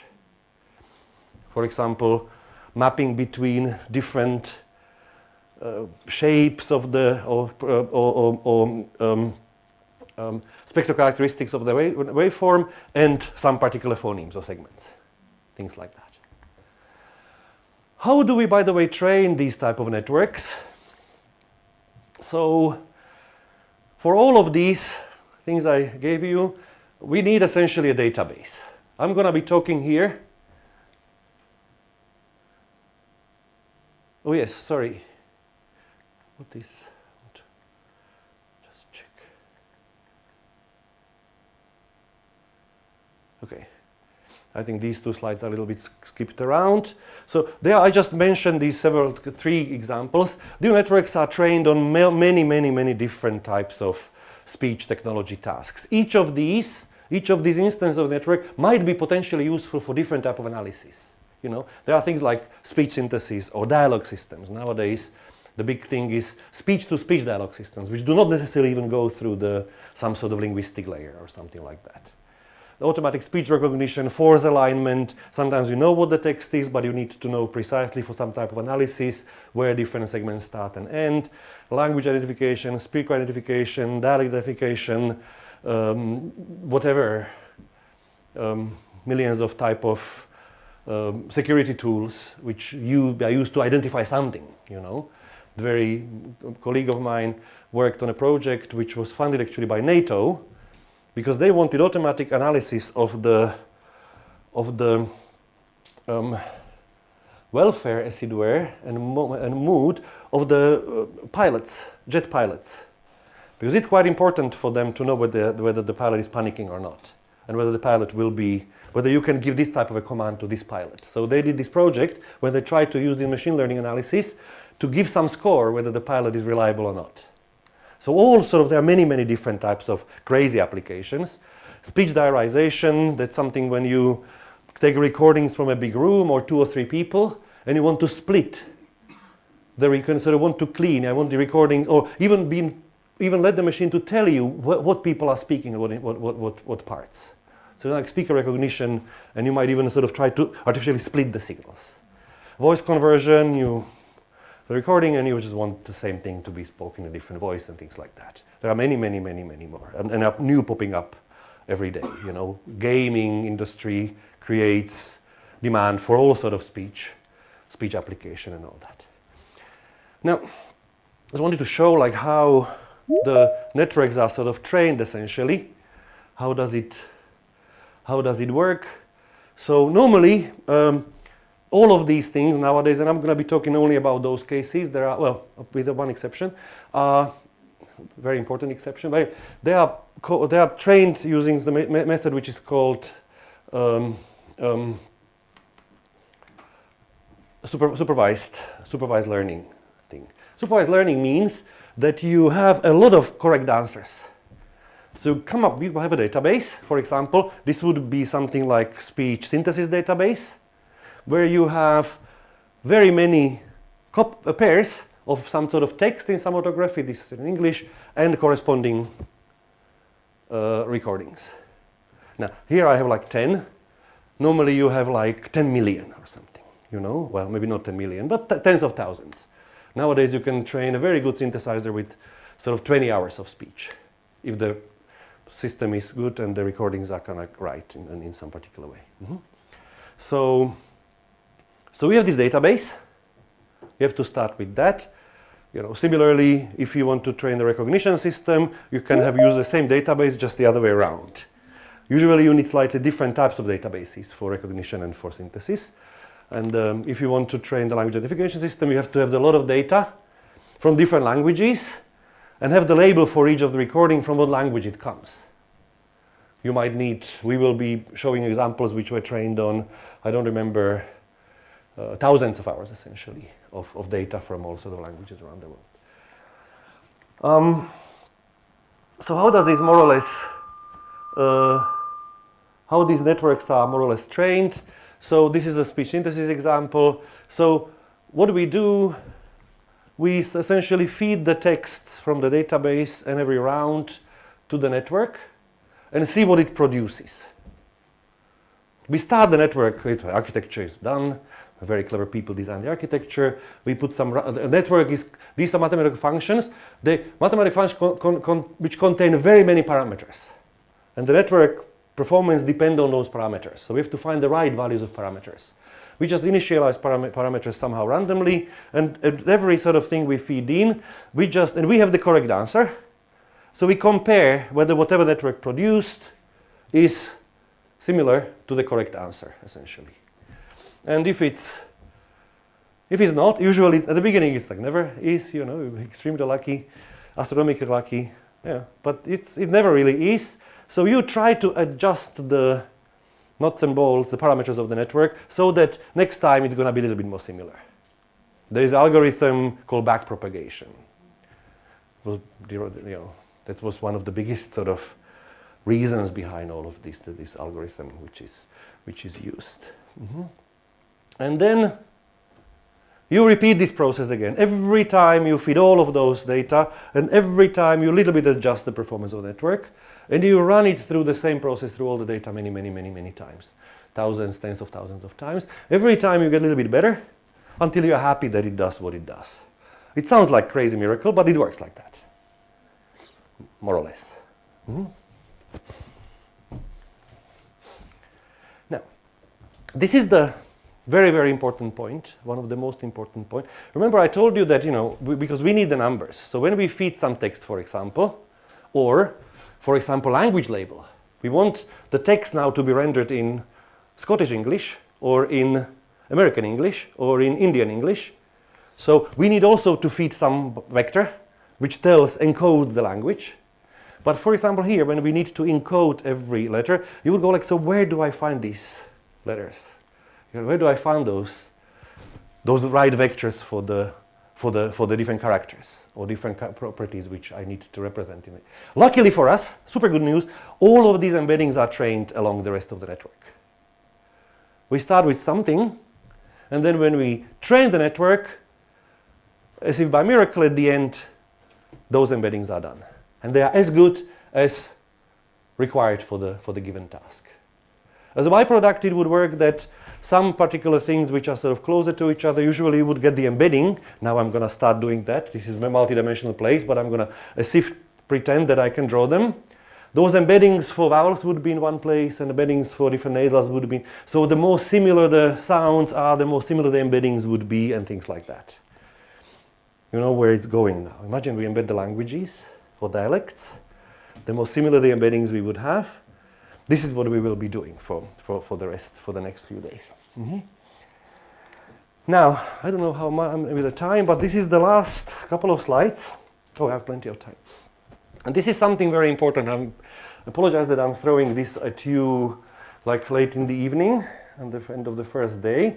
But this is something we are going to be returning to again and again and again.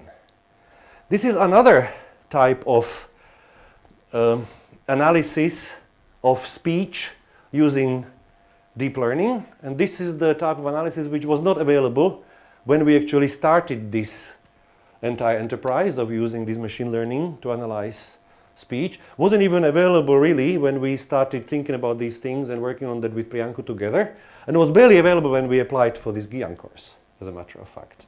So it's or barely widespread. So it's a relatively new thing, that's what I'm trying to say.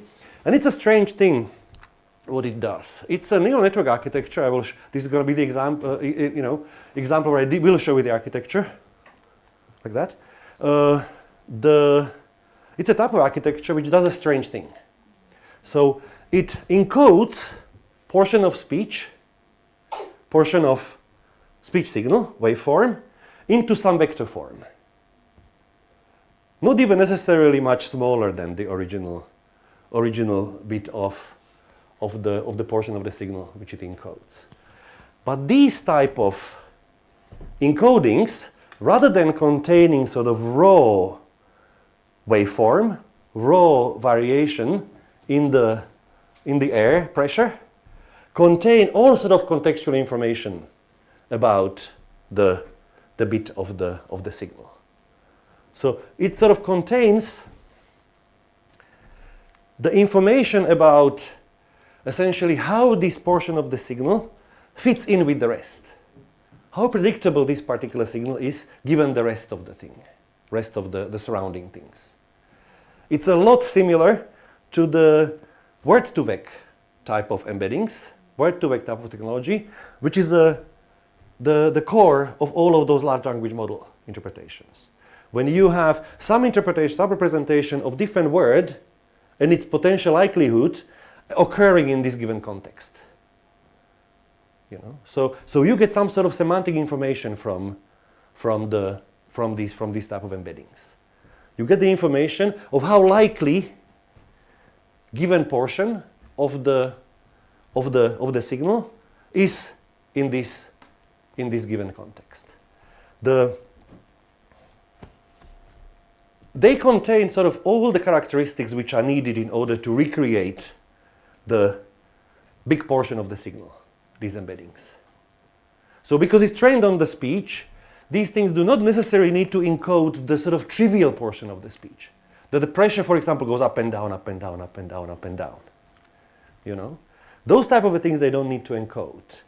They need to encode characteristics like, okay, this is different from that because maybe different voice or different language or different character.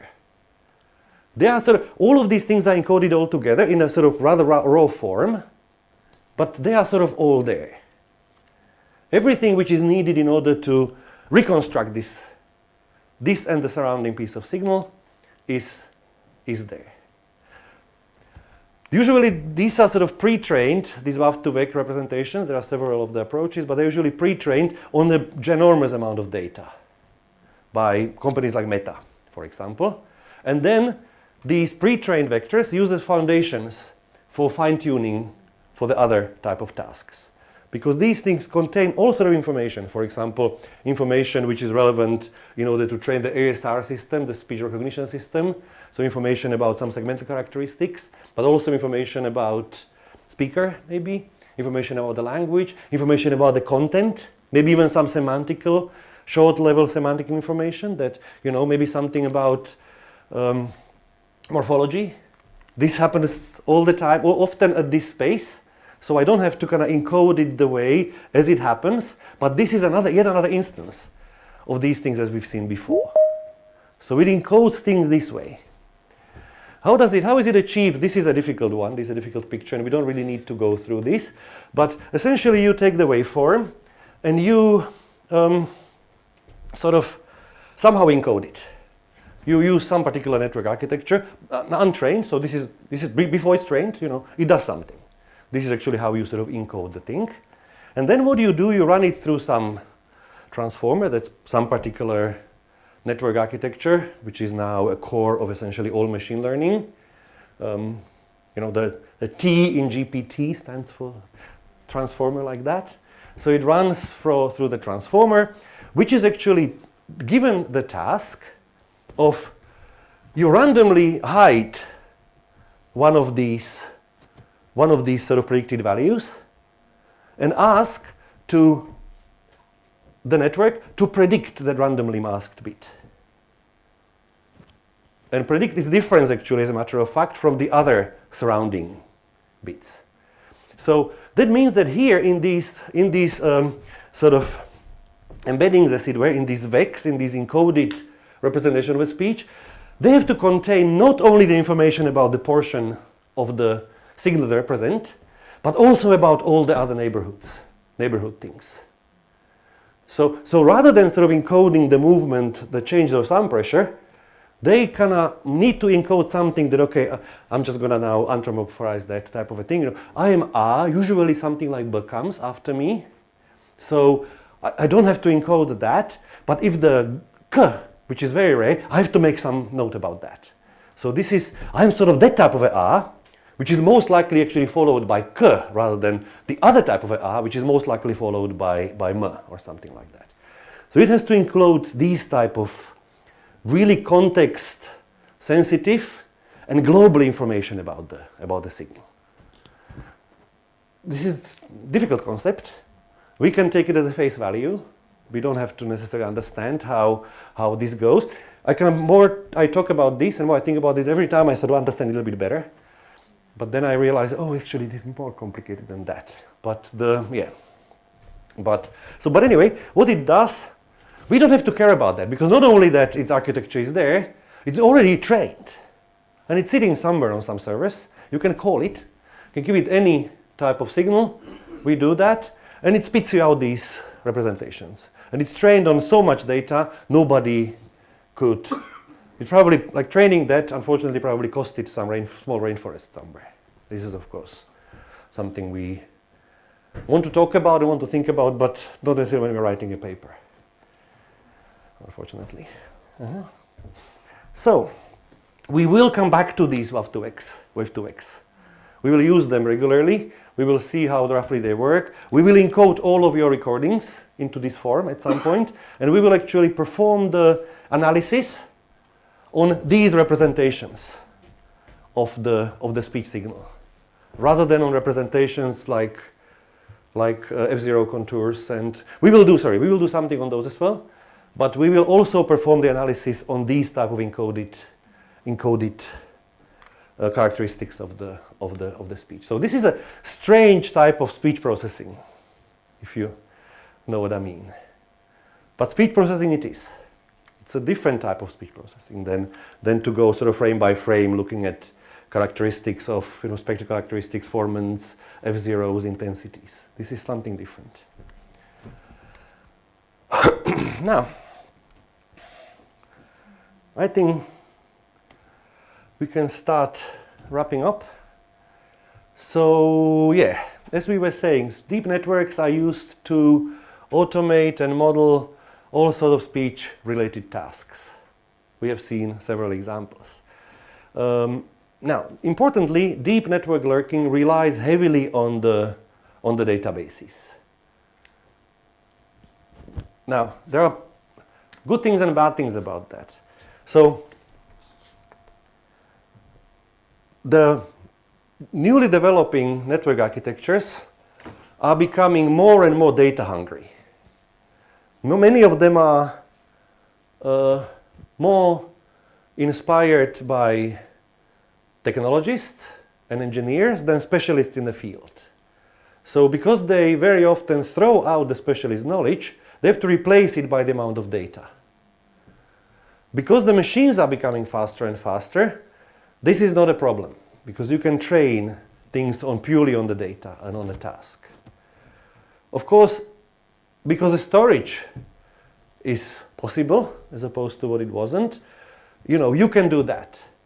But of course it has huge repercussions, because you really need huge amount of data to train many of the speech applications, and only a handful of languages, growing handful of languages, but still compared to languages in the world, only fraction of the languages can afford to deploy these type of databases. And the trend, I'll take it completely back, forget the word progress, that I didn't mean. Trend is ongoing. So there are languages to catch up, but then the next architecture requires more data. So of course a lot of this development is driven by, nowadays, not universities, but the big corporations, like Meta, Apple, Microsoft, and Facebook. No, Facebook is Meta.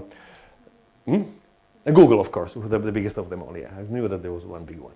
Google, that's who creates these, who funds these things, and who runs essentially all of these things. We as academia actually, we are sort of essentially getting their results. But we are, of course, trying to use them for hopefully sort of decent purposes, that we are trying to when we started this entire project about 12 years ago, one of the core idea was that, that all of this speech technology is there because of this knowledge, because the humanists, like us, who sort of figured out what the speech is about, how it's produced, came up with a sort of all of type of knowledge, which was at that time absolute core of these technological applications. So we gave these technologists, these engineers, all of this knowledge. So now it's time for them to pay back. So now we want to use their achievements, which were, which used our specialist knowledge to address actually our own humanistic sort of questions and typological and linguistic questions as such. So this is the sort of, we always think about it as a payback time. So we are now sort of taking back what they taken. So now this is of course going to be the mantra, all relevant information, all the stuff which we're interested in, given this type of signal processing or any other signal processing method, is represented in numerical form. We have to live with that. In some sort of vectors, some sort of embeddings, we come back to the embeddings, maybe tomorrow or Wednesday or Thursday, maybe almost every day, I guess, wave to vex and all those type of things. As I said, good news is that most of these numeric representations are actually trained alongside. We don't have to really think about that. We just have to come up with the right type of question, right type of architecture, right type of database. These things are trained alongside the rest of the system, and usually often by other people than us. So we don't even have to sort of train things. We just need to find clever ways how to use the work of the others. And the other outcome, which we will talk about maybe on Friday, and which is sort of the good news maybe for the future, is that in our experience, when you want to use this type of a system to analyze some dialectal variation, it doesn't really require those particular dialects to be part of the training set.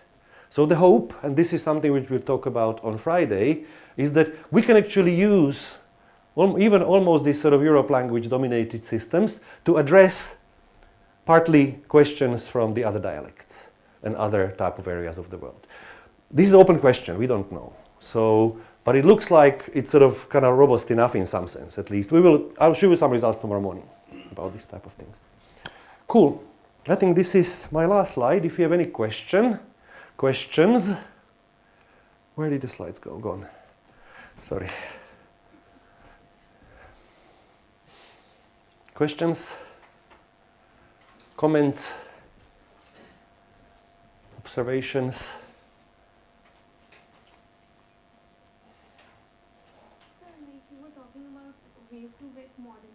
There's another model I was reading about, sonar model. So what it does is, like you were talking about vector representations, it believes that since audio and text are same, so it has the same embeddings. It represents them with the same vector. Absolutely, yes. Yeah, so I was confused what does wave to vec do? Because there in the pic it was mentioned masking.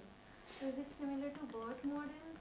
I mean, BERT is LLM, but what is it? Absolutely it is, yeah. All the WAV to VEC as well were trained essentially through the masking. So masking is one of the sort of relatively standard techniques for training this is called self-supervised learning, so that you don't need the sort of pairs, the question and the right answer to that.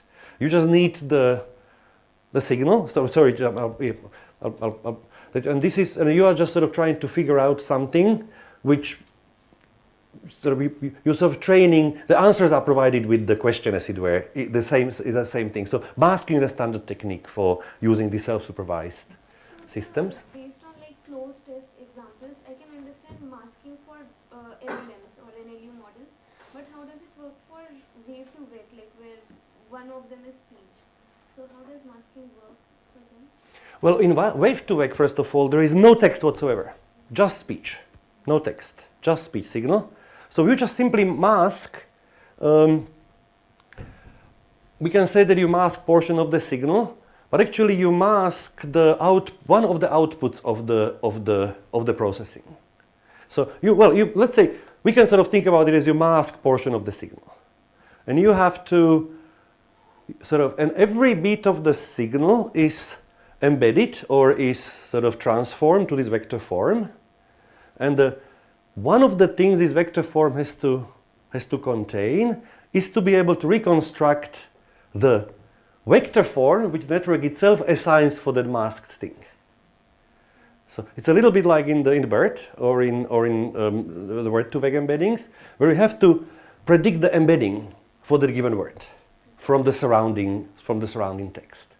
So it means that you have to that the thing has to sort of figure out what type of words here would be the most actually likely.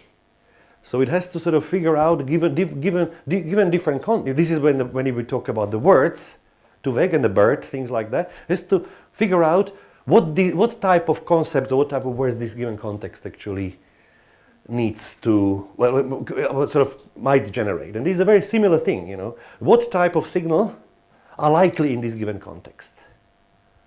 So yeah. So for example, this is actually slightly more complicated. Pity that it's gone, because it's also similar to I think BERT. There is a quantized representation. So you only have a finite number of those vectors you are predicting. You're not predicting continuous values of the vectors, but only a finite number of those. So you have to be kind of parsimonious of what you encode, you know. So for example, encoding something like the characteristics of the speaker, that's what you want to do, because that will help you to predict what's coming there. Because you assume that the speaker is, you know, there's a continuous thing. The speaker doesn't change. You've never seen that in the data. So that would be some, if you have, we have like millions of those possibilities, but you know, you want to kind of encode character of a speaker because that will give you the good answer, you know, these sort of networks are trained to achieve the perfection. So there's a reward, you give good reward if you get that right, you know. So you want to encode that. If you know that there's sort of, in the language you have some burst, so you, in most languages trained on the language, you might want to encode that, oh, that's probably going to be followed by some vowel. Because so that there is information that, so there are some phonotactical information which are encoded. Maybe some, because these are massive vectors, these are about 1,000, what are they, 2,000, what are these vector 2,500? 2,048 dimensional vectors, so they are big ones. You know? So there is all sorts of things encoded, but there are sort of things which are useful to predict the surroundings. So useful to kind of make sense of what's going on. Mm-hmm. And it's very, very similar to BERT, and very similar to the original. The only thing with the original word to vec was that it was sort of pre-transformer architecture, so they didn't use transformers, unlike BERT, which I think used attention already. And these are all attentional sort of transformers there, so you can use the wide context. You don't have to learn how to predict some vector from just these immediate neighbors, but from the wide context around. So that's why you can start encoding all sort of things which can help you to predict some missing portion of speech from the surrounding context. Like humans would be very good at that, if you think about that. We do that constantly. Some portion of speech gets occluded, usually doesn't bother us hugely. You know, missing 2 seconds of speech, some glitch in the phone, you don't even bother to say it again, because we just fill that in. So this is something similar with these machines. They get this understanding of signal in that way. I don't understand it fully either, and as I said, every time I think I do, I kind of then find another level, I see the way of doing that, but that's what it is. So again, simple answer, yes, it's a lot like BERT.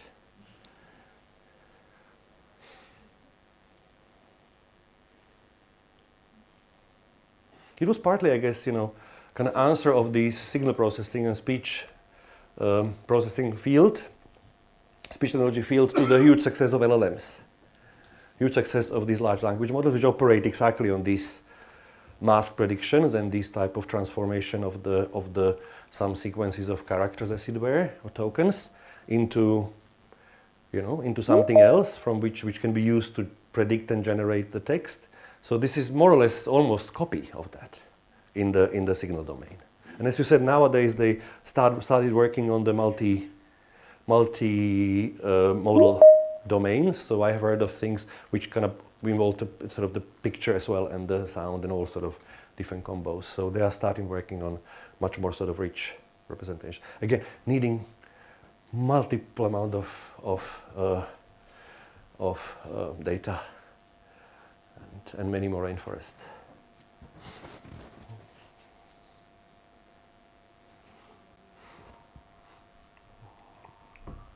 Yes, so if we are, there are some signs. Anyway, so tomorrow morning we will meet again, I think 9:30. Or maybe a little bit before the 9:30 we start. And tomorrow I'm going to spend an hour. That might hopefully make things a little bit clearer. We will be kind of repeating these things a little bit again and again and again, these, in particular these vav to vex and these type of things. But tomorrow, without telling you more or less any huge details of how things, how we do things, I'm going to spend about an hour to show you some examples of our results. So you can get some rough idea of what we actually can do currently with these type of technologies. Then in the afternoon, and then later on we will talk a little bit about the corpora, what sort of data actually you might need, not to train these ginormous foundational models, but to train or to use for analysis of our type of data, what are the things which we need to think about. And hopefully in the afternoon we will build our own corpus from your recordings. So we will have some tutorial. I'm looking forward to that and keep fingers crossed that it's going to work out fine. And then we will analyze that. By the end of the week, we will know how these Indian languages are related to each other. Not that we don't know. Cool. Okay, see you tomorrow.